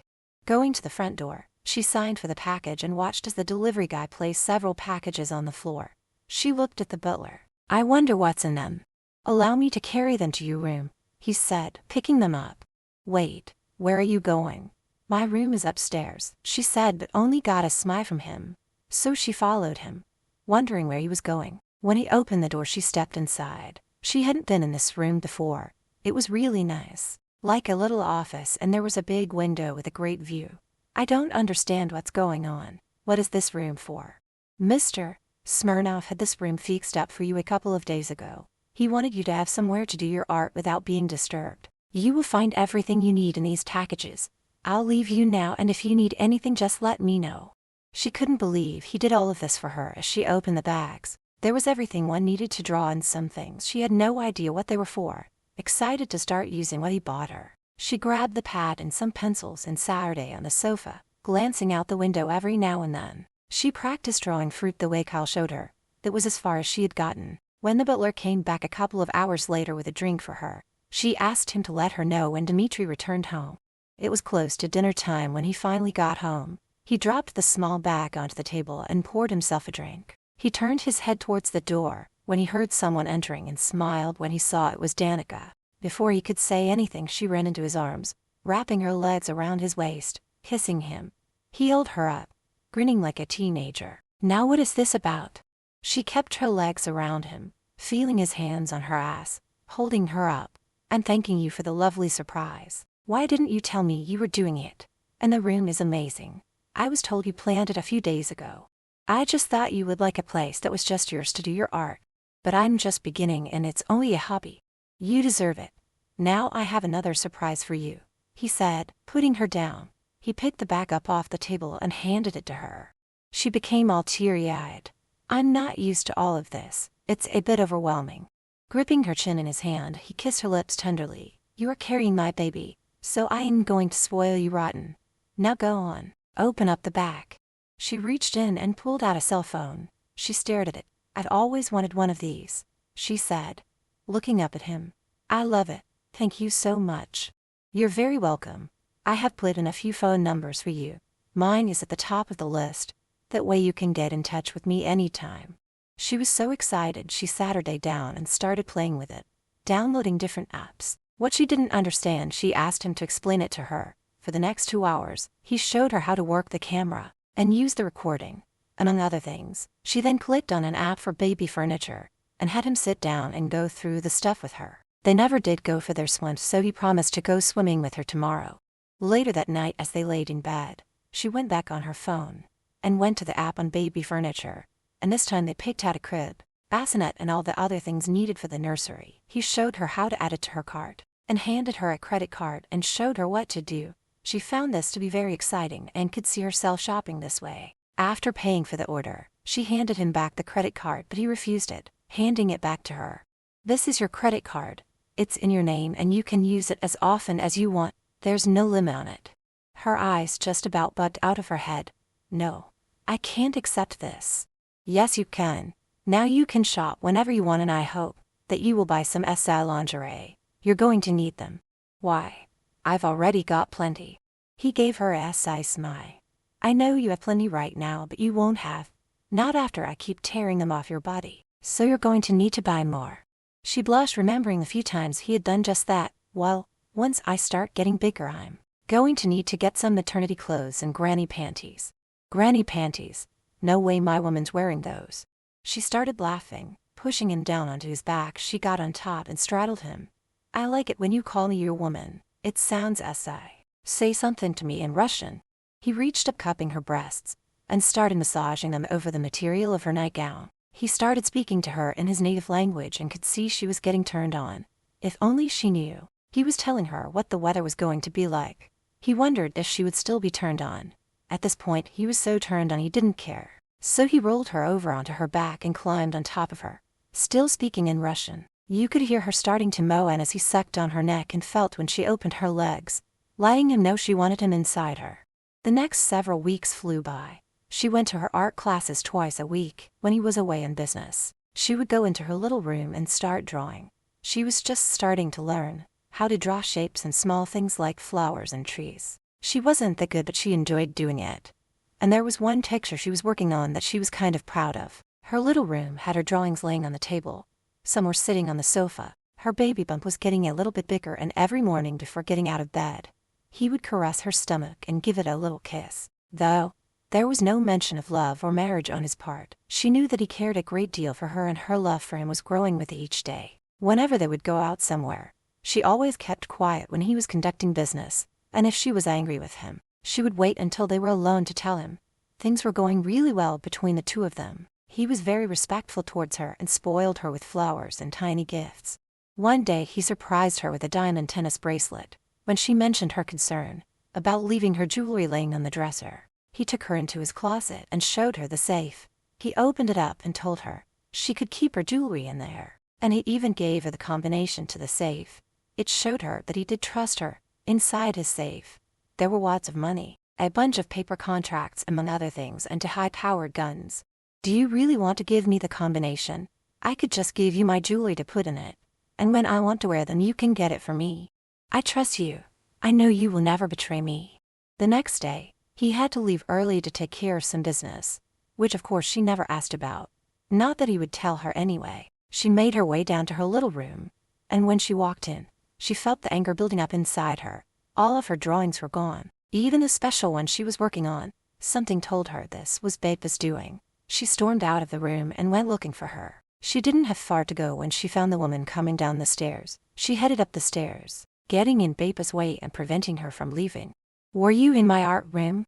Yes, it was a mess, so I cleaned it up and got rid of a lot of the garbage, she said with a nasty smirk on her face. Those were my drawings. You had no right to throw them away. It looked like garbage to me. I don't ever want you going in there again. Do you hear me? It is my job to make sure every room in this house is kept clean. As she started walking down the stairs, Danica grabbed her arm, intending on getting her a piece of her mind, but Bapa shoved her, causing her to fall down the stairs. Chapter 22. She could feel herself falling but had no way of stopping it. Though it was only a few steps, she couldn't help worrying about the baby inside her. The last thing she saw before blacking out was Bapa looking at her from the stairs where she had fallen. Having heard someone scream, the butler came running out from the other room. Seeing Danica laying on the floor at the bottom of the stairs, he rushed over to her. Miss Burke. Oh my God. He looked up to see Bapa standing on the steps, just staring down at them.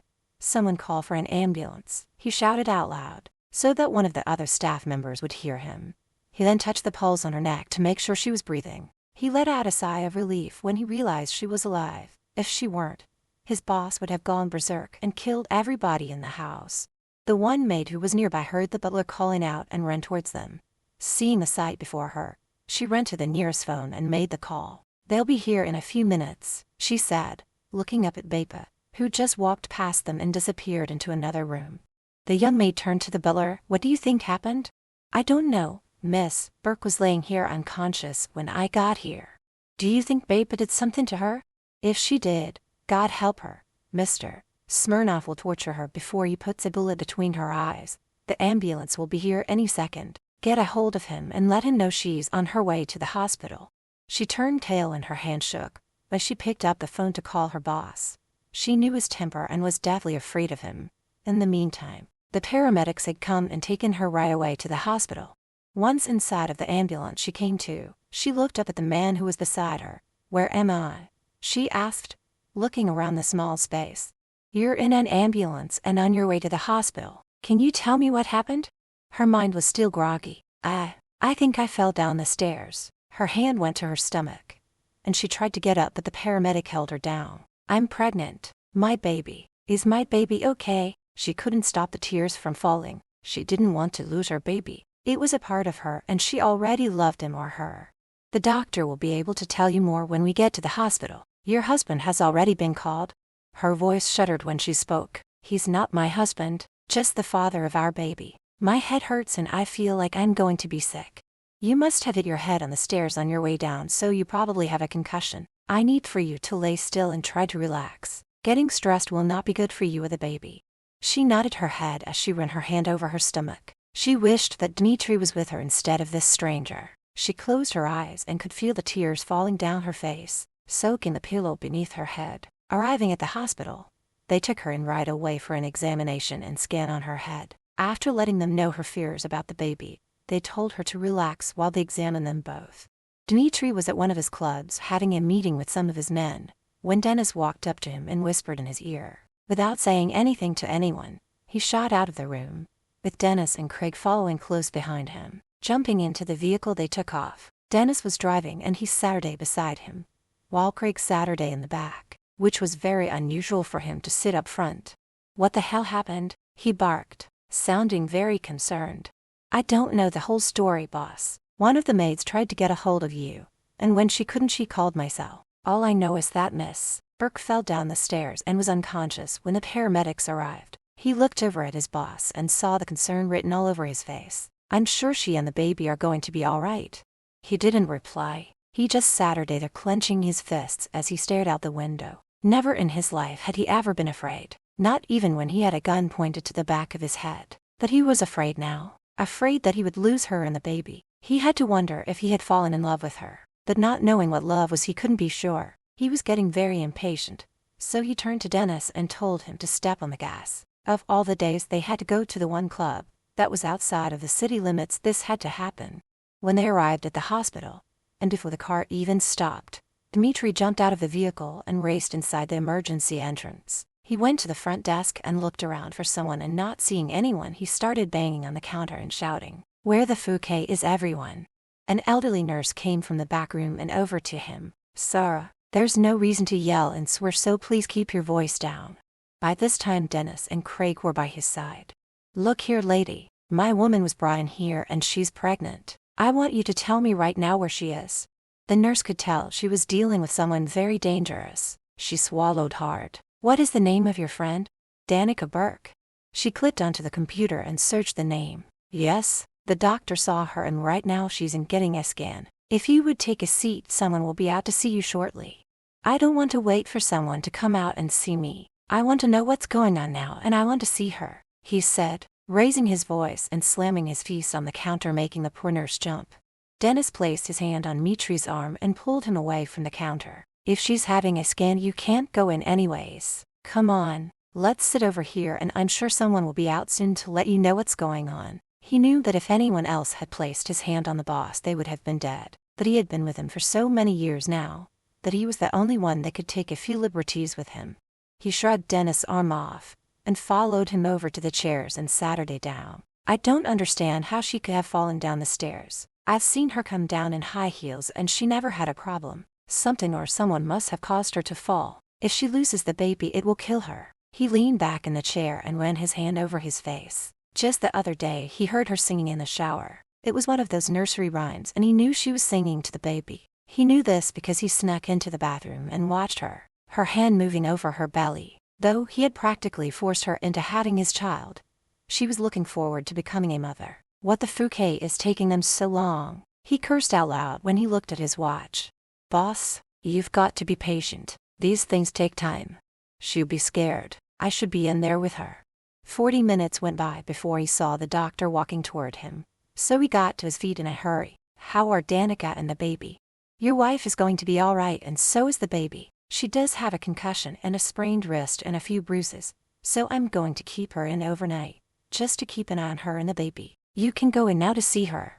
Dennis glanced over at his boss when the doctor called her his wife, and he never even flinched or corrected him. Dmitri made his way to the room where she was in. He opened the door and walked in and went right over to the bed. Her eyes were closed and he did not want to wake her. Pulling a chair closer to the bed, he sat her down and took a hold of her hand. Bringing her hand up to his lips, he kissed it. She looked so pale. I'm so sorry that this happened to you. Thank God you and the baby are going to be okay. I don't know what I would do if I were to lose you. Her eyes fluttered open. She felt better when she saw him. Dmitri. She called out his name in a weak voice. When he heard her voice, he looked up and got to his feet, moving strands of her hair from her face. I thought you were never going to wake up.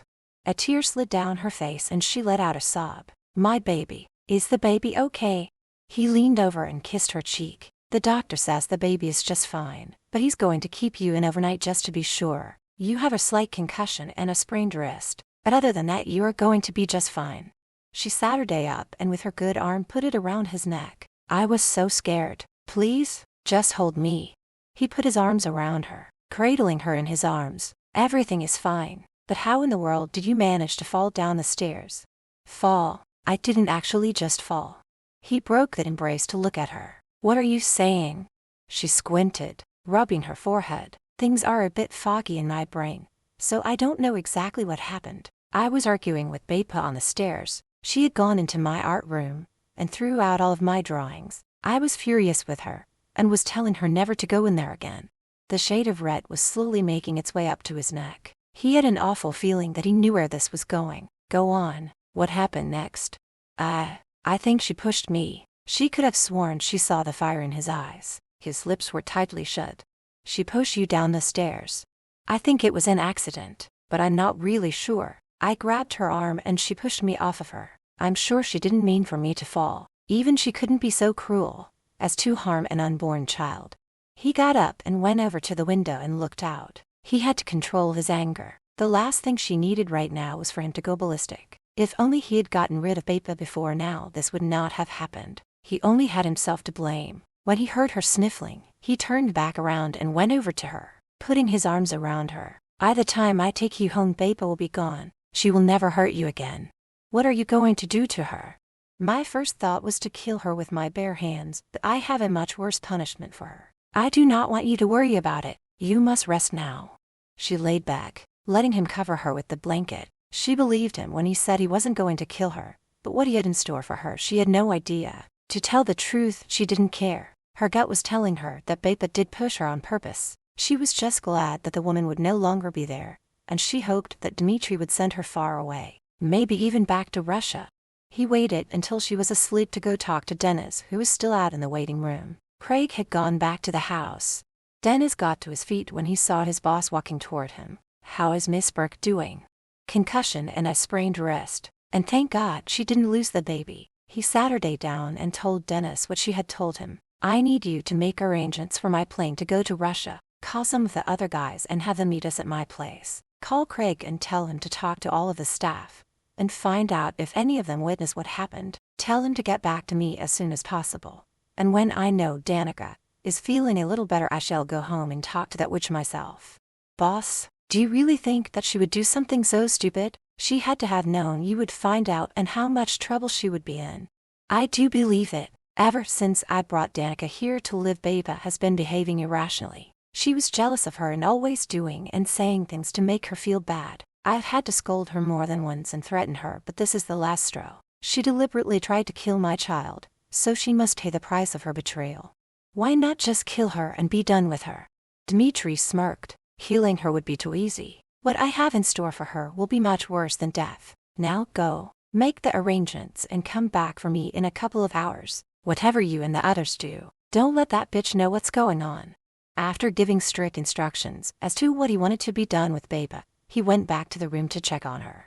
Chapter 23. When Bepa was brought to his office by several of his men, he tapped his gun on the desk when they entered. He saw the fear in her eyes. She knew she was in big trouble. Sir, you wanted to see me? she asked, glancing around at the other men who were leaning against the wall. Yes, you do know that Danica fell down the stairs and was rushed to the hospital. She cleared her throat and looked around nervously. Yes, I am aware of it. How is she? I do hope she and the baby are okay. He sat there clenching his fist. So you have no clue how she fell? How would I know? Were you not arguing with her before she fell down the stairs? I hadn't been near her since you told me to stay away. That's funny. My men talked to the staff, and they saw you standing on the stairs with her laying at the bottom. You even walked right past them without saying a word. They are lying because they hate me. He knew she was lying. He could see it on her face. His temper exploded. Jumping out of his seat, he ran over to her, pushed her up against the wall and wrapped his hands around her neck and started choking her. She started hitting his arms, begging him to stop. Her eyes were wide with fear. She couldn't breathe and not one of the other men tried to stop him. Dmitri, please stop. I can't breathe. It was not her begging for her life that made him stop. He wanted her alive and back in Russia on the streets where he found her. There she would get what she deserved. Back home there were people looking for her. She had ripped off a couple of her pimps. When they find out that she's back, they will use her until she's of no more value to them, and then they would kill her. And it would be a violent and vicious murder. When he released her throat, she began coughing, trying to get air back into her lungs. Thank you, Sarah. I promise I will never let you down again. He couldn't help but laugh out loud. You stupid bitch. Do you think I spared your life because I care? I have a much better punishment for you. My boys here are going to put you on my plane and take you back to Russia, where I should have left you in the first place. She ran to him, got down on her knees and wrapped her arms around his legs. No, please do not send me back there. I'd rather you put a bullet in my head than go back there. I beg of you, show me some compassion. Be lenient on me. Have I not served you well all these years? When his men pulled her off of Dmitri, he glared angrily at her. Show you compassion? What compassion did you show Danica from the moment she came to live here? You pushed the woman You pushed the woman who's carrying my child. You could have killed them both. He looked at his men, barking orders at them. Take this worthless piece of garbage away from me. Get her on that plane and go with her. And make sure she's put on the street. As they were dragging her away, she kept crying and screaming for him to forgive her, turning a deaf ear to her pleas. He poured himself and Dennis a shot of scotch and handed it to him. Why I ever saved her all those years ago I'll never know. She has always been trouble, but what she did to Danica is unforgivable. Dennis raised his glass to him. I say good riddance to that evil witch. Dmitri swallowed his drink in one shot. I got to get back to the hospital before she wakes up. I want you to keep tabs on the plane and make sure she gets off and put back where her enemies will find her. When Danica woke up, her wrist was throbbing and her head was pounding. She was disappointed when she didn't see Dmitri. She actually thought he would stay with her, but then again maybe he had to take care of some business. Then when the door to her room opened, and he walked in carrying a bouquet of red roses, she felt better. I thought you went home for the night or had to go away on business. He walked over to the bed and leaned over to give her a kiss. I just went to get you some flowers. He didn't want to tell her what he was up to. He wanted to wait until she was feeling better. She smiled, taking the flowers from him and smelling them. Thank you. They're beautiful and you know how much I love red roses. I'll have the nurse put these in some water for you. He took them from her hand and placed them over on the table. Going back over, he sat her down on the bed beside her. How are you feeling now? A little sore, she said and started to cry. He quickly put his arms around her to comfort her. Baby, are you in pain? Should I get the nurse to give you something? She shook her head, resting it against his chest. No, it's just that I keep thinking that I could have lost the baby. He stroked her hair, loving how soft it felt, almost like silk, and it smelled amazing. But you didn't, and that's what matters. I was going to wait until you felt better, but I have some news to tell you. I have put Beba on a plane back to Russia. That woman is never going to be able to hurt you again. I am sorry. I should have gotten rid of her a long time ago.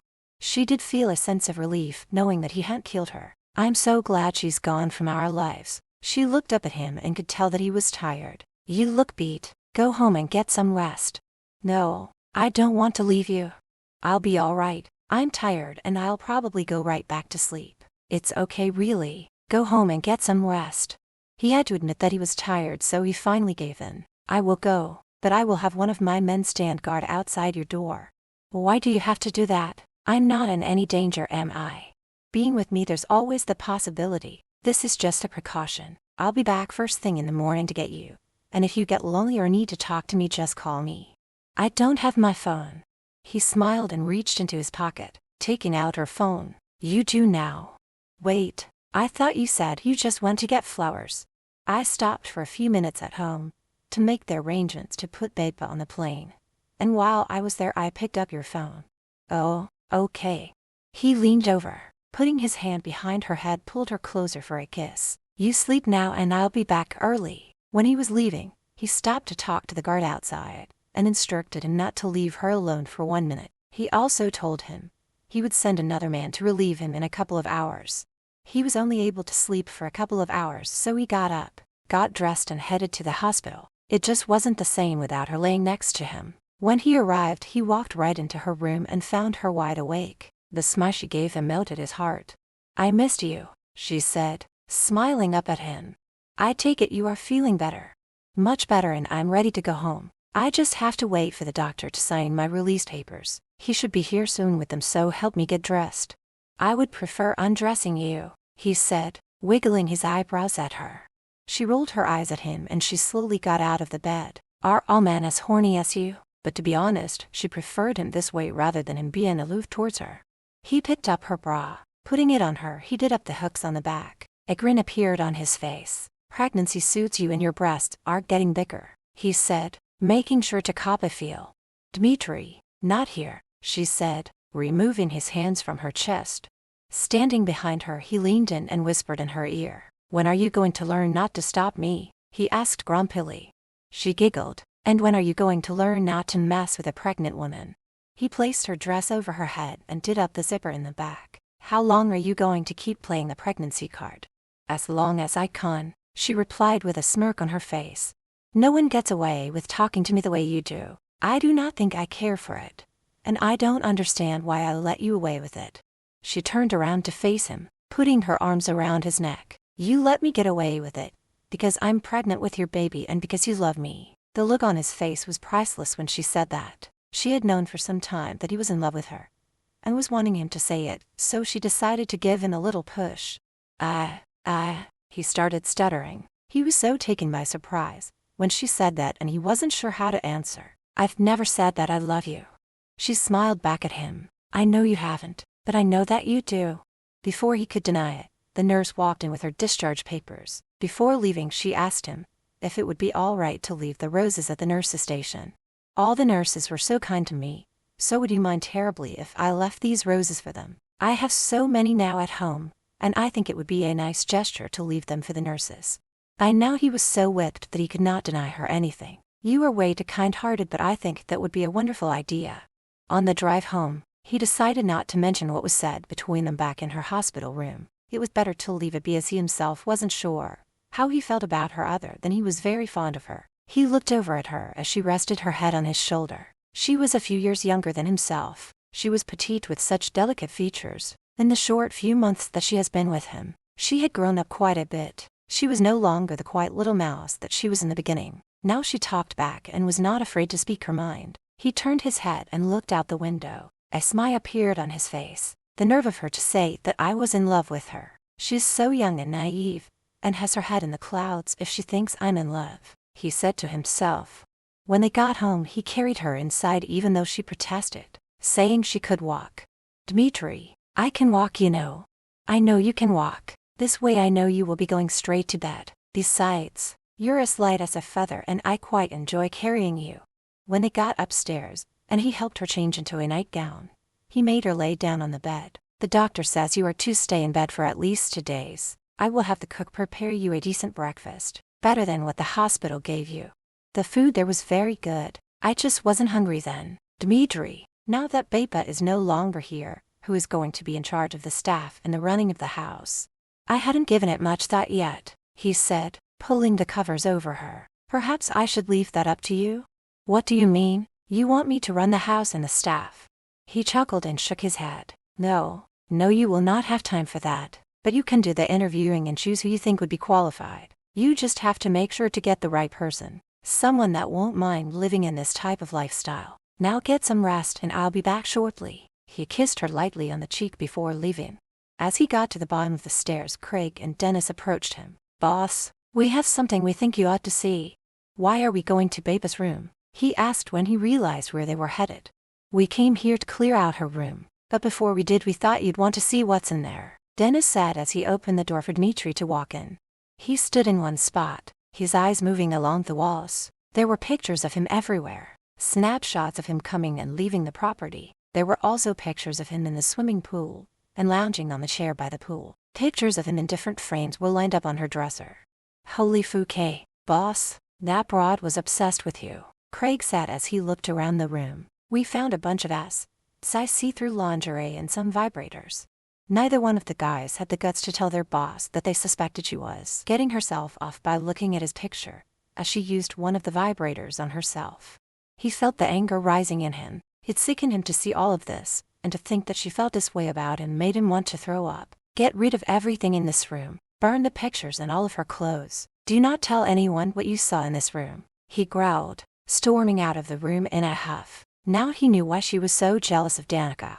Chapter 24. For 3 days he made her stay in bed and never tried to make love to her. He wanted her to rest and get better. The lump on her head was gone and her wrist was healing quickly. It was hard at night sleeping next to her and not being able to touch her. On the 4th day, he returned home to find she wasn't in bed, or in the bedroom. He had told her to stay in bed, so in anger, he rushed out and down the stairs. Walking down the hall, he stopped one of the maids who was cleaning the floors. "Have you seen Miss Beck?" "Sir, she's in her art room." Grunting out a thank you, he headed in that direction with the intent of giving her proper hell. But damn it, when he saw her sitting on the love seat, with a paper and pencil in her hand, and seeing the smile on her face, his anger went away. She looked up when she smelled his cologne. "You are back early." "Yes, I am, and I caught you red-handed." "What are you talking about? Did I not tell you to stay in bed? I do not like it when people disobey my orders." Tilting her head and batting her eyes, she gave him a sigh little sigh. "But I'm not just people. I'm your woman. Besides, the doctor only said I had to stay in bed for 2 days, but you made me stay for 3 days. I was getting so bored and I am feeling so much better," she said, getting up and walking towards him. When she reached him, she put her arms around his neck. "I've been missing you. You just saw me not 4 hours ago, so how could you miss me already?" "I don't mean miss seeing you. I've missed you," she said, running her lips over his neck, placing kisses along the way. She could feel the bulge inside his pants growing, and felt his hand pulling at the hem of her dress. The way his fingers trailed up her leg sent shivers throughout her entire body, and a small moan escaped from her lips. She stared into his eyes. When he grabbed a handful of her hair and gently pulled her head back, just before his lips came crashing down on her. The flames had been lit, and there was no turning back as they kissed passionately while removing each other's clothes. He lowered her down onto the thick, cream-color carpet. He moved his hands slowly up and down the side of her body, moaning as he felt the wetness between her legs. She lay beneath him, taking in the scent of his cologne, and the feel of his hard body and the length of his manhood, as he entered her with one hard thrust. She didn't think there was anything better than the feel of him and the way he moved inside her. The release he gave her, she really didn't know how to describe it. It was like this explosion shooting through her entire body. Her body would shake, her heart thumping against her chest, her toes curling, and it felt as though her eyes were rolling into the back of her head. She would have had the entire staff running to see if she was okay from her screams of ecstasy if he hadn't covered her mouth with his in a passionate kiss that left her breathless.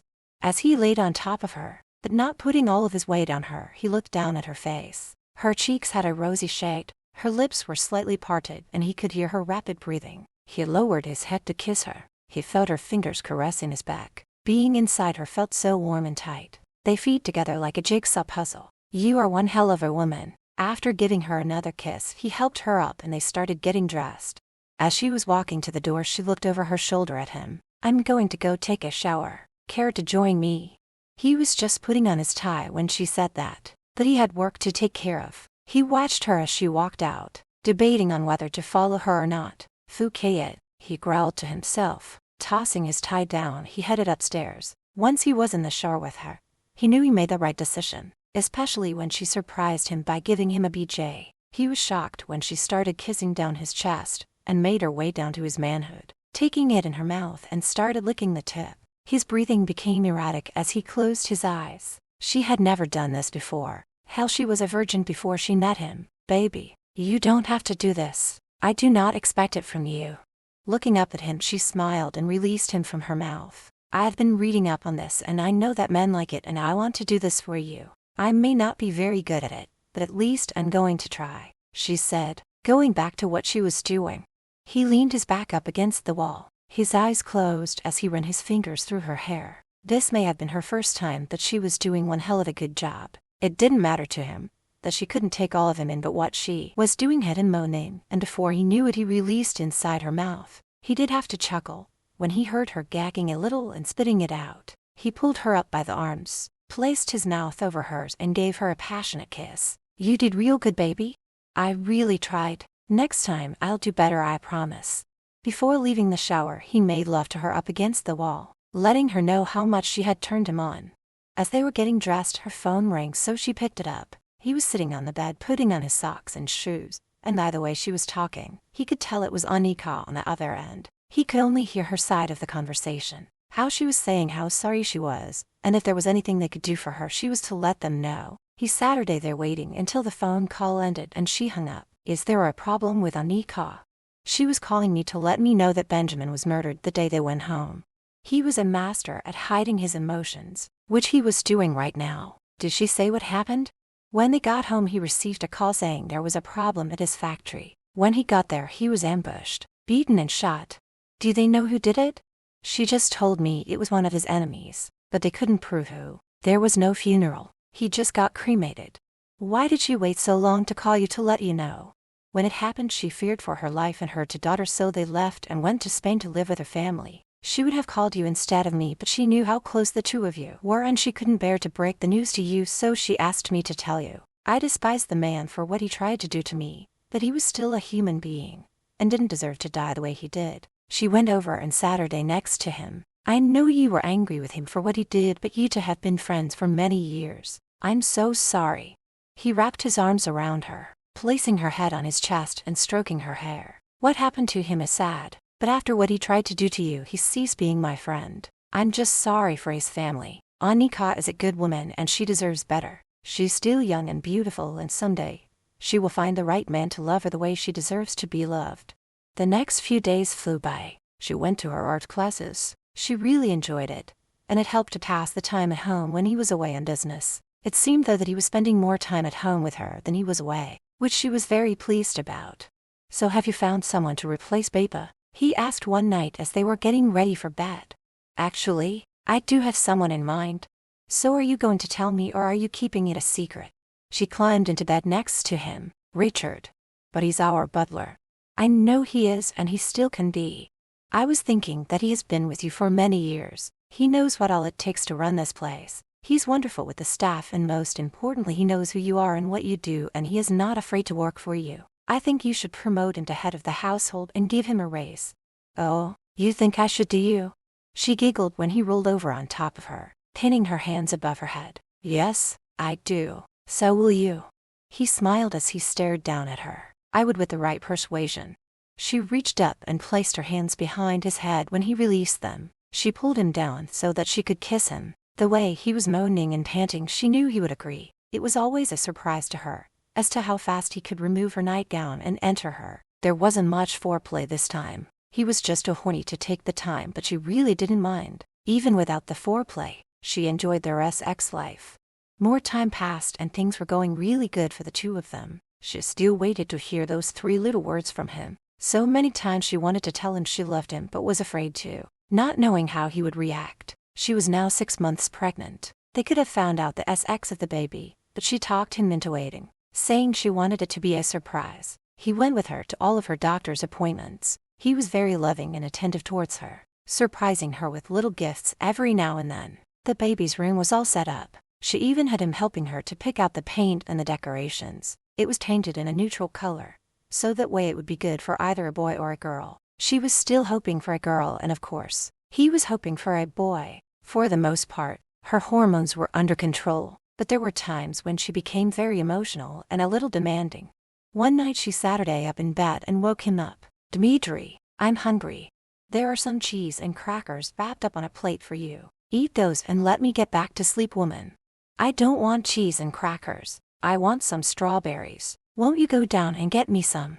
Baby, it's 3 in the morning. When he heard her sniffling, he rolled his eyes and got out of bed and pulled on a pair of pants. Okay, I'll be right back.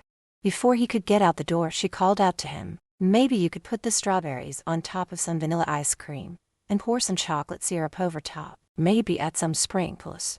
He let out a sigh and nodded his head. Anything for you, princess. He went down to the kitchen and found the ingredients he needed. As he was putting it all together, he kept thinking about what the others would think if they were to see him doing this. A man who could kill, one who has ordered others to be executed, and here he was making an ice cream sundae. Next thing you know, she will have him putting nail polish on her toes, nails and fingernails. Oh God, please don't let her ask me to do that, he said silently to himself. That he knew damn well that if she did ask, he would do it. She had him wrapped around her little finger, and there wasn't a damn thing he could do to stop it. When he got upstairs and handed it to her, she looked at it and back up at him. You forgot the sprinkles. There weren't any. Sorry, but you'll have to do without it. The truth was, he did forget the sprinkles. It's just not going to be the same, but I guess it will have to do, she replied, pouting. He got back into bed and under the covers. Enjoy it, he said and closed his eyes. Want some? No, I don't want some. You know I don't eat that junk. Please let me go to sleep now. He was tired and wanted to sleep, and of course, she was in the mood to talk. You need to take me shopping to buy a dress for that party next week. I don't have anything fancy to wear, not something that fits me anyway. Can we discuss this tomorrow? Why are you getting mad at me? She said, sniffling as she wolfed down the ice cream. He sat her up and turned to look at her. I'm not mad at you. I'm just tired. If you want me to take you shopping tomorrow, I will do it, but only if you let me go back to sleep. She put down the half-eaten bowl onto the nightstand. Want to have sex? He rubbed his forehead and let out a groan. Now you are horny and want me to make love to you? Yes, she replied, giving him one of her SI smiles. What the hell? Why not? He said and lowered her down onto the bed. He had no problems with making love to her. It was all he ever wanted to do, and when she was the one who suggested it, he sure as hell was going to go for it. Chapter 25. The night of the party, she put on the dress that she had Dmitri go into several different stores for. Looking at herself in the mirror, she thought she looked too fat and was sure everyone there would make fun of her. Putting on her earrings and necklace, she sat her down, feeling like she was about to cry. She looked up when Dmitri entered the room, looking so hot and SI in his suit. He walked over to her and got down on his knees before her, lifting her chin up with his hand. He could see how sad she looked. What's wrong? She looked into his eyes, feeling her and filling with tears. I look terrible. I look fat, and here you are looking so handsome. You shouldn't be seen with me. Go to the party by yourself. There will be so many beautiful women there. You could have your pick of any of them. Woman, sometimes I just want to put you over my knee and spank you. But seeing you are 6 months pregnant, I can't do that. Dmitri, how can you say that to me? He got up, pulled her to her feet, and had her stand in front of the full-length mirror. He stood behind her. Look in the mirror. Do you know what I see? Someone fat and unattractive, she replied sadly. He let out a low growl. No, you silly woman. I see a beautiful young woman who is carrying my child, one who is pure of heart, one who makes me smile when I am feeling down. No other woman can compare to your beauty. It is only you that I want. You being pregnant really turns me on, and I think motherhood suits you. She turned around, putting her arms around his neck. You always know what to say to make me feel better. I'm so sorry for being so bossy and moody lately. He pulled her close, giving her a kiss that lasted so long that she thought she was going to pass out from lack of air. Now, are you ready to go? She nodded her head, taking his hand when he held it out to her. She felt so much better after hearing what he had to say. It's not like she was liking the way she had been acting. She just couldn't help it. When they walked into the hall where the party was being held, he placed his arm around her waist. She was sure this was something he normally wouldn't do with the other women he had dated, and it made her feel special. She noticed how all the men looked afraid when they saw Dmitri, and how the women were drooling over him. Out of the corner of her eye, she could see everyone watching them as they walked by and over to the bar. He kept his arm around her waist as they walked towards the bar, knowing that she was nervous being around so many strangers. I'll have a scotch on the rocks, he said to the bartender, and then looked at her. What would you like? Just an orange juice, she replied, looking around the room. After getting their drinks, they walked around and were stopped by several people that wanted to chat with him. They were approached by a man in his late 50s. Mr. Smirnov, I'm so glad you could make it tonight. And who is this lovely woman by your side? Charlie McFarland. I would like you to meet my lady, Danica Burke. He bowed to her but did not try to shake her hand. It is a great pleasure to meet you, and I see you are expecting. How far along are you, my dear? 6 months, she replied, glancing over at Dmitri. Charlie looked over at him. Would you happen to be the father? He looked at Charlie, his hand tightening around her waist. I am pleased to tell you that yes, it is my child. I am very happy for you, and hopefully it will be a boy to carry on your business. God forbid if anything were to happen to you. Dmitri, could I possibly have a private word with you?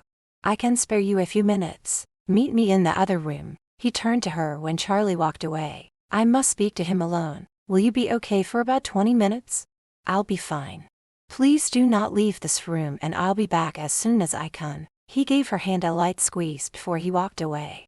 She started walking around, and since no one was talking to her, she went over to the buffet table and picked up a small paper plate. She placed some finger foods on it. She was checking out the different pieces of chocolate when a man came up and stood beside her. He was around Dmitri's age, but unlike him, he was thin-built, with short blonde hair. I recommend the truffles. They are delicious and will melt in your mouth. She gave him a smile. He was the only one to talk to her. Thank you. Maybe I will take one of them. I haven't seen you around here before, and believe me, I certainly would have noticed you. So I see you and your husband are expecting a child. I'm not married. She wished that she hadn't said that to him after seeing the look in his eyes.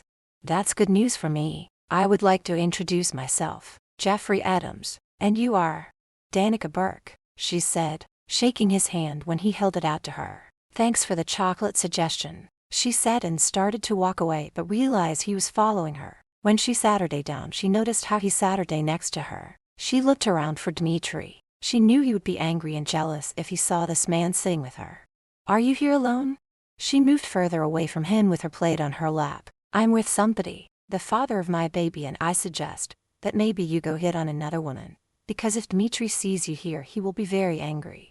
Will he hurt you? Jeffrey asked as he looked around the room. Oh, it is not me that he will hurt, just you. I'm sure I can handle him. How about you give me your phone number and I'll give you a call sometime? She looked at him in anger. Can you not see that I'm pregnant? I can see that, and that is what has drawn me to you. I have this fetish about pregnant women. I love making love to them. She was starting to become annoyed with this man. You have no idea who I'm here with, do you? It doesn't matter to me. Dmitri Smirnov. He's who I belong to, so for your own safety, I suggest you move on. She saw the look of fear in his eyes when she mentioned Dmitri's full name. Jeffrey stood up right away and started apologizing profusely. Please forgive me. I am so sorry to have bothered you. I do hope that you will not mention this to him. I will leave you now, and again I am so sorry. She was glad when he left. Normally she would not have played the Dmitri card, but the man was getting on her nerves. She then got up and started walking around, and tried to interact with the other women, but every time she got close they just walked away. Feeling hurt and lonely, she made her way out onto the patio and stood by the railing, looking out at the night sky. She wasn't sure how long she was out there for when she felt a hand on her shoulder. It startled her and she jumped. I'm sorry, I didn't mean to scare you, but why are you out here when I told you to stay inside? God, woman, you are going to be the death of me. She felt the loneliness leaving her when she turned around and saw him. You took longer than you said you would, and I felt I needed some fresh air, so I came out here. If you want to be angry with me for disobeying you, go ahead. You were in a good mood when I left. What has happened to change that? She turned away from him. It's nothing. He turned her back around to face him. Tell me. I tried to strike up a conversation with a couple of the women, but they just walked away. Sometimes I feel so lonely, and I have no female friends to talk to. The ones in my art class, they're nice to me and all, but they lead a different life than what I do. She rested her head on his shoulder when he put his arms around her. He could understand how she felt. It wouldn't be easy for her to make friends being with him. No normal person would want to be around someone who is living with a mafia boss. He lifted her chin up so that he could look into her eyes. The music has started. Would you do me the honor of dancing with me?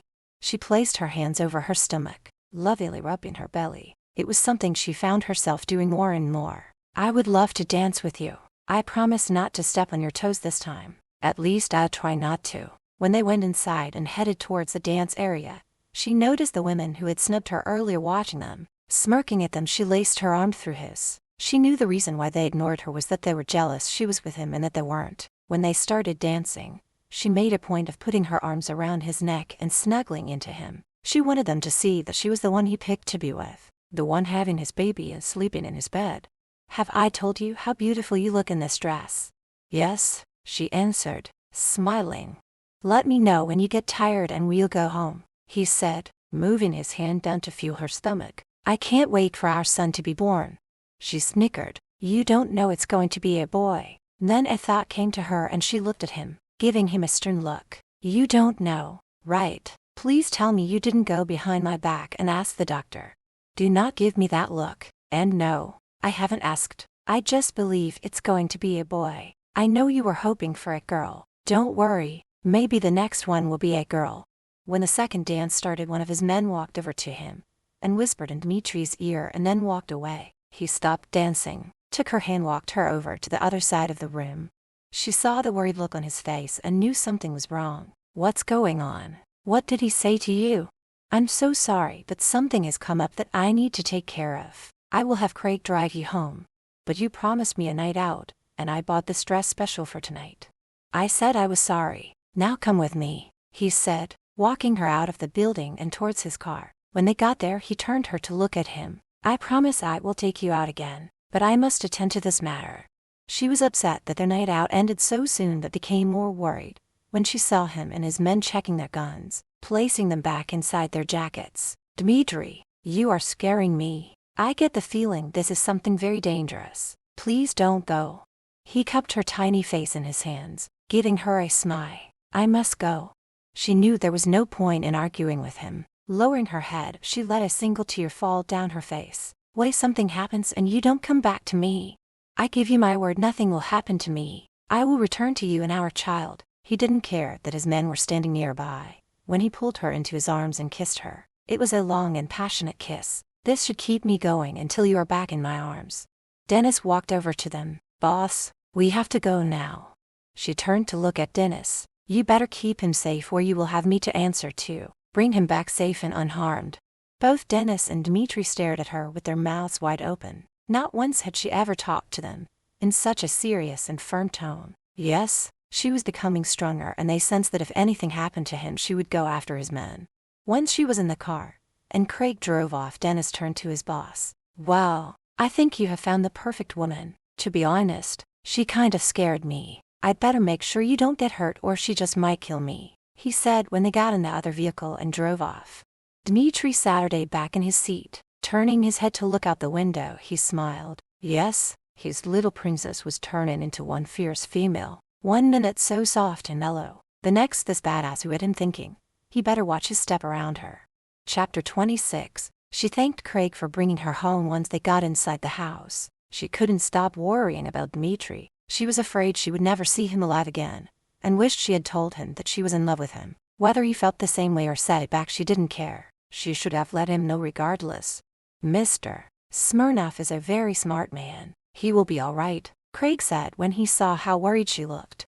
She turned to look at him and spoke in a harsh tone. Oh really? It wasn't that long ago that you brought him home with a bullet in his shoulder. It could have been in his heart. You men are supposed to protect him at all costs. I suggest you go to wherever he is and help to protect him.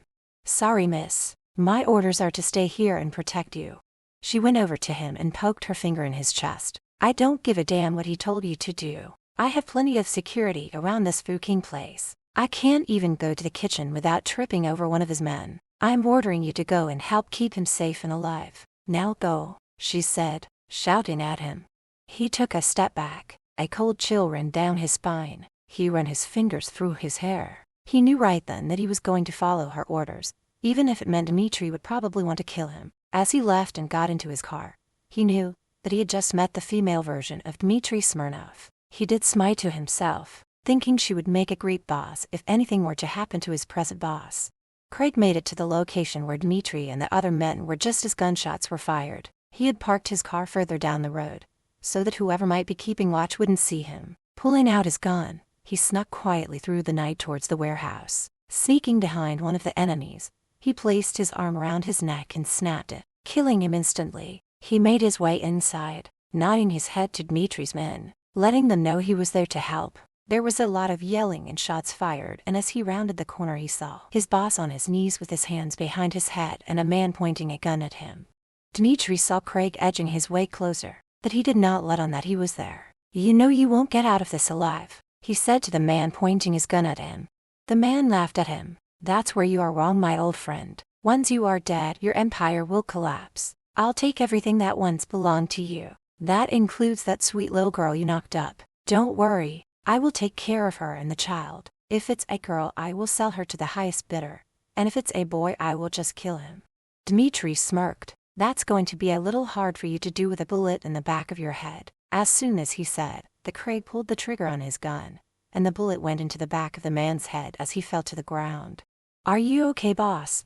Dmitri got off his knees, picked up his gun and stared at Craig. "You want to tell me what the fuck you're doing here, when I told you to stay with Danica? I didn't want to leave her, but she ordered me to come and help to protect you." "Since when do you take orders from her?" he snapped at him. "Frankly, she scared the living shit out of me when she threatened me, but before I left, I told the other guards to keep an eye on her." "Well, you did save my life, so thank you. Now let's get back to the others and get this mess cleaned up." As they walked back to where the others were, he couldn't help smiling to himself, picturing her scaring a big man like Craig. She was definitely changing and becoming a lot tougher, but he didn't want her to change too much. He liked the way she was now, soft, sweet and innocent.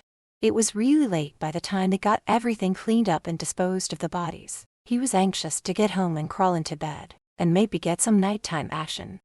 Back at the house, she went up to the bedroom and got undressed. Taking off her jewelry, she placed them inside the safe. Looking at the guns inside, she picked one up and held it. She decided it was time she learned how to use one, so she would ask him to teach her. Locking the safe, she put on her nightgown and got into bed. She couldn't sleep. All she could think of was Dmitri and if he was safe. She laid in bed rubbing her stomach. "Don't worry, little one. Your daddy is very smart and brave, and he will come back to us in one piece." Not being able to fall asleep, she got up and went out onto the balcony. The later it got, the more worried she became. By the time she heard their bedroom door opening, she was in a foul mood. He walked into their bedroom and started removing his clothes. He noticed she wasn't in bed, and seeing the door to the balcony was open, he knew she had to be out there. Wearing only his pants, he went out onto the balcony. "It is very late. Why are you not in bed?" She turned to face him in anger. "Why am I not in bed? How the hell do you expect me to sleep when you're out God knows where and doing God knows what?" "Danica, you know I had to take care of business." "Oh, please, you have an army of men that can do these things for you. There's no reason to put yourself in more danger. Have you forgotten that you've got a child on the way that's going to need their father?" He ran his fingers through his hair. A dull throb was starting at the back base of his neck. "I am tired and not in the mood to fight with you. You also know that I am not going to discuss my business with you. Now, let's fucking go to bed." When he turned his back on her and went to walk away, she gave him a little push. "You bastard, don't you care anything for me or for our unborn child? I was worried sick about you." He was not in the mood to be pushed by anyone, not even her. He grabbed her arms and put her up against the wall. He was breathing heavily as his anger rose. "You know I care about you and the baby. Don't you ever accuse me of not caring. I told you from the beginning this is my life, which is now yours, so you better get used to it or you can leave once the baby is here. I will not have anyone talk to me this way, especially a woman. I will not leave my child with a bunch of monsters. If I go, the baby comes with me. You will never take my child away from me. I saved you from a life of prostitution, and yet you act so ungratefully." She stared into his eyes. She was not about to back down. "Yes, you saved me from Rudy, and in its place, you made me your own private prostitute. I'm nothing more than your whore who is carrying your child. Get your hands off me and go sleep in one of the other bedrooms." His eyes narrowed and turned dark. "This is my home and I am the boss, and I will be sleeping in here with you beside me. Now get your ass into bed," he said, releasing her. He walked away from her. Going back over to the bed, he removed his pants and got in. This was their first fight and it was a downsy. He felt terrible for the things he had said to her. He didn't mean it, but she had pushed his buttons. He laid back and closed his eyes. He knew she was just worried about him, and with her pregnancy hormones, it made things worse. He opened his eyes when he heard her sniffling. She was laying far away from him with her back to him. Sitting up in bed, he rubbed the back of his head. A headache was coming. "You are not my whore, nor are you my prostitute. I did not mean anything I said, and I do not want you to leave. I know it seems like lately that there's been a lot of violence, and that I have been gone a lot the last few days. You're right. I do have an army of men that can follow up on my orders. What you have to understand is that there are going to be times that I have to show my face and get involved. I have to show my men and my enemies that I am not afraid to get my hands dirty and that I mean business. It is the only way to keep them fearing me." She turned around and sat her day up, wiping her tears away. "Do you know why I am so upset? Because I am the father of your baby and you are worried about me. The reason that I worry about you is because I am in love with you." There, she had finally told him, and she was hoping he would say it back. He lowered his head, shaking it. "I told you not to fall in love with me." He looked at her and his heart melted when he saw her eyes were still full of tears. "I cannot say it back." She laid back down, looking up at the ceiling. "I know you can't or won't. I just wanted you to know that I love you, and that is why I get so worried about you. I just don't want to ever lose you." He shifted his body so that he was leaning over her. "I am so sorry for getting angry with you. I am just tired and a little stressed out. I want you to know that I do have deep feelings for you and I will never hurt you." She reached her hands up to run her fingers through his hair. "I know you do, and I'm sorry for freaking out on you. I should never have pushed you. Kiss me." He smiled. He was so relieved that their fight was over. "It will be my pleasure," he said, lowering his mouth onto hers. What was supposed to be a sweet kiss turned into something much more. Before they knew it, they were engaged in a sweet and passionate lovemaking session. The next morning over breakfast, he kept staring at her and she noticed. "Why are you staring at me?" "I was just thinking about something." "And what would that be?" she asked, hoping he wasn't still mad at her for last night. "How would you like to spend a couple of weeks in Scotland?" "Scotland? Are you kidding me? I would love that. I've always wanted to go there." "Wait, you're not planning on sending me there alone, are you?" "I mean, I know that I was a nightmare last night, but I thought we made up." He reached over and took a hold of her hand. "No, you silly woman. I will be going with you. I think it would be good for us to get away for a while. Nobody knows me there and we can move around on our own. Have some fun, go to the pubs, do some shopping. It's my way of making up to you for stressing you out so much last night, and for the way I spoke to you. I want to tell you again how sorry I am. I was way out of line." She got up off her seat and went over and sat her day on his lap, putting her arms around his neck. "It is I that should apologize to you. I behaved badly. Instead of yelling at you and pushing you, I should have jumped into your arms and thanked God for sending you back to me alive and safe." He kissed her cheek, his hand caressing her leg. "I do have one thing to say to you, and it's about Craig. You must not give my men orders. They must only follow mine." She lowered her head and chewed on her bottom lip. "I know, and I'm sorry, but I was so worried about you. I'm afraid I was a bit harsh with him, and I will apologize to him."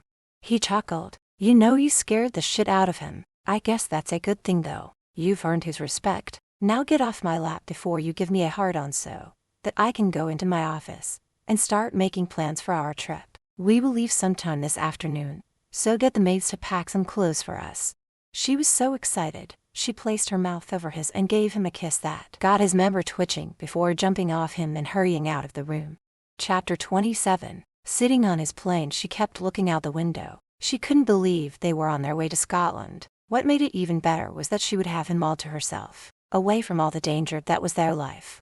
"I can't believe that we're actually going to Scotland. This is going to be so amazing and I can't wait to get there," she said, turning to look at him. "I know you're going to love it. The first time I went there I fell in love with the place, the land and the people."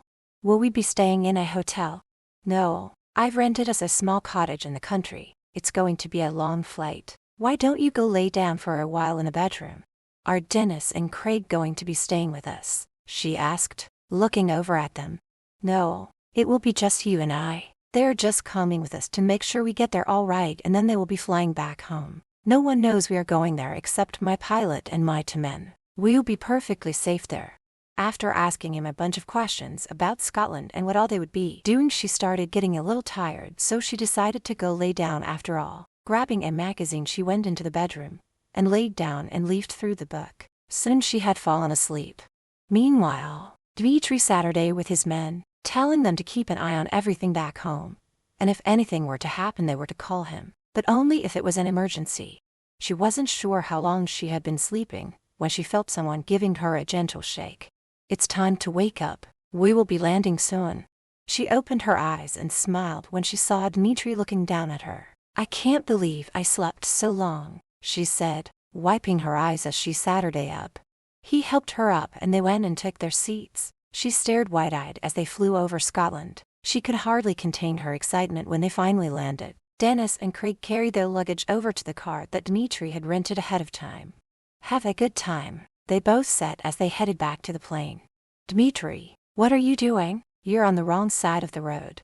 He let out a chuckle. Over here, they drive on the opposite side that we do. Now just sit back and relax and enjoy the view. We'll be at our cottage in about 20 minutes. Sitting back in her seat, she looked out the window and marveled at the amazing scenery along the way. Oh my God, this is so beautiful, and look at the sheep in that field over there. On the road, she saw a couple of men walking and they were wearing kilts, were even carrying bagpipes, so she figured they were going to a parade or maybe to practice with some others. She turned to look at Dmitri and smiled wickedly. Do you think it's true that they were nothing under those kilts? He glanced back at her. I heard that a true Scotsman does not wear anything underneath, but you will have to take my word on that, because I'm not going to let you find out for yourself. She laughed and shook her head. Always the jealous and possessive man. He smiled back, knowing she was right. There is where we will be staying, he said, pointing ahead. When he stopped the car, she got out and looked around. Her eyes went to the little cottage before them. This is so cute and cozy looking. I can't wait to see the inside. Grabbing some of the bags from the trunk of the car, he went over and stood beside her. Well then, let's go inside and you can have a look around. As soon as they entered, she could feel the dampness, but looking around the small cottage and seeing how cute it was decorated, she instantly fell in love with the place. I love it, she said as she started walking around and going from room to room with him following behind her. How did you ever find this place? The last time I came to Scotland, I drove by this place and thought it looked cute. So when I decided to bring you here, I got a hold of the owner and asked if I could rent it. Turned out it was a rental, and lucky for us it was available. I'm going to let you check out the rest of the place while I put some wood in the fireplace. It's always a little cool and damp here this time of year, and I don't want you or our little one to catch a cold, he said, gently running his hand over her belly. While he was busy doing that, she went into the kitchen and started opening the cupboards in the fridge. Seeing it was fully stocked, she called out to him, "Are you sure someone else hasn't rented this place already?" "Why do you ask that?" he shouted back so that she could hear him. "Because there are all kinds of food here." Getting the fire lit, he walked into the kitchen. I called ahead and had the landlord get someone to stock up for us. Going over to him, she put her arms around his neck. "Thank you for bringing me here. I feel so at rest, and I just know we're going to have so much fun. Let's go for a walk or maybe drive into town and look around." "Baby, we just got here and we have 2 weeks to do everything you want. Let's just get settled in, have a bite to eat and go to bed early. It's really not that late. Could we just go for a little walk, please?" she said, giving him the puppy eyes. "Okay, but it has to be a very short one, since I've already lit the fireplace, and it wouldn't be safe to leave it burning if we're not here." "Okay, we'll just go outside and walk around the building," she said with the excitement of a child. He was okay with that. If they were going to go for a long walk, he would have had to have put out the fire before leaving. As it was, he didn't even want to walk around the cottage, but when she gave him those puppy eyes, he couldn't refuse her. The next morning when he woke up, he didn't find her in bed with him, but he could smell the aroma of bacon cooking. Tossing the covers off him, he pulled on a pair of pants and went to the kitchen. He watched as she swayed her hips to the beat of the music as she was frying some eggs. He got turned on watching her ass moving so provocatively. How could he not? She had one of the most beautiful asses he had ever seen on any human being. "Keep wiggling your ass like that, and I'm going to have to bend you over and have my way with you." She looked over her shoulder and giggled. That could prove to be difficult in my condition, but keep that in mind for when after the baby is born.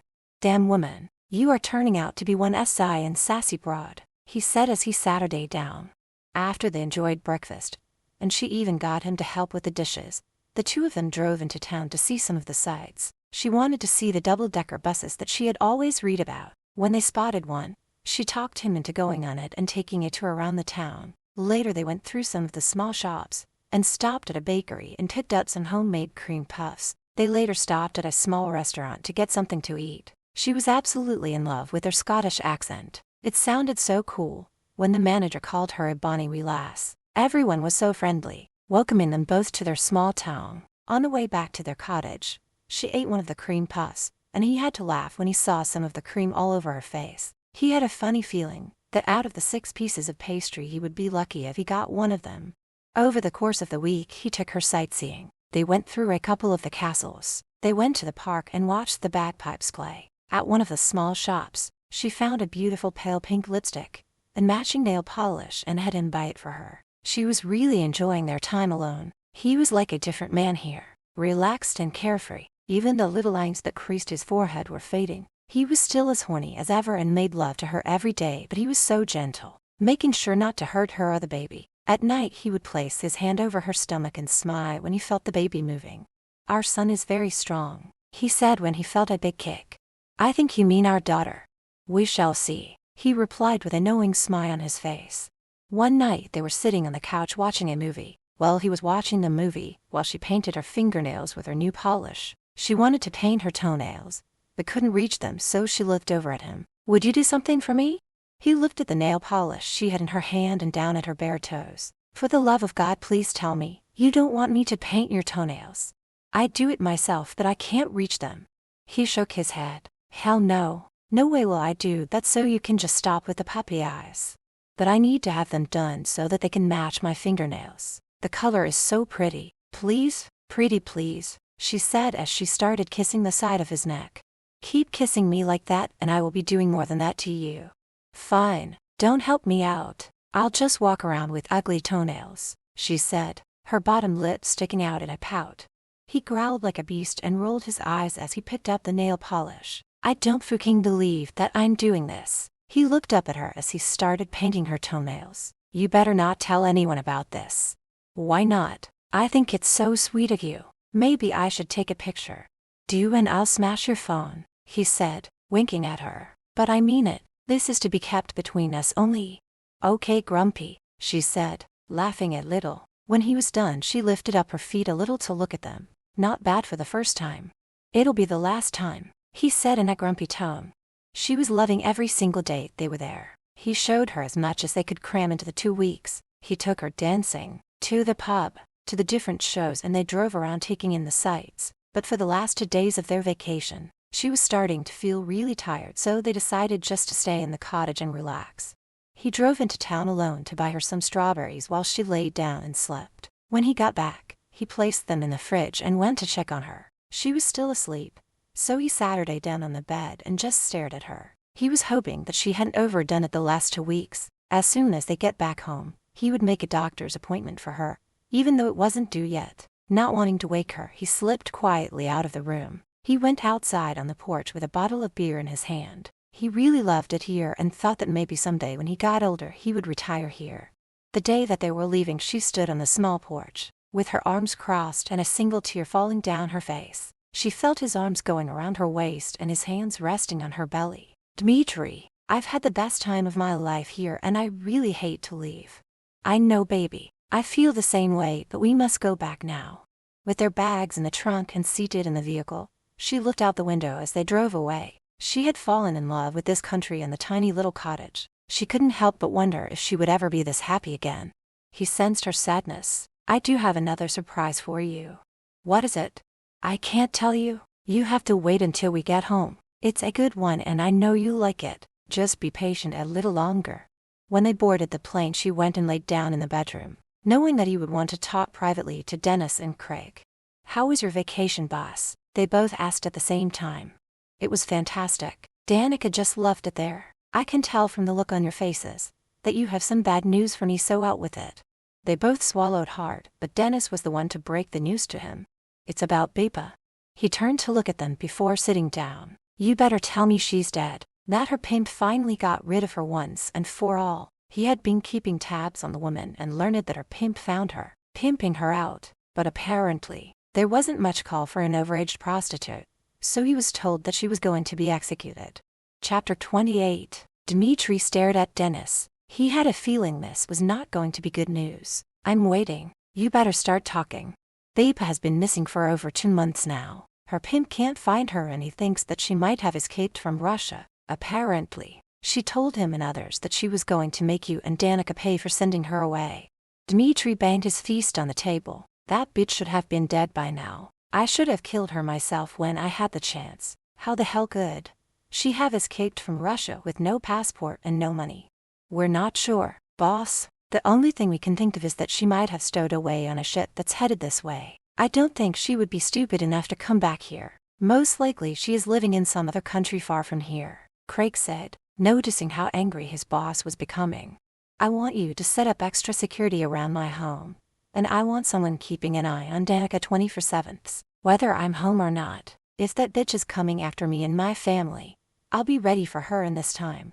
I will end her life myself. As she was laying on the bed, she could hear Dmitri yelling, but she could not understand what he was saying since he was speaking in Russian. Whatever it was, it must be really bad to make him this angry. How she wished that they didn't have to go back. She liked the man he was when they were in Scotland. The door to the bedroom opened and he walked in. He looked upset, so she patted the bed beside her. Come, lay next to me. Walking over to the bed, he removed his shoes and lay down, intertwining his fingers with hers. There wasn't any reason to ask him what all the fighting was about, because she knew by now not to ask him about his business. Wanting to calm him down and make him feel better, she gave him a warm and loving smile. The baby is really kicking up a storm. Do you want to feel? Letting go of her hand, he lay down his side and placed his hand over her belly. He couldn't help but smile when he felt the movement. He really is very active. Tell me, does it not hurt you when he kicks so hard? She placed her hand over the top of his. Not really. Sometimes it is a little uncomfortable, but more so it feels amazing. She reached up and stroked the side of his face. We haven't even gotten home yet and already you look stressed out. I don't suppose you will tell me what's wrong. No, I didn't think so, she replied, snuggling closer to him. I hope that someday you will trust me enough to confide in me. I may not like what you do, but I'm here for you. If you need to talk to someone about what's going on, I know that I probably won't be able to help you, but at least you can get it out of your system by talking to me about whatever is bothering you. There are things that you shouldn't know about, and there was no reason to stress you out, especially since you are pregnant. I will tell you though that what's bothering me right now will soon be over, and I will be able to relax. I won't bother you about it. Just know that I'm always here if you need someone to listen. You know, you could tell me what my surprise is. He knew that she was trying to distract him from what was bothering him, and he thought it was so sweet of her. Nice try, princess, but you are just going to have to wait. Just trust me. You will like the surprise.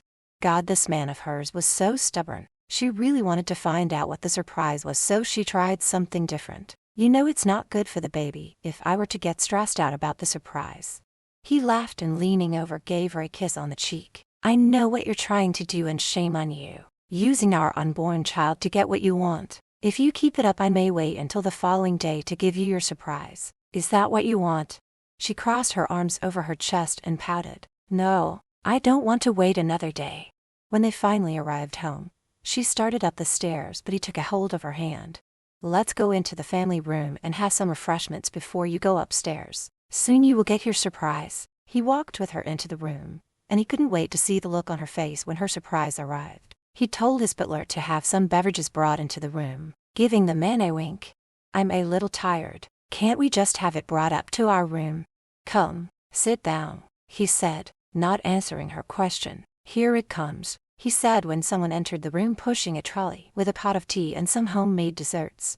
She turned her head, and when she saw who was there, her eyes lit up and she covered her mouth with her hands. Oh my God, Tabitha, what are you doing here? Mr. Smirnov has hired me back to help out in the kitchen, and with your permission to help you with the baby when he or she is born. I would kind of be a part-time nanny, only if that's okay with you. Danica turned to him. This is my surprise.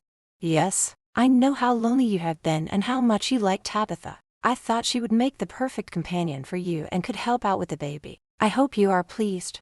She threw her arms around his neck and kissed him. I am very pleased and thank you so much. This is the sweetest thing you could ever have done for me. He felt a little uneasy with her show of affection in front of Tabitha, so he got to his feet. I will leave you two women alone to talk. I'll be in my office if you need me. After Tabitha had poured the tea, she sat her down and the two talked. I heard what that horrible baby did to you, pushing you down the stairs knowing you were pregnant. I'm so glad you and the baby are doing okay. Yes, she was so evil and I'm not sorry she's been sent back to Russia. Dmitry thinks she might be dead. Apparently her pimp has been looking for her after she stole a lot of money from him. I really believe if she was still here, she would have harmed my baby at some point. I was so shocked when Dennis told me she was a prostitute back in Russia. To think that she called you a whore and here she was the whore. So how did Dmitry talk you into coming back here to work? Actually, he had Dennis talk to me, and when I learned that witch was gone I agreed to come back. I want you to know I love babies and would really like to help you with the little one. You know, if you need a break or you and Mr. Smirnov want to go out for the evening. She smiled. Though Tabitha was almost 10 years older, there was a friendly bond between them. I realized that Dmitry is right. It would be nice to have someone help me. I like you and I trust you, so thank you for coming back. So you had a good vacation? Oh yes, it was wonderful. He was so loving and showed me around. He was a different man there. I really hated having to come back. Maybe he'll take you back there someday. I hope so. I hope you don't mind that I'm feeling very tired. So I think I'll go upstairs and lay down. Would you like me to go up with you? Thanks, Tabitha, but I can manage on my own. All right, but how about I bring you up some juice and strawberries? I've heard you have quite a craving for them. That would be nice, thank you, she said and made her way upstairs into the bedroom. She slipped into a nightgown and got into bed. It had been a long trip, and after having talked to Tabitha she was worn out. Dmitry was coming from his office when the maid was on her way upstairs with the strawberries and juice. I gather this is for Miss Burke. Yes, sir. I'm on my way up there now, so let me take them. When he reached the bedroom and went in, he found her asleep, so he set everything on her nightstand. There was a strand of hair across her cheeks, so he moved it away. She felt his presence. She could always tell when he was close by. Opening her eyes, she smiled at him. Hi. Hi, he replied back. Did you have a nice visit with Tabitha? Yes, it's nice having another woman to talk with. I think you are so wonderful for getting her to come back. Sometimes you can be a real softie. Don't let on to the others, he said, touching her stomach. I know how lonely it must be for you. I wish you could go out and meet new people, but since it is known you are my woman, it is too dangerous. I cannot let anything happen to you, or our child. Because you love me, she said, smirking. He shook his head in denial. I told you I do not believe in love. She sat her day up and reached for her strawberries. You keep telling yourself that, but mark my words. One day you are going to say those 3 little words and mean it. He rolled his eyes at her. Just to eat the fruit. I'm going to shower before bed. It's been a long day and we both need to sleep. The next day she made her way downstairs for breakfast. She was starving and knew Dmitry had to go out, so she would be eating alone. After eating she talked with Tabitha for a while, before going to her art room to try drawing. Her classes had ended, and she wasn't going to be starting the next stage until later on in the year. A little later Tabitha came in with some milk and cookies for her. She stayed to talk and was about to leave, when there was a knock at the door and Dennis entered. Mr. Smirnov asked me to tell you he will be taking you out to dinner tonight, and will be back around 7 to pick you up. He would have called you himself, but he was busy dealing with some banking business. Thank you, Dennis. When he walked out, she saw the look he and Tabitha exchanged, and started to wonder if something was going on between them. Tabitha, is there something going on between you and Dennis? I don't know what you mean, Miss Burke. I'm not blind. I saw the way you both were looking at each other. If there is something going on, I think it's wonderful. Dennis is a very nice man, very strong and good looking. Tabitha lowered her head. We have gotten close while you were away in Scotland. I mean, we hadn't gone out on a date or anything, just been talking a lot. I do like him and I think he likes me too.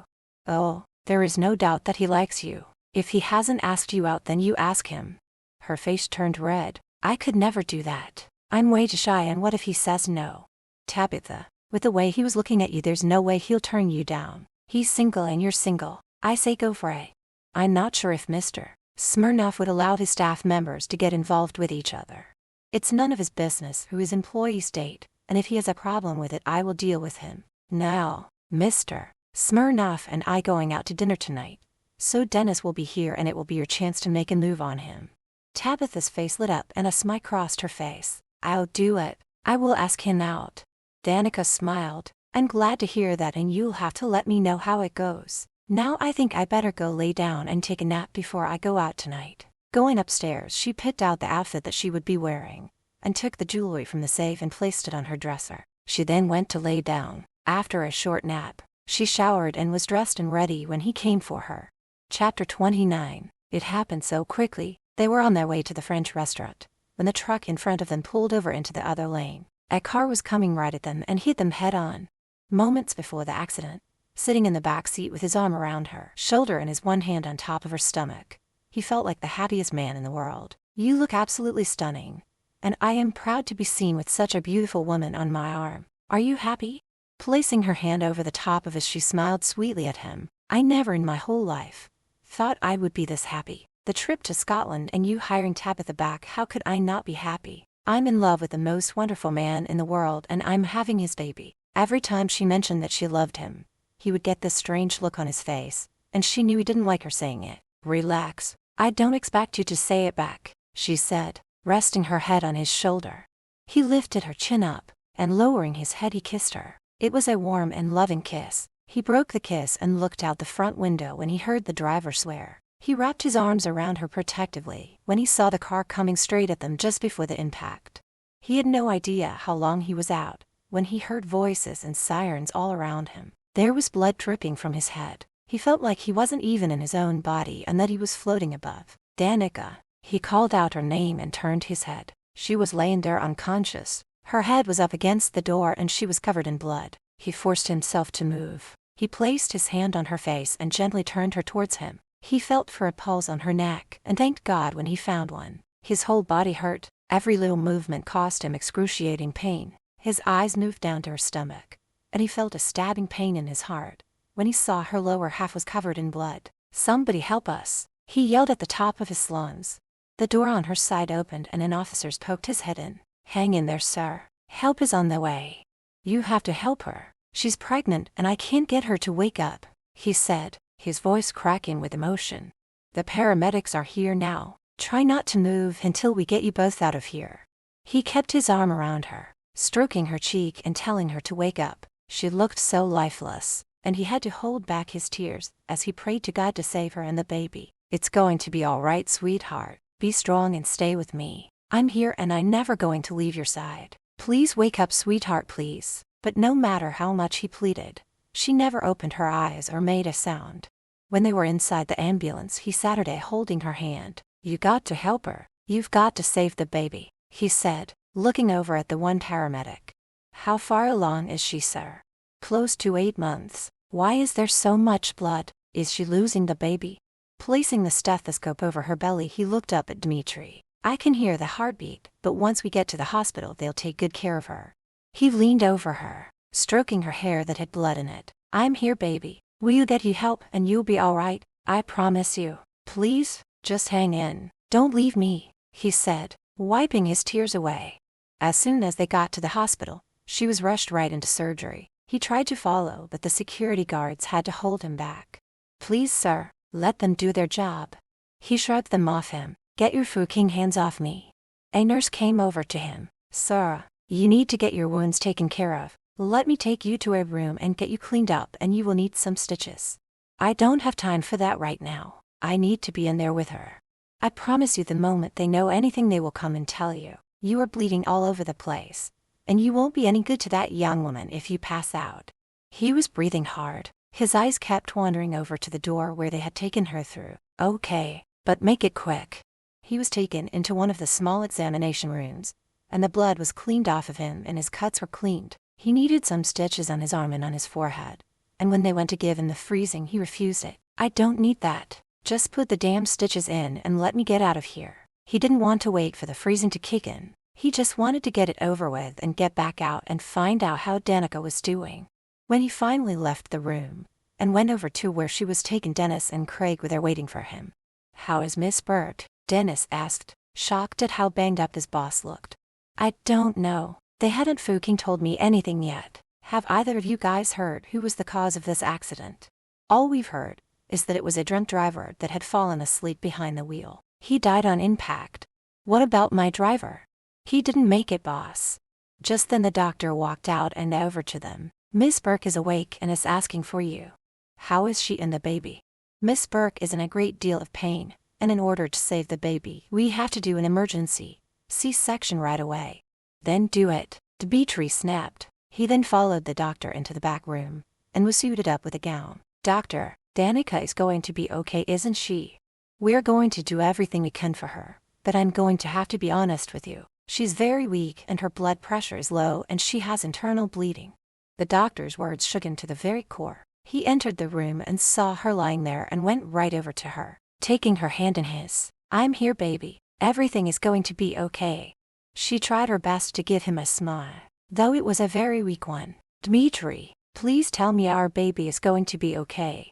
Our baby is going to be just fine, and so are you. I know you're scared, sweetheart, but you are strong and you're going to get through this. He wiped her tears away. He could see she was in a great deal of pain and worried about the baby. He kept talking to her, taking her mind off of the operation. She was too weak to talk, so he did all the talking for both of them. Still holding her hand, he looked up when he heard the cry of a baby. A smile broke out on his face when he saw the very tiny baby as it was being wrapped in a blanket. He looked back at her and kissed her cheek. It's a boy. We have a son. Tears were streaming down her cheek. You got what you wanted, a son. Dimitri, I want you to make a promise to me. Anything, sweetheart. I want you to give me your word that you will love our son and take care of him, raise him to be a good and honest man. His eyes filled with tears. He couldn't believe that she was talking as though she was not going to survive. Don't you dare talk like this. You are going to be around to raise our son. Give me your word, she said between sobs. I gave you my word, but you listen to me. You're not going anywhere. Do you hear me? Don't you dare leave me. I mean it. I love you. Now you tell me, she said, a small smile appearing on the corner of her lip. Just then the lights on the monitor started making some weird sounds, and he could hear someone saying she was going into cardiac arrest. He was pushed out of the way while they worked on her. He was not about to be pushed away, so going over to the head of the bed, he placed his hands on her head and leaned over. Don't go, baby. Come back to me. Fight for us. Fight for our son. You're strong and I know you can do this. Droplets of his tears dripped on top of her head. Suddenly her heart started again, and he saw her chest rising and falling, and let out a deep breath that he was holding in. He looked up at the doctor. She's going to be okay, isn't she? He looked over at the other doctors and back to Dimitri. She has lost a lot of blood and is very weak. We've done everything we can for her. It is now in God's hands. He shook his head. No, I do not accept that. She is going to live. She is going to come through this. He looked down at her. Wake up, baby. Come on, open your eyes and look at me. Tell these imbeciles that they don't know what they're doing. You are going to survive. When she wouldn't open her eyes, he glared angrily at the doctor. Why isn't she waking up? As the others were cleaning her up, and the baby was taken away to be checked out, the doctor pulled him over to the side. She is in a coma. It happens sometimes. Miss Burke has been through a traumatic ordeal, and this is her body's way of dealing with it. How long will she be in a coma for? There is no way to tell right now. We just have to wait and see. The good news is we were able to stop the bleeding. All we can do is just wait and be patient. I'm going to ask you to leave the room while we finish up here, and once she's taken to her room you can go see her. Why don't you go check on your son? He left the room and made his way to the nursery, and was followed by Dennis and Craig. Since his son was born early and was very tiny, they had to put him in an incubator, but the nurse told him the baby was strong and doing well, so it would only be for a few days. He's a good-looking little guy, boss, both men said. He just nodded his head. All he could think about was Danica. I'm going to go see her now. I want you guys to set up more security cameras inside and outside the house. Also, check and find out if anyone has spotted Dapa yet. I want that woman dead. After the men took off, he went to find out what room she was in. He walked in and was glad to find out she was breathing on her own and didn't need a ventilator. Pulling up a chair, he sat her down, taking a hold of her hand. Hey, baby. I wish you would wake up so that you can see our son. He's so amazing. Tiny but has a great set of lungs on him. Wait until you see what I'm wearing. They gave me some scrubs to wear. Maybe I'll keep them and someday we'll play doctor, he said, hoping she would hear him and wake up. He sat there with his head on the bed and closed his eyes. He must have been sleeping for hours when he was awakened by a hand on his shoulder. Looking up, he saw Dennis standing there holding a coffee in a small bag. You shouldn't sneak up on me. I could have shot you. Well, you didn't. Here, I thought you could use a coffee and a sandwich. How is Miss Burke doing? She still hasn't woken up yet, but I know she will. Boss, she's a remarkable woman and before you know it she'll be awake. If you don't mind me saying, she's good for you. I've never seen you so happy, and when she wakes up I hope you will consider making your relationship with her official. I suggest you mind your own business, he snapped at Dennis. Sorry, boss. Have you started setting up the extra security I asked you to do? Yes, it's being taken care of as we speak. There will be no way for Beba to get inside or anywhere near the property. Don't underestimate her. She's very cunning and knows every inch of the place. I know she'll show her face at some point. Just wait until I find out who's been helping her. They will suffer a horrible and painful death. Why don't you come home and get some rest? I can have a man put outside the door to keep watch over Miss Burke. I'm not leaving. Can I bring you anything from home? Yeah, some clothes and pick up some red roses for Danica. When he was finally alone, he picked up her hand, kissing it and begging her to come back to him and their son. Hurry and wake up, sweetheart. We need to give our son a name, and I want for both of us to name him. I love you, baby. He then spoke to her in Russian, knowing how much she loved it when he spoke in his native language. Chapter 30. For 2 days he stayed by her side, talking to her and holding her hand. He couldn't understand why she wasn't waking up. The door opened, and a nurse walked in carrying the baby and a bottle of formula. Another nurse followed carrying the small bassinet and Saturday it down on the table. He couldn't help but smile when he saw his baby boy. The nurse handed him the baby. We thought you would like to feed your son. Have you picked out a name for the little guy yet? He took his son in his arms and looked down at the tiny little face. No, I'm waiting for his mother to wake up, so that we can choose the name together. She handed him the bottle, giving him instructions on how to feed and burp him. If you have any trouble or need some help, just give us a buzz and we'll come running. He walked over to the bed with the baby. Hey little guy, I'm your daddy and this here is your mommy. Isn't she the prettiest woman in the world? He could have sworn the baby looked at him and smiled. Sitting down, he started feeding his son, who was staring up at him the whole time. Let me tell you a little something about your mother. She is beautiful, smart, and has a heart of gold. I know she'll wake up soon, because she'll want to hold you in her arms and love you. He was so busy looking and feeding his son that he hadn't realized she was awake. After drinking almost half of the bottle, he then burped the baby and laughed when a huge burp came from him. Already you are taking after your old man. I do the same thing when I drink too much beer. He's going to be just like he when he grows up. Looking over towards the bed, he saw her sitting up with a very weak smile on her face. Getting to his feet, he walked over to her with the baby still in his arms. He sat her down on the bed, his eyes filled with tears. It sure took you long enough to wake up. She was still feeling a little groggy and confused. I want to hold my baby, she said, holding out her arms. When he placed the tiny bundle in her arms, the tears flowed down her face. He is so beautiful, so perfect. He sure is, perfect like his mother. She kissed the baby's tiny head. Why are we here? What happened to us? You don't know, he asked, hoping she didn't have any memory loss. The last thing I remember is being in the car with you on our way to dinner. And all of a sudden there was a big bang and then I woke up in the delivery room. It's all very foggy. Tell me what happened. On our way to dinner, the vehicle that was in front of us swerved into the other lane. There was a car coming towards us in the same lane and hit us head on. We're lucky to be alive. What about the driver? I'm sorry, sweetheart. He didn't make it. She couldn't help feeling sad for the older man who lost his life driving them to the restaurant for dinner. You are hurt. Your face is all bruised and you have stitches in your forehead. I am okay, but you had me worried sick. I'm sorry, but they had to do a C-section on you to save the baby, and then when you went into a coma, I thought I was going to lose my mind. I never want to lose you. She kept kissing her baby as she listened to him talk. I want to hear you say it again. Say what? He asked with a confused look on his face. That you love me. He ran his thumb over his bottom lip. I don't know what you're talking about, he said with a hint of a smile on his face. I could hear you talking the whole time I was unconscious. I heard you say you love me. Now that I'm awake, I want to hear it again from your lips. He tenderly stroked her cheek. I love you. Say it again. He made a point of rolling his eyes at her. You are never going to let me stop saying it, are you?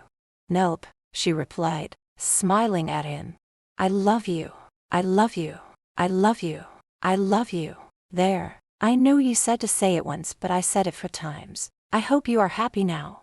I am, and I love you too. She looked down at her son. I love you both so much.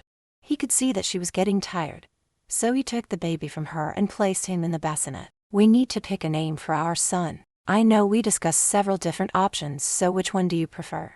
I know you said if we had a son, you wanted him to have a Russian name. I do like the name Oleg, but I would like him to have an American name. I really like the name David. When she saw him hesitating, she added, how about David, Oleg, Smirnov? He thought about it for a minute. I like it. Yes, we shall name him David. I need to let them know that you are awake. I'm sure they're going to want to take you for some tests and examine you. She nodded her head in agreement. When the doctor came in and he checked her out, he said he wanted to run a couple more tests, so they took her into another room. Dmitri waited with David until she returned. When they came back an hour later, he could see from the look on the doctor's face that something was wrong. We went on Saturday beside her. Is something wrong?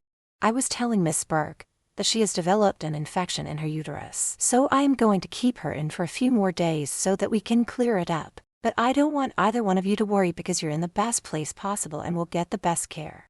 Doctor, she's going to be okay though, right? And will she be able to have more children? She will be fine, and I don't see any reason why Miss Burke cannot have any more children. It might take a while before she can get pregnant again. After the doctor left, he went and sat Saturday on the bed beside her. Are you in any pain? A little, but they gave me something for the pain. I don't want to stay here. I want to go home. I know you do, but it's only for a few days. Now you close your eyes and get some sleep. You might as well get as much rest as you can now, because once we go home, that little guy over there's going to keep you busy. You should go home and get some rest yourself. I don't expect you to stay with me the whole time. I am not going home until you do. I will have them bring in a bed for me, and that way we can still sleep together. But your business, don't you have things to tend to? My business can wait. You and David are my top priority. I get the feeling that you don't want me here. She reached up and grabbed his hand. No, don't ever say that. I do want you with me. It's a comfort to me to know you're here. I'm sorry. I was just thinking of you. That's sweet, but let's concentrate on you getting better. Wake me up when it's time for David's feeding. I want to be the one to do it, since I missed out on the last few days. I will now sleep, he said, giving her a sweet and tender kiss.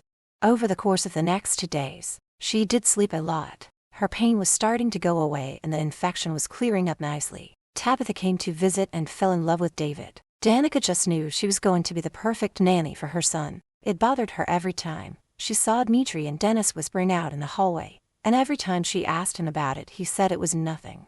5 days after waking up from her coma, she was allowed to go home, but only under the condition that she have complete bed rest for at least another week, and if she has any pain, she was to contact the doctor right away.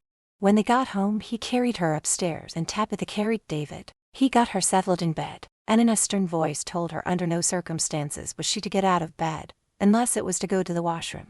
But I need to care for David. Tabitha will take care of him, and she will bring him to you when it's time for his feeding. Dmitri, I want our son in the room with us, at least for a while.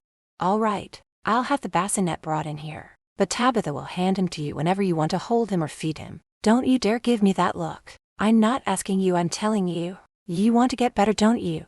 So that you can take care of him full-time. Of course I do, she said, giving him a dirty look.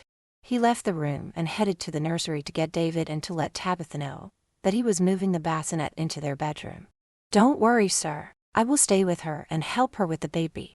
For the next few days she did as she was told and stayed in bed. It made it easier to have David by her side, and Dmitri laying next to her in bed at night. She loved how attentive and loving he was being, and how he was helping to take care of the baby. The only thing he refused to do was to change David's diaper, but she would get him to do it one of these times. A week later, he took her and the baby to the doctor for a checkup. They were both happy that her infection and stitches were healing beautifully. David was also thriving, putting on a little weight, and he was a very happy little baby. Meanwhile, Extra security was set up inside and outside of the house. He even hired extra guards to stroll the grounds 24/7. He knew that Beppo was out there somewhere, and he knew that she would eventually strike. But when was anyone's guess? When Danica questioned him about all the extra security, he told her that now that they had a son, he just wanted to make sure everyone in the house was safe. He also informed her that he was going to teach her how to use a gun, saying that it was always a good idea to learn how to shoot one properly. Over the next 3 weeks, she rested a lot and he taught her how to handle a gun. While Tabitha watched David, he took Danica out back and set up some targets for her to shoot at. He stood behind her, his arms around her, helping her to aim the gun. Feel the weapon, how hard it is. When she giggled, he turned grumpy. Danica, this is serious, not to be taken lightly, so do you mind telling me what's so funny? It sounded funny when you said that. The gun is not the only weapon that's hard. She could feel how hard his manhood was when he was pressed up against her. I think you are horny and need some loving. I can't help it. This happens every time I'm near you. As much as I would like to drag you behind the bushes, tear off your bottoms and make love to you, we have to wait at least 3 or 4 months.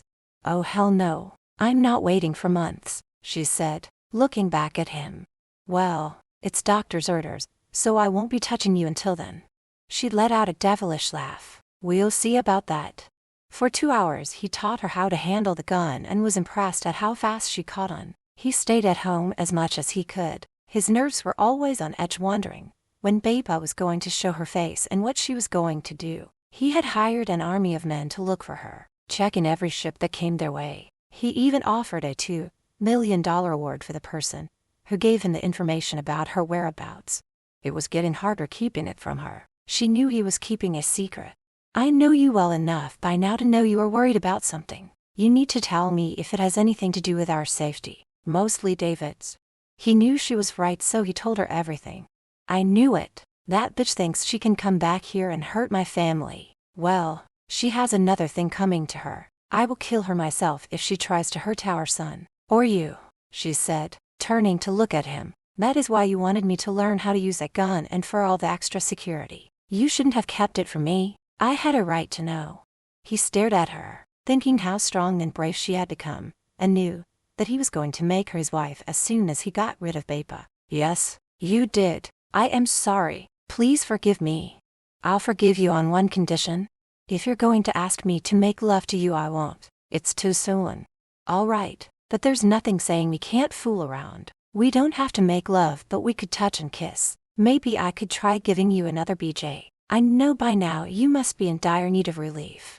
He walked slowly towards her, removing his belt. Well, Tabitha is watching David, and as long as you don't try to push me into putting my weapon inside your sweet spot, then why not? He picked her up and carried her over to the bed, where he dropped her and removed her clothes after he was out of his. Laying over her, he kissed her. I've missed this and I love you so much. For over 2 hours they kissed passionately, groping each other, and he had to use all of his willpower not to enter her. She was true to her words. She gave him the release he so desperately needed, and this time she didn't gag. Yes, once he did not believe in love or marriage, but being with Danica he was now a believer. Toni Marshall was right. When you love a woman more than life itself, you'll do anything to protect her, to make her happy. Chapter 31. 2 months later, he had to leave home for a few hours. He didn't want to go, but it was important. He had placed an order for more men to watch over Danica and his son. Going over to his son, his heart swelled with love. Leaning over, he kissed the tiny forehead, taking in his sweet baby scent. You be good for your mommy while I'm gone. I love you, my son. You and your mom are my whole life. And you are ours? He turned to find her standing there, watching them. She looked like an angel, and could not understand how her body bounced back to the way it was before she got pregnant and gave birth. Just looking at her, he got turned on. And if only he didn't have to wait another month to do to her what he wanted. Must you stand there in that short dress, looking so SI? You look good enough to eat.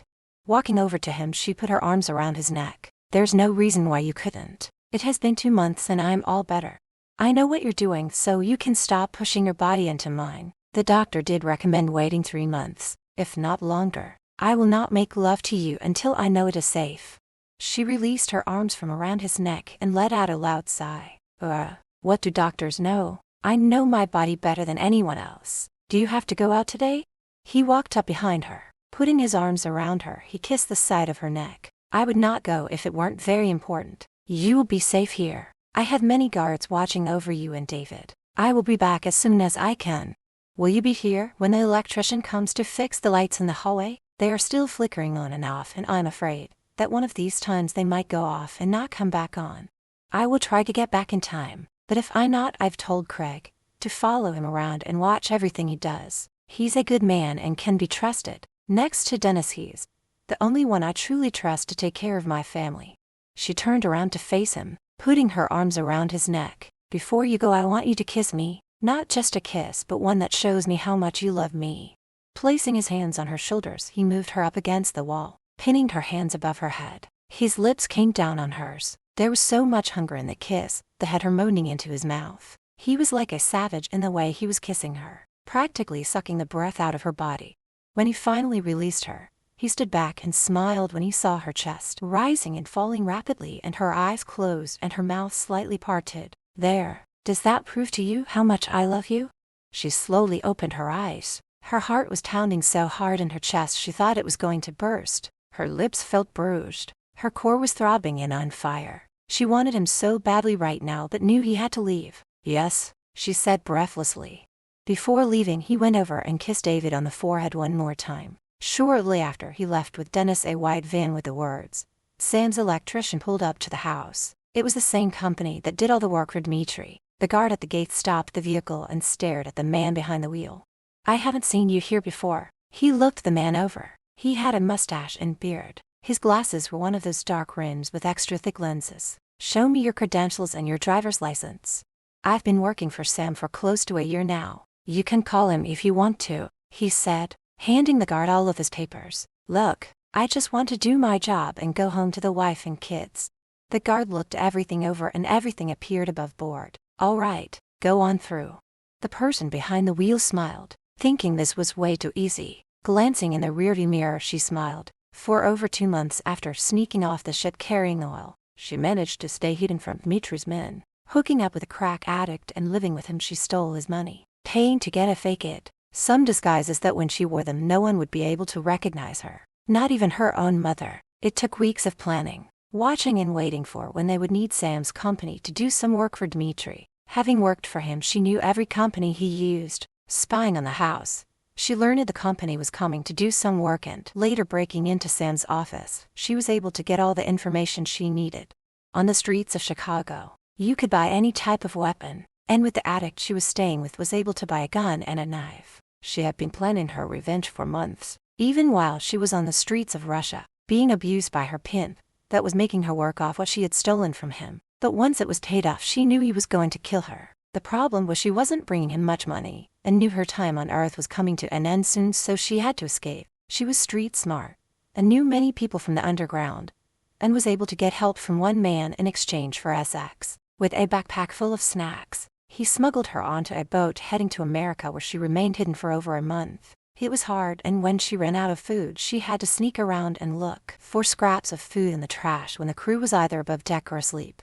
Arriving in America, she made her way to Chicago until she met the junkie where she stayed, only going out at night to gather the things she needed. Once she got a disguise, she was able to move around during the day, and a couple of times she saw Dmitri with Danica and his two bodyguards, but they didn't see her. It did her heart good to know he had a son. Now all she had to do was get rid of Danica and he would then be hers. They could now be a family. She would have him in her bed. He would realize she was always the one for him. She understood him and would be a great asset to him in his business. That whore he brought home would only bring him down, make him weak, and she would make him see that.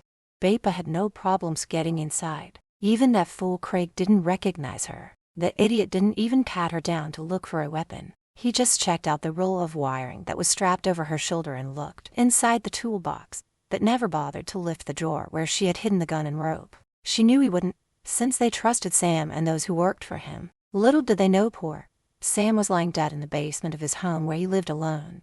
Craig nodded his head. The problem is upstairs in the hallway. The lights keep flickering off and on. Maybe a short in the wiring. "Follow me," he said, walking in front of her as he headed up the stairs. When he got to the area, he stopped. "The problem seems to be coming from here. I'll have to go down to the basement and check the box for faulty wiring. It could be a number of things." All right, let's go. When they got to the basement, she opened the toolbox while Craig looked on. So I've never seen you before. What's your name? She pulled out the gun and turning to him shot him right between the eyes. The name is Bapa, you dumb Fouquet. Seeing him dead, she smiled and kissed the gun. Thank God for silencers. Now no one would hear the shots, she said to herself. Dragging his body behind the stairs, she placed the gun back into the toolbox and, before going upstairs, she disconnected the wires to all of the security's cameras and alarms. It took over an hour and she knew she had to work fast. Now all she had to do was kill that bitch Danica and Dmitri would finally be all hers. Making her way upstairs, she wasn't stopped by any of the staff. And why would they? They all knew she was there doing a job. When she got upstairs, she went to the nursery where she figured Danica would be. There she didn't see who she was looking for but could hear the baby making noises. Walking over, she looked into the crib and smiled at the baby. "Ah, my son," she said out loud. "What are you doing here?" Bapa turned around and saw Tabitha. "I can't believe they hired you back. Must have been that bitch's doing." Tabitha's eyes grew wide. A cold chill ran down her spine when she recognized the voice. "You!" She yelled and turned to leave, but then felt a blunt instrument hitting the back of her head and everything went black. Thinking the girl was dead, she dragged her lifeless body into the room next to the nursery and closed the door. Now she went into Dmitri's room, looking for Danica. Walking in, she looked at the bed, thinking about how she would have him remove it and buy a new bed, just for the two of them. She could hear the shower running and Saturday down, waiting for the whore to come out. That is what she called Danica. Danica stepped out of the shower and dried off. She put on the shorts and top she brought into the room with her. She was on cloud 9, even though the threat of Bapa was like a cloud over their heads. The way he had been acting lately, she had a feeling he was going to propose. It was just a gut feeling. Yes, he had always said he would never get married, but didn't he also say he would never fall in love with her? Yet here he was, always saying and showing her how much he loved her. She dried her hair and couldn't wait until he returned, and she made up her mind that tonight they would start their lovemaking. She wasn't going to wait another day. Stepping into the bedroom, she felt a presence in the room and for a second she thought it was Dmitri, but seeing the outline of the body, sitting in the corner on a chair, she knew it wasn't him. Turning on another light, she let out a muffled scream when she saw a strange man sitting in Dmitri's chair. "Who are you and what are you doing in here?" There was something about this person she thought she recognized. She stopped in her tracks when she saw the stranger pointing a gun at her. "I'm here to take back what is mine." She watched in horror as the stranger tore off his disguise, and thought she was going to faint when she saw who it was. "Bapa," she said, her voice cracking as she tried to stay calm. "That's right, bitch. It's me. Did you really think I wouldn't come back? Dmitri will be back soon, so if you want to live you better leave before he gets here. He'll be glad to see me." "You are delusional if you believe that. He has no feelings for you whatsoever, except for contempt. When he finds you here this time, he will kill you." Bapa jumped to her feet, waving the gun at Danica. "You bitch, it's me he loves and it will be you he kills. He and I will raise our son and you will be nothing but the slut who gave us the son we wanted. You are nothing but a dried out old slut. Who would want you? He never loved you. He loves me and I'll never let you get your hands on my son." The anger rose inside her. She was going to stop this bitch once and for all. She charged her, knocking the gun from her hand, but the woman had the strength of 3 men and had her pinned to the ground. Before she could stop her, Bapa pulled out a syringe and stabbed her in the neck. She began gagging, fighting the darkness that consumed her, throwing her into a pit of darkness. She dragged Danica's lifeless body into one of the other bedrooms, tied her up and gagged her mouth with a cloth. Time was running out, as she had to get ready for when Dmitri returned. Opening the small bag that was hidden in the bottom of the toolbox, she took out a wig, one that matched Danica's hair and style. She changed into one of her outfits, and with the wig on she headed to the nursery. Looking down at the baby, she picked him up, carried him over to the rocking chair and Saturday down. She knew that none of the staff would be coming up here at this time of day. Her plan worked, and soon she and Dmitri could have the life that was meant to be. "I'm your mommy now," she said, rocking David in her arms.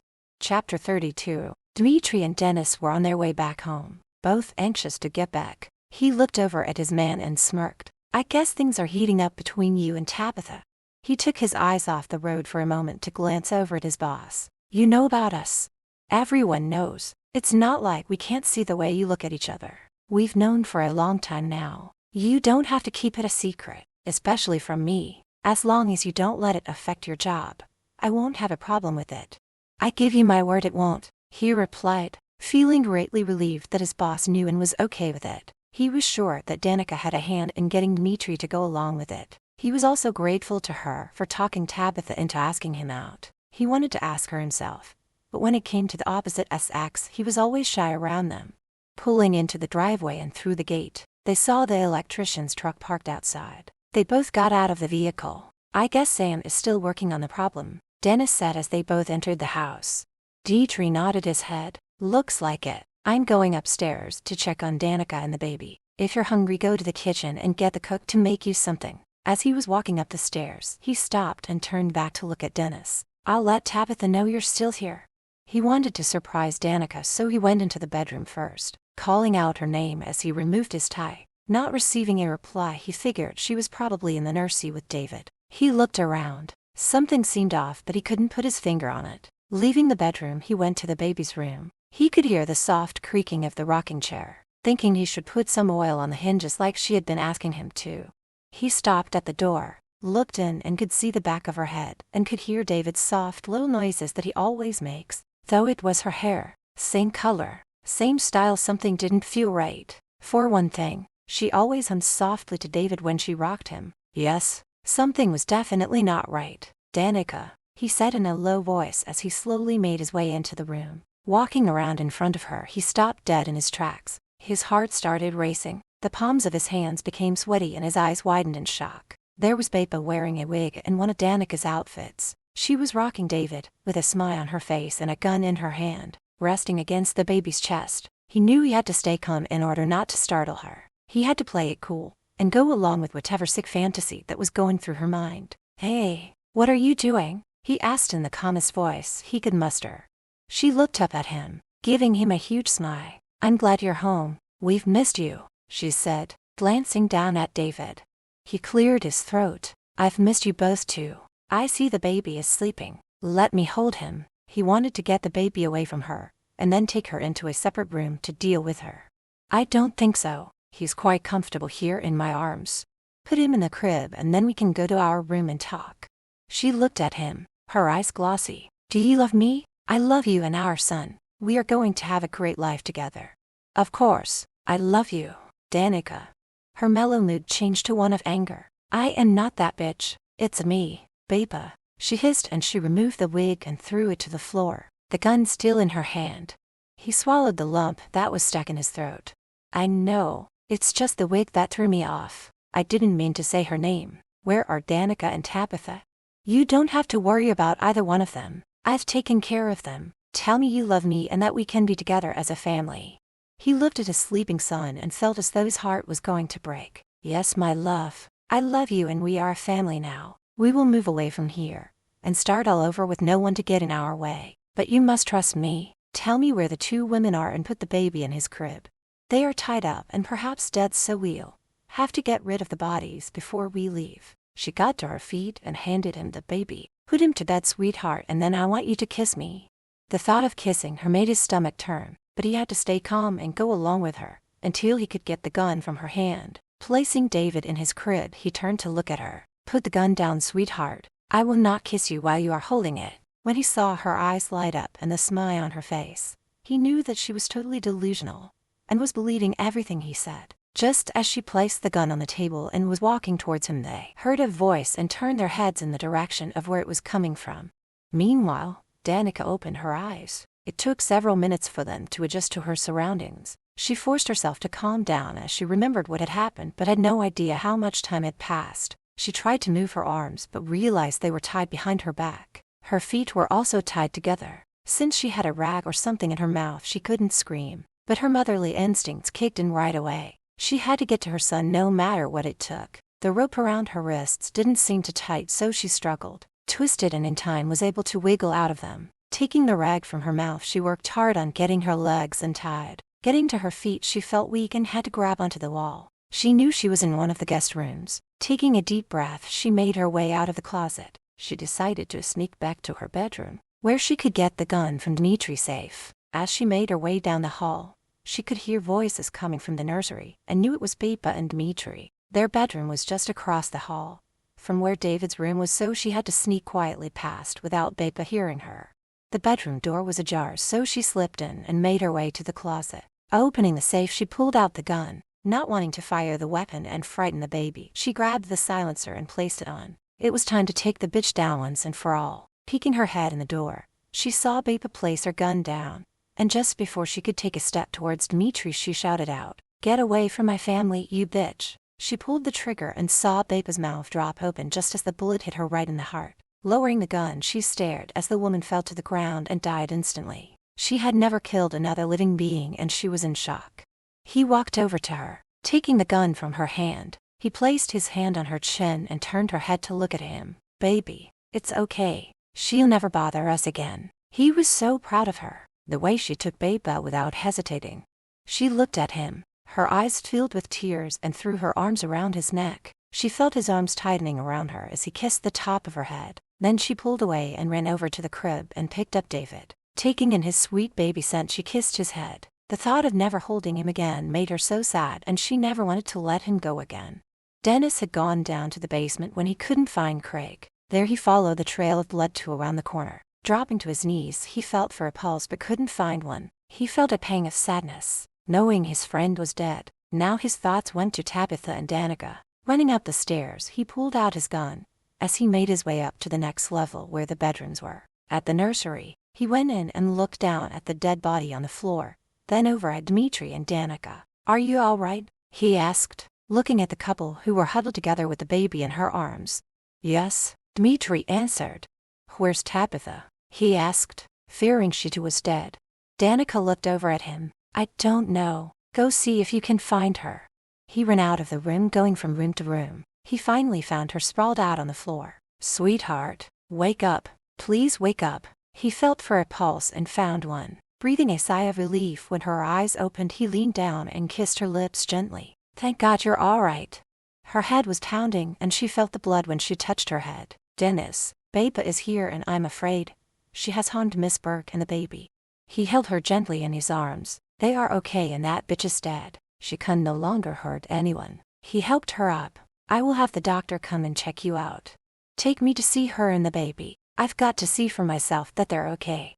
He nodded his head and with his arms around her waist, he helped her as they walked back to the nursery. When they got there, Dmitri had covered up the dead body.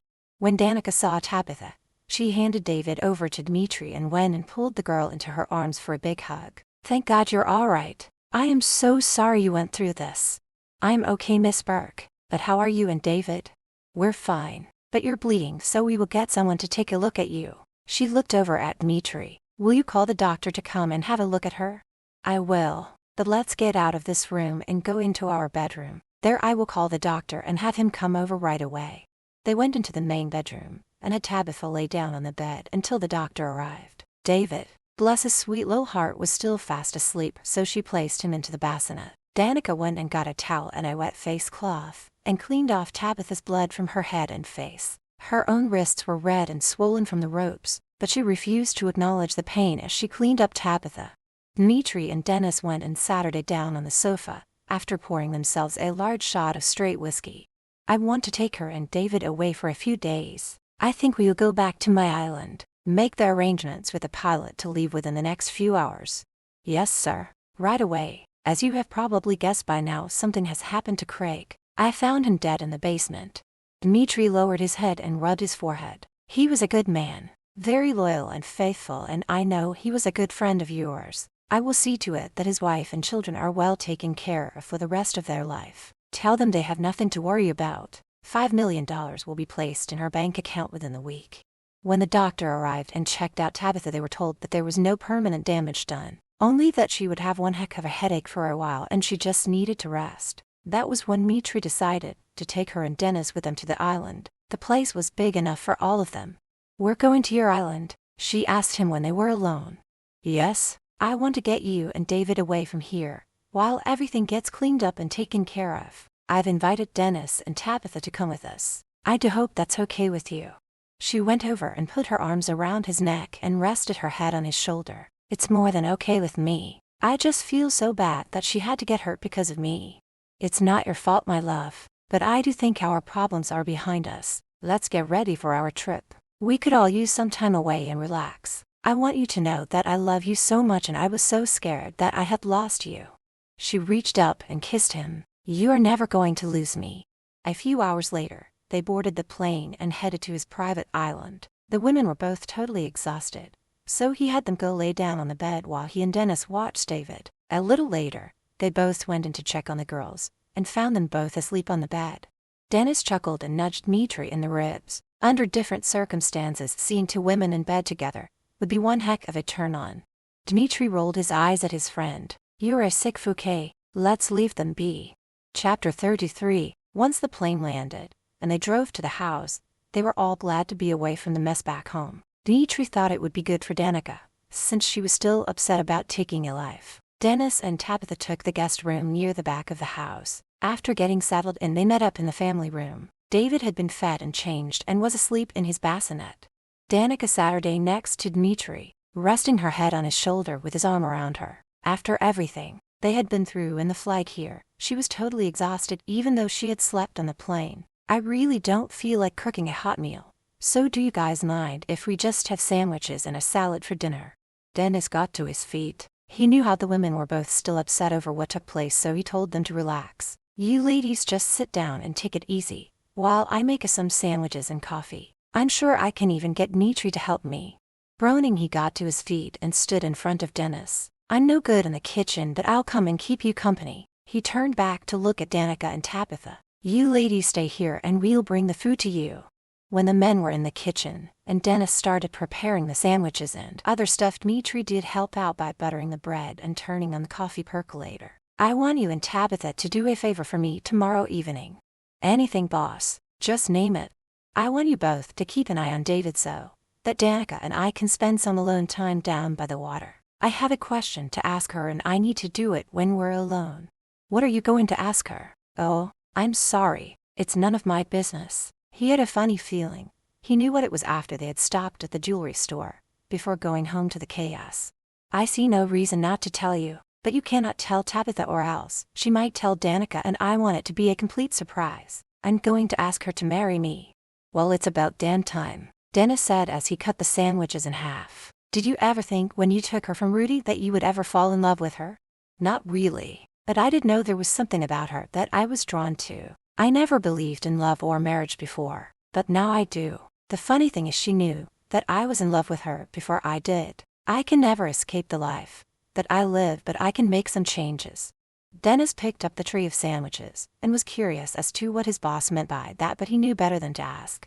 That night, as they laid in bed together, with David in his bassinet, he listened to the two of them breathing while they slept. He had wanted a child, a son to carry on the business, but now he did not want his family to go through what he has to go through every day. He would protect his family at all costs and see to it that they have as normal a life as possible. He looked down at her, cursing the fact that she was wearing a see-through nightie. It was hard enough keeping his hands off of her, without her having put something like this on to sleep in. He had to wonder if she had done it on purpose, in the hopes that he would get turned on and make love to her. He almost did when she kissed him goodnight, pressing her sweet slender body up against his. But he remained strong, fighting his desire and lust for her. But he also knew he wouldn't be able to hold off much longer.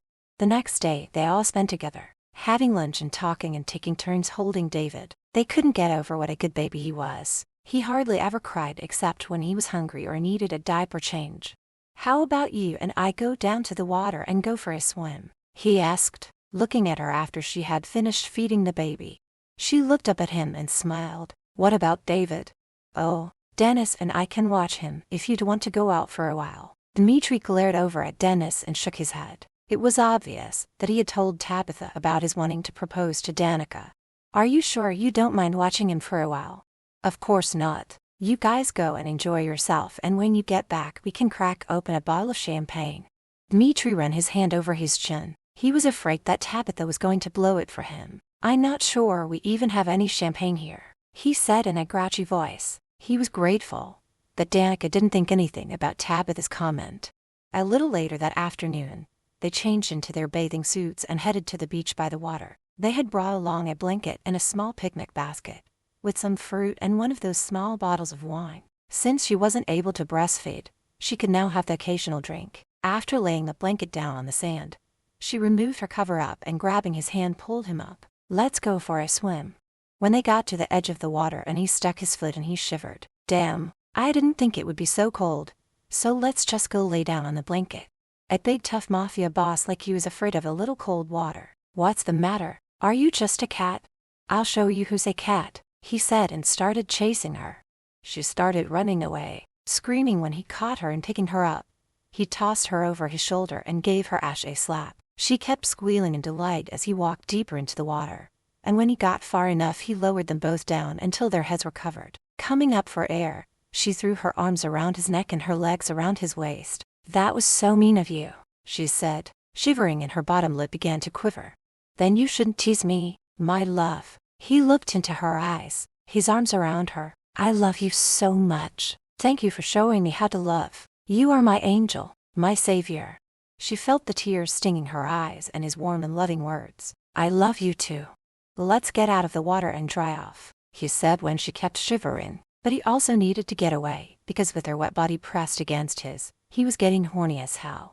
Once they were dried off, they Saturday down on the blanket and started kissing. He finally broke the kiss and Saturday facing her. I have a question to ask you. As you know, I have fallen deeply in love with you, something I have told you I would never do. I couldn't help it though. You got to me. You broke through the hard shell that had surrounded my heart all these years. I'm going to do something else I swore I would never do. He reached into the bottom of the basket and pulled out a little black box. Miss Burke, will you do me the honor of becoming my wife? When he lifted the lid, and she saw the huge diamond, her hand flew to her mouth and tears sprang to her eyes. She never thought that he would ever propose to her, and it took him forever to even admit that he was in love with her. Oh my God, the ring is so beautiful. It's amazing. Baby, don't leave me hanging here. Please give me your answer and I hope that it will be yes. But he knew that she would say yes. She wiped her tears away, nodding her head. Yes, yes, of course, I'll marry you. She watched as he slid the ring over her finger. After sliding the ring on her finger, he pulled her in for a kiss. Lowering her down onto the blanket, he felt her arms going around him, as she returned his kiss with as much passion as he was. Out of habit, his hand moved down and inside her bikini bottoms. It had been way too long since he had touched her down there and she was wet, and was starting to moan and squirm beneath him. He came to his senses just in time and stopped, pulling his hand out. Dmitri, why did you stop? It's too soon, my love. We must wait for just a little longer. She sat her day up, feeling hurt and disappointed. Or maybe you don't want me that way anymore. I have heard some men aren't attracted to the woman after she's had a baby. He pulled her back down onto her back and got on top of her. That's not the case with us. I adore you and want you so bad. It's just that you've been through so much, and I just want to make sure you're healed completely before we do anything. Now kiss me. When they got back to the house, the other two had champagne chilling and were waiting to congratulate them. Oh my God, will you look at the size of that rock? Tabitha said, gushing over it. Danica held her hand up, admiring how it sparkled. It is gorgeous, but I would have been just as happy with a small and simple one. Later that night, when Dmitri came from the shower and got into bed, he could tell right off the bat that she was naked under the covers. Why are you not wearing anything? He asked, knowing damn well what she was up to. It's a little warm in here, so I thought I'd be more comfortable this way. Why? Is it bothering you? She asked, snuggling up to him, placing her one leg over his. Was it bothering him? Hell yeah, it was bothering him, but he couldn't let her know that. Nope, I don't have a problem with it. Good night, sweetheart, he said, giving her a kiss on the top of her head. Well, this didn't work, she thought to herself and knew she had to try something else. Looking over at the nightstand on his side of the bed, she noticed her watch. Oh, there's my watch. I'll just put it over by me, she said, and practically had to get on top of him to reach for it. Okay, this was just too much for him. He wrapped his arms around her, holding her against him. Why do you keep teasing me? First, you get naked and then you get on top of me. She couldn't help smiling when she felt his manhood hard against her. Is the big tough mafia boss losing control? He flipped her over onto her back and climbed on top of her. Woman, you are wicked. I am just a man. After all, I cannot resist you another minute. I must have you. He lowered his mouth onto hers, kissing her while his one hand moved down her body. When she kissed him back, her arms going around him as her tongue tickled his, he became even more aroused. You win, he said as he slowly entered her. He was right. He had no control when it came to her, but he did use great willpower to take it easy with her. He did not want to cause her any pain or discomfort. Oh yes, she moaned out loud. She had been waiting for him to make love to her for so long now. No matter what she said or did, he wouldn't budge until now. He made love to her with such tenderness that she could feel her eyes moistening from her tears. Later, as she laid in his arms, she held up her ring finger and smiled. Look how it sparkles. I can't wait to become your wife. We should get married right away, as soon as we get back home. He stroked her cheek, shaking his head. No, I want to give you a day to remember. I want you to find yourself the dress of your dreams. It will be a fabulous wedding, with many guests so that everyone can meet my wife and they will know never to mess with you. Dmitri, we don't need a big wedding. I'm just happy to be marrying you. You have become very cunning with me, tricking me into doing things that you want me to do, but not this time, my love. This time I shall get my own way, so we must get busy making plans. We shall be married 6 months from now. That should give us plenty of time to organize everything, and after the wedding, I will take you to Cancun for a 2-week honeymoon. Cancun? Well, but why there? It is beautiful there, and I own one of the hotels where we can stay. You will love it there. What about David? He will be close to 9 months old by then, and I know that Tabitha and Dennis will be thrilled to take care of him while we're gone.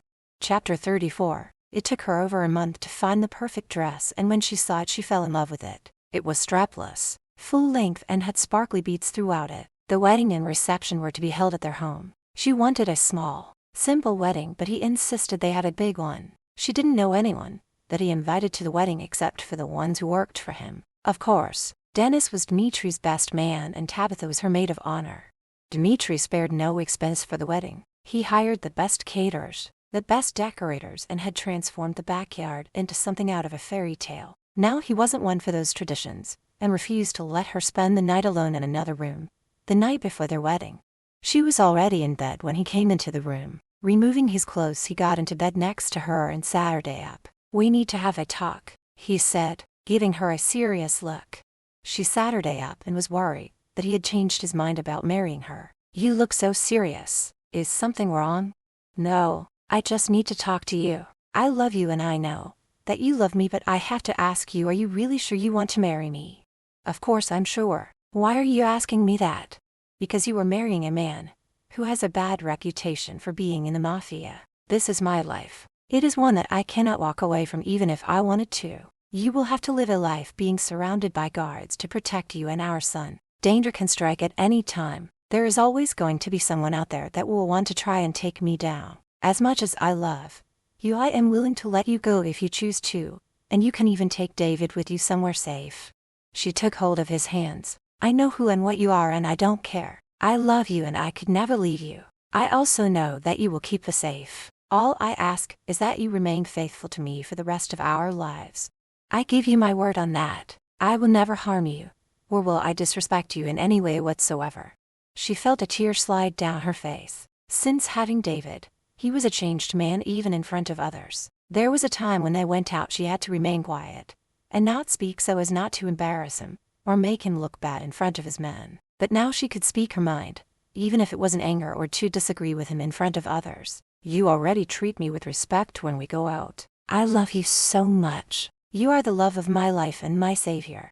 He leaned forward, his forehead touching hers. I want you to know that I have made a very big decision. I have given up all of my criminal activities, the smuggling of guns, transforming illegal drugs and other things. I am going to do my best to turn straight, but don't get me wrong. I will still be a bastard to those who cross me or steal from me. I will still remain one of the most feared men in the world. I must keep my reputation intact, so that my enemies don't try to destroy me or those I love. Now I must ask you once again, are you willing to live in this life with me? She placed her hands on either side of his face and looked into his eyes. Yes, I am. She was glad that he decided to turn straight. He lowered her down onto the bed, hovering over her. I will not make love to you tonight. Instead, I will wait until our wedding night and give you a night of unbridled passion. He did, however, kiss her with so much love and passion, one that left her breathless.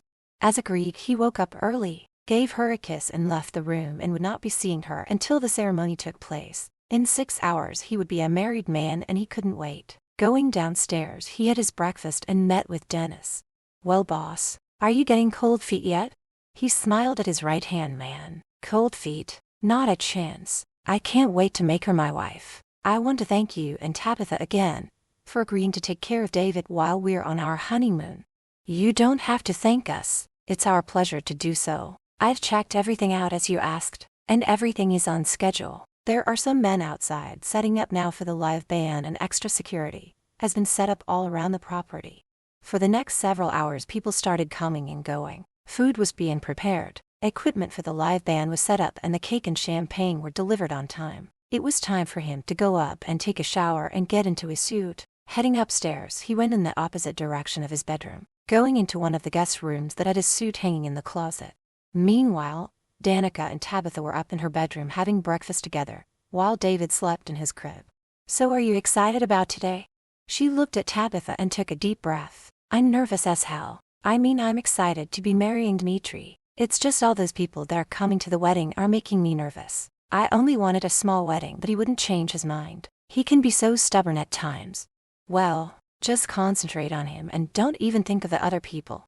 After talking and taking care of David, it was time to get ready for the wedding. The one maid that had worked for Dmitri going on 10 years was going to be watching the baby during the wedding ceremony, and then later until Tabitha and Dennis could take over watching him.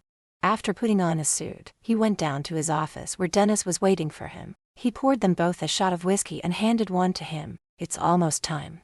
Dennis lifted his glass up. "Congratulations, boss. May you have a long and happy life with Danica."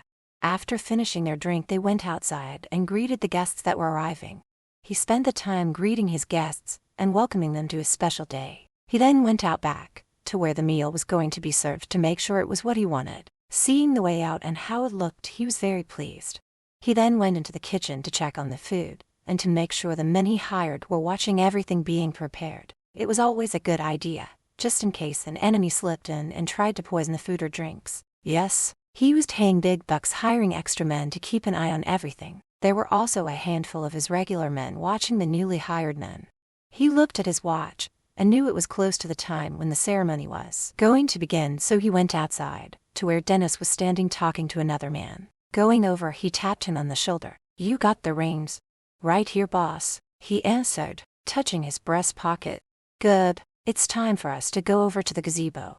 They both walked up the aisle, as everybody was already seated, and got under the gazebo with the priest. The music began, and within seconds, Tabitha made her way down the aisle, wearing a long sleeveless pale blue dress. Dennis couldn't help smiling, thinking how beautiful she looked as their eyes locked. Then when the official wedding march started, Dmitri turned his head to see the most beautiful woman in the world walking toward him. She looked so radiant in her beautiful white gown. Her hair flowed loosely over her shoulders and down her back. The way she was smiling at him melted his heart. He couldn't wait to call her his wife. When she started down the aisle and saw Dmitri standing there looking so handsome, and seeing the way he was smiling at her, tears began forming in her eyes. She couldn't take her eyes off of him. He was looking at her with so much love in his eyes. When she got to the front, she handed her bouquet of flowers to Tabitha and took hold of his hands when he held them out to her. "Baby, you look so beautiful and I love you so much," he said, giving her a quick kiss on the lips. "I love you too," she said, her voice cracking with emotion.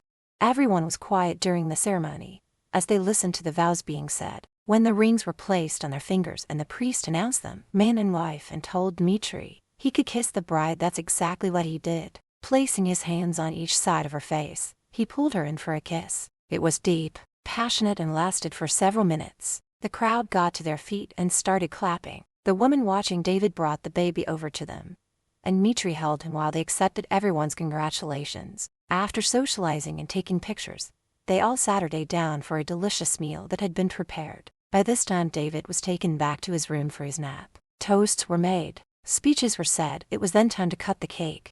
He stood behind her, his arms around her and his hands on top of hers, as she sliced the cake and cut the first piece for the two of them. She then fed him a small piece, and in return, he did the same to her. He couldn't stop smiling at her, and every chance he got, he would kiss her no matter who was around. Once the music started, they stepped onto the dance area. He pulled her into his arms as they began to sway to the music.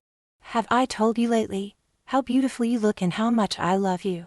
Putting her arms around his neck, she smiled back at him. Yes, you have. I love you too, and this has been an amazing day. Everything was just perfect. And I must say how handsome you look today. But then you always do. I'm really glad you like this dress. It's going to be a shame to take it off. It is beautiful, but to be honest, I cannot wait to take it off you, he said, then spoke to her in his native tongue, which he knew she would get turned on by. What did you just say to me? He looked at her and smirked. I can't tell you here, unless you want your panties to be soaked for the rest of the night. She rolled her eyes at him. Too late. You talking in Russian always gets me wet. I can't wait until we get on that plane. I'm going to keep this dress until we get on it, and that way you can take it off me. My love, it's only close to a 3-hour flight. What I have planned for you will take me much longer than that. She traced her fingers down his chest. There's nothing saying we can't have a quickie on the plane. You know, something to tie us over until we get to Cancun. Even though he insisted they were going to wait, she knew that once she had him under the back of her gown, he wouldn't be able to resist her. Oh yes, he would make love to her on the plane. He just didn't know it yet. When she excused herself to go inside to use the washroom, Dmitri walked around, making sure everyone was having a good time. He approached a couple of men who had their backs to him and felt the anger inside him building when he heard what they were saying.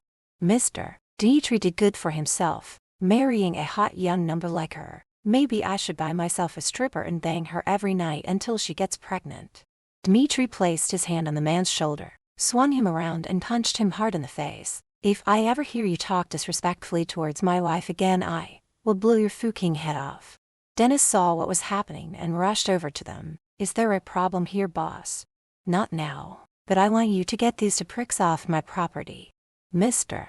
Smirnov, we are so sorry. We didn't mean any harm. We were just joking around, one of them said as they were being dragged away. A few minutes later, he saw Danica coming from inside the house. He was glad that she wasn't there to witness what happened. What took so long, sweetheart? I was starting to think you weren't coming back.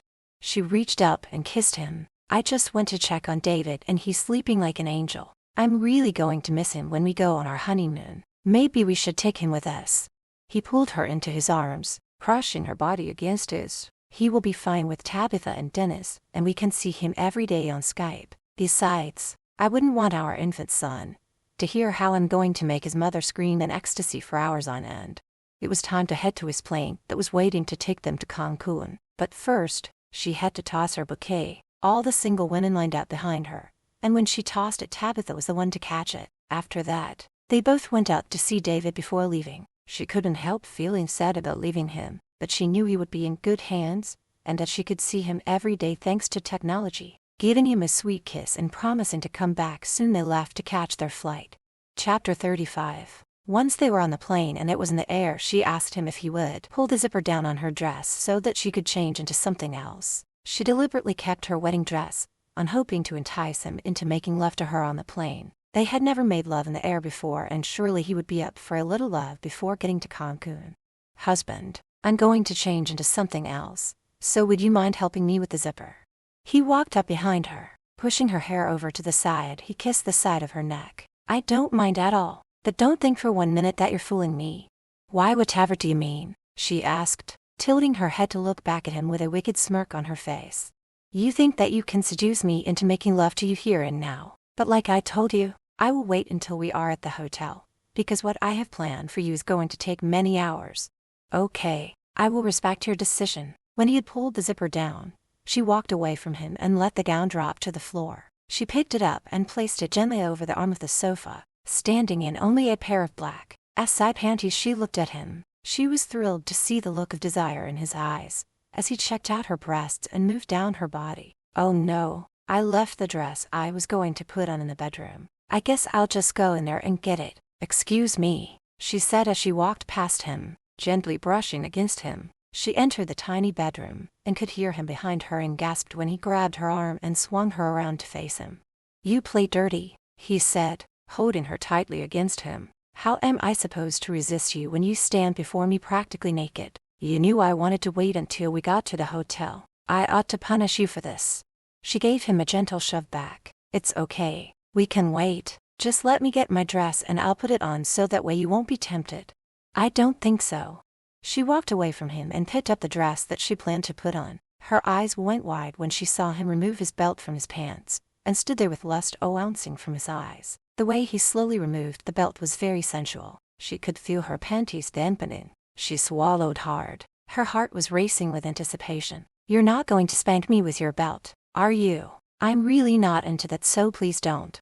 He dropped the belt onto the floor and pulled the zipper of his pants down. "If I spank you, it will be with my hand and not with something that will hurt you. I suggest you put that dress down, because if you put it on, I'm only going to tear it off you. We've got less than 3 hours until we get to Cancun, so let's not waste time. Get on the bed and lay down."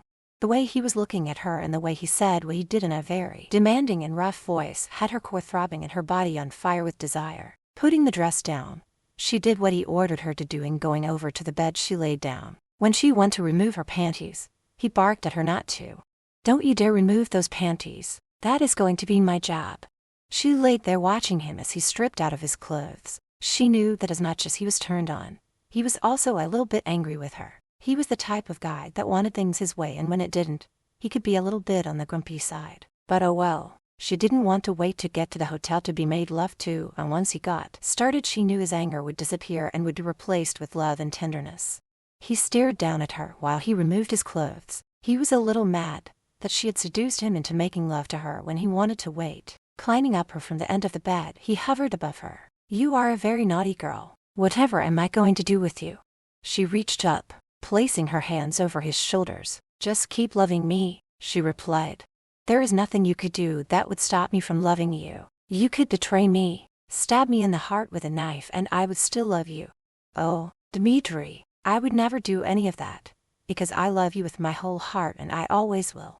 Enough talk. I only have a little over 2 hours to take care of our needs," he said. Lowering his head, he kissed her. Their bodies pressed together.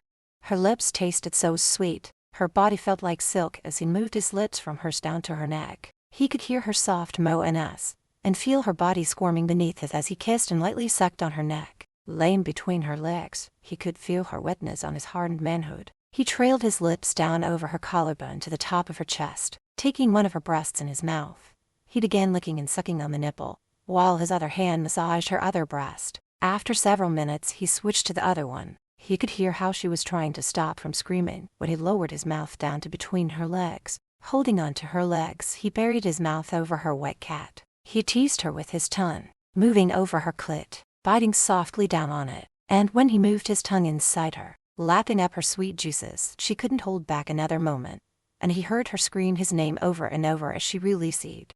With a smile on his face, knowing he had satisfied her, he wiped his mouth and moved up her body. "What else would you like, my love?" She opened her eyes and licked her lips. "I want you inside me, and I want you to talk dirty to me in Russian." He began talking dirty as he entered her slowly. He was surprised at how turned on she got. The more he talked dirty and the faster he moved inside her, the more she panted and moaned, begging him to take her faster and harder, which he did. He was no longer upset with her for tricking him into making love to her. Now all he could think about was how good she felt wrapped around his snake, how tight and wet she was. He brought them both to one amazing release and collapsed on top of her, burying his face in the crook of her neck. "You are a devil woman. You make me do things when I wish to wait." "I love you," she replied, running her fingers through his hair. Finally lifting himself up from her, he kissed her sweetly on the lips. "I love you too. But now we should get cleaned up and get dressed. We will arrive in Cancun soon." After landing, they took a cab to the hotel, and when they got there, she was amazed by the hotel. "This is amazing, and I can't wait to see our room." He took her hand in his as they followed the bellhop up to the hotel suite. "It is my private suite. No one else uses it. The view from the balcony is spectacular." When they got to the room, he tipped the bellhop while she went to check out the rooms. She went out onto the balcony and called out to him, "Dmitri, come look at the view with me." He went out onto the balcony and put his arms around her waist from behind, picking her up off her feet and carried her back inside. "Dmitri, what are you doing? It's time to punish you for tricking me into making love to you on the plane." He carried her into the bedroom, pulled her dress up over her head and threw it on the floor. He then ripped her bra off and her panties until she stood before him naked. She felt a surge of excitement when he tore off her panties and bra. Like a wild animal in heat, he pushed her down onto the bed and straddled her. Though he was still fully dressed, the only thing he removed was his tie and held it up in front of her eyes. "Do you trust me?" he asked. grabbing a hold of her wrists and tying them with the tie. Even after her stepfather used to tie her to the bed, and she was always paranoid about Dmitri doing that to her, but she also knew that this was different and that he wouldn't hurt her. "I trust you," she said nervously. He had to wait until she gave him permission before doing it. He would have stopped if she said so, but when she didn't, he tied the other end to the bar at the top of the bed. He got up and removed his clothes, all the while his eyes kept moving up and down her body. "Damn, you have the most amazing body I've ever seen." She smiled up at him. "What are you going to do with me? I'm totally helpless and at your mercy."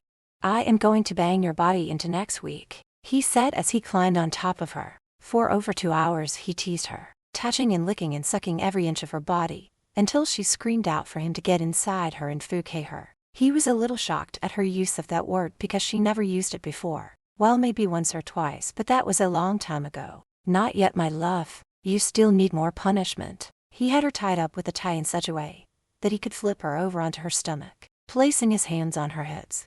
He lifted her bottom up so that he could enter her vagina from behind, but he didn't. Instead, he rubbed his snake up against her, and reaching around began stroking inside her. But this time she was drenched in sweat as he was. She had had multiple releases during this time. "Dmitri, stop. I can't take any more and I'm exhausted. I promise to behave from now on, so please make love to me before I go crazy." Chuckling, he flipped her back over onto her back, yet he still did not untie her, but he did thrust hard inside her, making her gasp out loud. There was something very sexual about making love to a woman with her hands tied above her head. His intentions were to keep teasing her for a bit longer, but by this time he was so hard. His balls were aching and he badly needed his own release. He began thrusting harder and faster and deeper inside her. He was panting and moaning heavily the faster he went. The room was quiet, except for the sounds of their moans and heavy breathing. He couldn't hold back any longer. He came hard and fast, pounding into her until he released inside her and they both collapsed from exhaustion. When he reached up and untied her, she wrapped her arms around him. It was easy to say that for the next 2 days she was so sore, but it was a good sore. After 3 days of intense, passionate lovemaking, they finally decided to go sightseeing. First, they went for a stroll through the market. After picking up a few things like strawberries and other fruit, they kept walking and checked out all the street art. She never asked him if there were any guards nearby, but she knew him and knew that they were probably there but were staying out of sight. A couple of nights later, they went on a tour of the jungle with a group of other people. As much as she was enjoying it, it was still a little scary, so she had him wrap his arms around her in a protective way. Over the course of their honeymoon, they went to nightclubs, sightseeing in several different places. Of course, they had sex every morning and every night and sometimes during the day before going out. He showed her some things he hadn't shown her before, different positions. He even brought in a few toys to pleasure her with. Every night they did video chats with David. The way he acted, they knew their son recognized them. Time flew by and it was time to head home, and to a new beginning as husband and wife. She was wiped out from their honeymoon and slept on the plane. He on the other hand stayed up and made some calls, checking on how his business was doing. When they arrived home, she went straight to David, taking him from Tabitha's arms. "I missed you so much," she said, smothering him with kisses. "How's the honeymoon?" Tabitha asked once they were seated in the family room. Danica smiled at her. "It was amazing, but I'm exhausted and glad to be home. We miss David so much. It wasn't the same without him." After thanking Tabitha and Dennis, she said she was going to put the baby to bed and that she was also going to bed. Dmitri gave them both a kiss, lovingly touching her cheek. "I'll be up shortly." He stayed and talked to the others for a short time before heading to bed. When he was gone, Tabitha turned to Dennis. "Why didn't you tell him?" "I will tomorrow. Let him have one peaceful night with his family," he answered. Taking her hand, they headed up to her bedroom. Chapter 36, Epilogue, Part 1. After checking in on the baby, he headed to his bedroom. She was already in bed but was still awake. Climbing into bed, he wasted no time. He started kissing her neck, lightly sucking and making her moan, "Mrs. Smirnoff, my beautiful wife." As tired as she was feeling his lips on her, the flame of desire was lit. She could never resist him, nor did she want to. "Dmitri, oh God, that feels so good." The way he was kissing her neck, and the way his hand caressed her body had her wet. Pulling his head up, she kissed him. It was a passionate one that let him know how much she loved and wanted him. Then when he started talking to her in Russian, she got so turned on that she pulled him on top of her. Spreading her legs, she took a hold of his manhood, placed him at her wet opening, and let him enter her in one hard thrust. An hour later, they went to sleep in each other's arms. The next morning, after feeding and changing David, they went down to have breakfast with Tabitha and Dennis. When they were done eating, Dennis asked him if he could have a word with him in the office. Dmitri stood up, went over and gave Danica a kiss on the cheek. "Excuse me, my love. It appears I have some business to take care of." When the two men entered the office, Dmitri went and sat down behind his desk. "What is so important that has taken me away from my family?" "It's about Rudy." Raising an eyebrow, he stared at Dennis. "What about him?" "I was approached by a couple of men who wish to talk with you about him. It also has to do with Lawrence Brown." "Lawrence Brown, Danica's stepfather. What about them?" "The two of them have been kidnapping some young girls and forcing them to strip and perform sexual acts with the clients, then selling them to the highest bidder. Word got around what you did, and now others are trying to do the same thing. Only they are using the girls as sex slaves. I've been asked to speak on the two men's behalf, as they are too afraid to speak to you in person. They each own a home and one has a business. They want to know if you will help free their daughters and others in exchange for everything they own." With his elbows resting on the arm of the chair, his fingers holding up his chin, he thought before speaking. He knew he should have had Lawrence killed instead of just beaten up. He was a nasty piece of work that didn't deserve to live. As for Rudy, he was always scum. Yes, it was true. He bought Danica, but for a specific reason, and not to use her as a sex slave. Now Rudy was making money in human trafficking. He was not about to let that happen. "Tell them it will be done." "Okay. Should I tell them to sign everything over to you?" "No. Tell them they owe me nothing. I will call some people and have them take care of this problem right away. Tell the two men their daughters will be returned to them within 24 hours. While Dennis made the call to the fathers, Dmitri made the other call. Meanwhile, back to Danica and Tabitha. "Would you watch David for a few minutes?" "Of course, I will. Are you feeling okay?" "I don't know. Suddenly I don't feel so well. So I'm going to go upstairs and lay down for a few minutes." Half an hour later, Tabitha laid David down for his nap and thought she should go check on Danica. Knocking on her door and getting no answer, she entered the room and heard a noise coming from the bathroom. "Danica, oh my God, what's wrong?" she asked when she saw her friend on the floor by the toilet bowl. She looked up at Tabitha and wiped her mouth. "It must have been something I ate." She got up and went over to the sink to rinse her mouth out. "I think I'll be all right after I lay down for a little while." "Danica, is it possible that you're pregnant?" Going over to the bed, she laid down, looking up at the ceiling. "Maybe. I did forget to take the pill for a few days when we were on our honeymoon. I have an extra pregnancy test. Let me go get one for you and you can find out for sure." Danica sat up and looked at Tabitha with a grin on her face. "You have a pregnancy test?" Tabitha blushed. "Last week I thought I might be pregnant, so I went and bought a couple, but it turned out I'm not. Wait right here and I'll go get it for you." When she returned 15 minutes later, she handed the test to Danica. "Here you go. I'll wait until you get the results unless you want me to leave." "No, I want you to stay. I'll be right back," she said. Taking the stick from Tabitha's hand, she went into the bathroom. A few minutes later, she came back and sat on the bed. "The waiting for the results is the hard part. If I am pregnant, it had to have happened the first few days after we arrived in Cancun. I'm not sure how Dmitri will react if I am pregnant." "Oh, he loves you and he'll be thrilled to bits."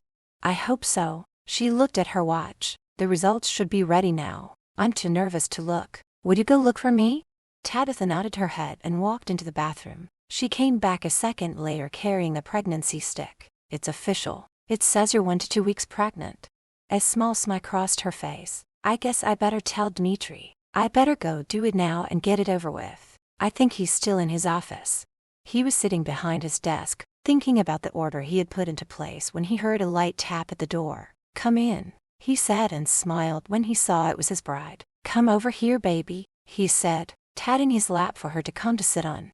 She went over and sat on his lap, putting her arm around his neck. "I hope I'm not interrupting you." "No, sweetheart, you're not. You look like you have something on your mind." "I do. I have something to tell you." "I'm listening," he said, moving his hand up and down her leg. "The first couple of nights, when we arrived in Cancun, I forgot to take my birth control pill. I just took a pregnancy test and I'm pregnant." He stopped moving his hand. You can't be. It's too soon for you to get pregnant, and David isn't even a year old yet. It's not that he wasn't happy about having more children. It was the fact of what she had gone through with the first pregnancy that he was worried about. When she didn't get the happy reaction from him that she was expecting, her feelings were hurt, so she jumped off of him. I thought you would be happy. I thought you would want more children. He pulled her back down onto his lap, putting his arms around her waist so that she couldn't leave. It's not that. I'm just worried about you. When you had David, I almost lost you, because you were bleeding internally and you had that infection. It's way too soon for you to have another baby. Well, there's nothing we can do about it now. I'm pregnant, so we're going to have to deal with it. I just wish you could be a little happier, she said as tears rolled down her cheek. He immediately wiped her tears away. I am happy. I really am, but we must make a doctor's appointment for you right away. I want to make sure that you're going to be okay, because I will not lose you. He was serious when he looked at her. You must give me your word that you will follow the doctor's instructions and take it easy for the whole pregnancy. She managed to give him a smile. I promise. I'll do whatever it takes to have a healthy baby. So you're happy about this? Oh yes, I am very happy, and I love you with all of my heart. He gave her a long and passionate kiss. I shall make a doctor's appointment for you and we will get you checked out. But for now, young lady, I want you to go upstairs to bed and lay down and get plenty of rest. Aye, sir, she said jokingly as she saluted him and started walking out of the room. She turned back to look at him. Just so you know, this time it's going to be a girl. The next day, he had booked an appointment for her with the doctor and they went together. He waited in the doctor's office while she was being examined. When she came into the room, she sat her down next to him and held his hand as they waited. The door opened, and the doctor walked in carrying her chart and sat her down behind his desk. Well, you are definitely pregnant and everything looks fine. So we will set up some regular appointments to see you. Do you have any questions? Dmitri cleared his throat. I have some questions. As you know, when my wife had our first child, we were involved in an accident, and she needed to have a C-section, and she was bleeding internally. I almost lost her. So I have to ask you, is there any danger with this pregnancy? There is always some danger with every pregnancy, but what happened before should have no effect on this pregnancy. But I know how worried you are. So we will do bi-weekly checkups to make sure that everything's okay. Now your first child is not quite a year old yet, so the only problem I see in the future is that you will probably get tired more often and will need plenty of rest and a well-balanced diet. We will keep a close eye on you, so I don't want you to worry, and if you have any concerns, please call me right away. Dmitri stood up and shook the doctor's hand. Thank you. We'll see you in 2 weeks then. For the next 2 weeks, he hovered over her like an old mother hen, making sure she had plenty of rest and lots of good food to eat. He was not going to take any chances of losing her, even though he was terrified that something might go wrong. Her appointment went well. She was healthy, and except for being tired a lot, she felt good. David was growing like a weed, and Tabitha was a big help with him, even though Danica did mostly everything for him, except when she was overly tired. The time came for the scan that would tell them whether they were having a boy or girl, which they both agreed they wanted to know this time. The gel was put over her belly and the procedure began. Okay, let's see what we got here. Oh my, I never noticed this before. What is it? Dmitri asked, suddenly feeling worried that something was wrong. I'm so sorry that I never noticed this before. It does happen from time to time. What the fuck is it? She placed her hand over his arm. Dmitri, do you not swear at the doctor? She looked over at the gray-haired man whose face had turned white. Please forgive my husband. He's just worried. Can you please tell us what you are seeing? He cleared his throat and smiled back at her. I'm seeing 2 babies. You're having twins. Do you still want to know the sex of them? Both Danica and Dmitri looked at each other with wide eyes. Neither could believe what they were hearing. They were speechless, so turning to look at the doctor, they nodded their head yes. Okay, it's girls. You're having twin girls. She grabbed his hand, and a wide grin appeared on her face. We're having 2 girls. When she noticed that he wasn't smiling, she got worried. Are you not happy about us having twins? Of course, I'm happy, it's just that, well, I'm worried about your health. You heard what the doctor said before, that this is a totally different pregnancy. What happened the first time was an accident which caused all the problems. It will be different this time. You're right, my love. I'm sorry if I did not appear happy, but trust me, I am over the moon with happiness. David will have 2 little sisters to take care of. He looked back over at the doctor. You may think I'm being overly cautious, but I want to make sure that this pregnancy and my wife are healthy and that nothing will go wrong. I will insist that she gets the best care money can buy. After giving the doctor the list of what he wanted, they left to go home to give Tabitha and Dennis the good news. Looks like we're going to have to get a nursery set up for the twins. Putting his arm around her, he gave her a kiss, telling her how much he loved her and thanking her once again for coming into his life. When they got home, he insisted she go upstairs and lay down, and he went into his office, Dennis following behind him. Wow, twin girls, you must be so excited, Dennis said as he sat her down across from Dmitri. Yes, I am. It's a miracle, even though I didn't expect her to get pregnant so soon, but I'm happy. Boss, I got a call from one of the fathers whose daughters we rescued from Rudy. They both want to thank you again for rescuing them. Both girls are doing good and recovering from their ordeal. Dmitri smiled. Yes, with Rudy and Lawrence 6 feet under, they won't be hurting any other women again. Chapter 37. Dmitri got started with the nursery room right away, letting her pick out the furniture. He made sure it was exactly the way she wanted it. When it was completed, he went in to make sure everything was the way that he ordered it to be. Satisfied with it, he then went and got Danica. He wouldn't let her go into the room until it was finished. As soon as she stepped into the room, she was amazed. It was something out of a fairy tale book. Dmitri, I love it. I absolutely love it, and the cute little crowns at the top. He stood behind her, putting his arms around her. Well, they're going to be our little princesses. I'm so glad you love it. But if there's something you don't like, just let me know and I'll take care of it. She turned around to face him, putting her arms around his neck. You did a great job, and I wouldn't change one thing. Well, it was you that picked out the furniture and decorations. I just had it set up and added the crowns.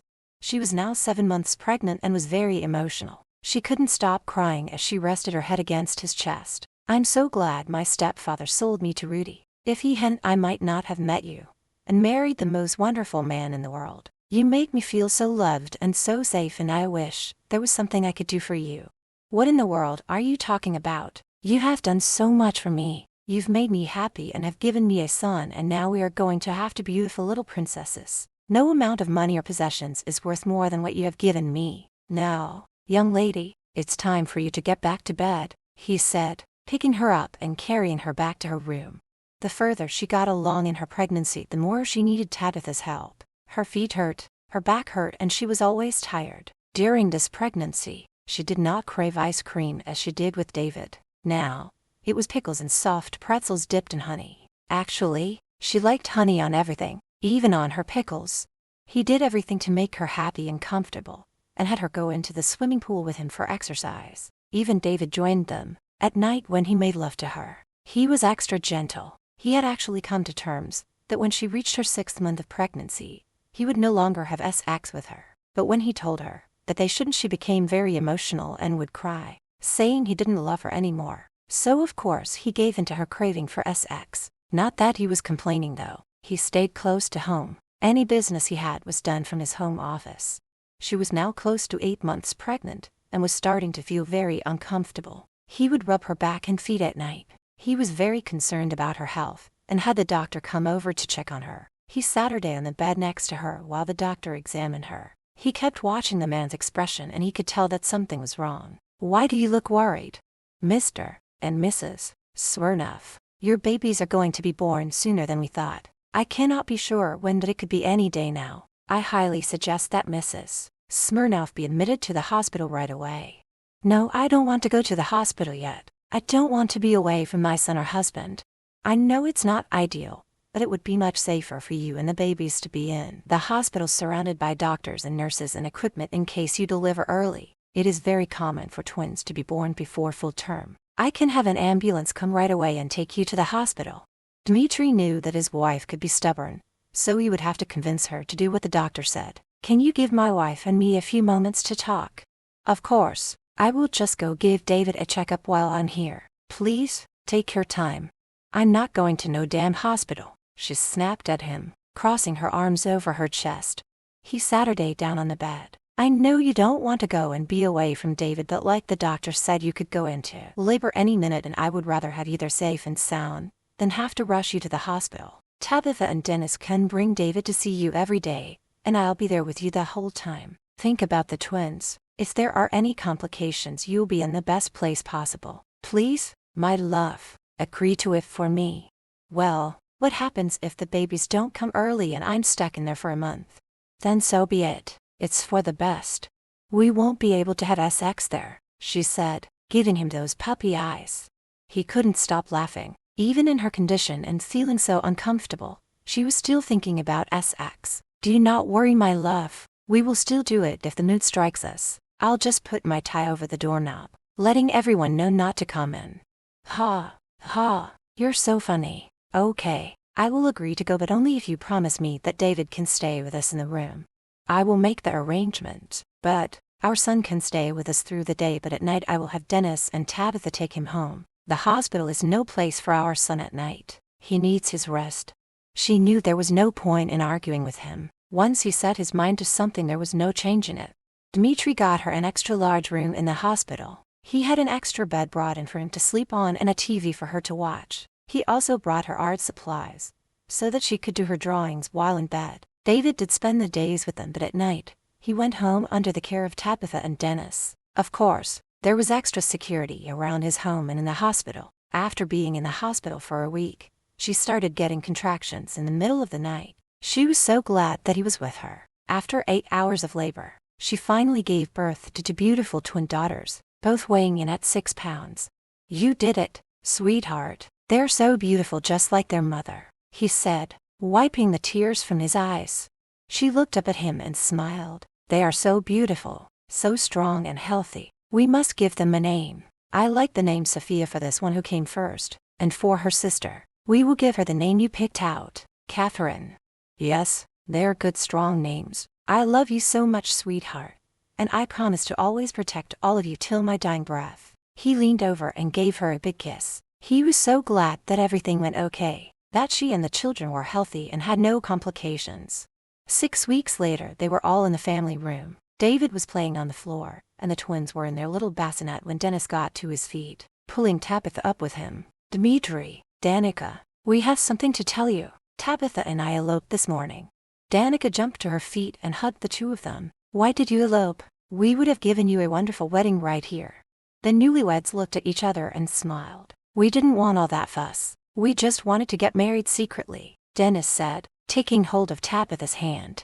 Dmitri got up and gave her a hug, and then he turned and shook Dennis' hand. Congratulations, you two. I can't think of 2 people who are more suited for each other, and since you didn't give me the opportunity to give you the perfect wedding, the least I can do is send you on your dream honeymoon. Wherever you want to go, it will be our wedding gift to you. But who will help with David and the twins? Tabitha asked. She was worried that it would be too much for Danica to handle on her own. Our housekeeper is fantastic with our children, and she's been dying to help out, and I have Dmitri to help me. So you two are going to go on a long honeymoon and have the time of your life. I might even be able to talk him into changing some diapers, she said, looking at her husband with love and admiration. Dmitri cleared his throat. Where do you plan on living when you get back from your honeymoon? We discussed it, and Tabitha will move into my apartment, but she will still be here every day to help out with the babies and David. Dmitri shook his head. No, that will not do. Danica looked at him horrified. Dmitri, what are you saying? You can't very well expect her to live here and her husband to live at his apartment. That's not what I'm saying. This is a very large home. There is plenty of room here for everyone, and they can have a wing all to themselves. That is if you two would love to call this your home. I feel like we are family anyway, even if we're not related by blood. I kind of like the idea of having my right-hand man under the same roof. So what do you two say? The newlyweds looked at each other and smiled. We would love to, they both said at the same time. 4 months later, Danica had just come from the shower, wrapped in only a towel. Dmitri was standing there shirtless and grabbed her. She let out a gasp from the force he used when he pushed her up against him. What are you doing? As if she didn't know. It had been so long since they made love, and she was as desperate as he was. I've waited a long time to make love to you. I will not wait another minute, he said, ripping off her towel. Picking her up, he carried her over to the bed and laid her down. Pulling down his pants and kicking them away, he climbed in on top of her. His mouth came down hard on hers. He kissed her with the hunger and desire of a man who had been without for a very long time. They rolled like thunder under the covers, their bodies intertwined, kissing and groping each other over and over. She wrapped her legs around his waist, begging him to make love to her, telling him how much she wanted to feel him inside her. Well, she didn't have to ask him twice. He was more than ready. They were both exhausted and satisfied by the time they were done. It was as if it was the first time they had made love. It was sweet, intense, and extremely satisfying. To sum things up, Tabitha and Dennis were never able to get pregnant, but they considered themselves second parents to Dmitri's children. Danica continued to draw. She was an amazing mother, and her relationship with her husband grew, falling more in love than ever. Now for Dmitri, he did turn straight as far as his businesses were concerned. He was still feared by men, and if they betrayed him they ended up dead. He still helped those who came asking, but only if it didn't hurt innocent people. He also joined a group devoted to rescuing young women and girls from human trafficking. He never stopped loving Danica, and their sex life stayed strong, both as horny for each other as when they were first together. The children grew up to be strong and kind, finding love and having their own families. It wasn't easy for the twins' future husbands. They knew who he was and knew if they hurt his daughters it wouldn't end well for them. The end. Please leave a like, comment, and subscribe. This helps others discover the story too. Hit the bell icon for the latest updates, and stay tuned for more thrilling books.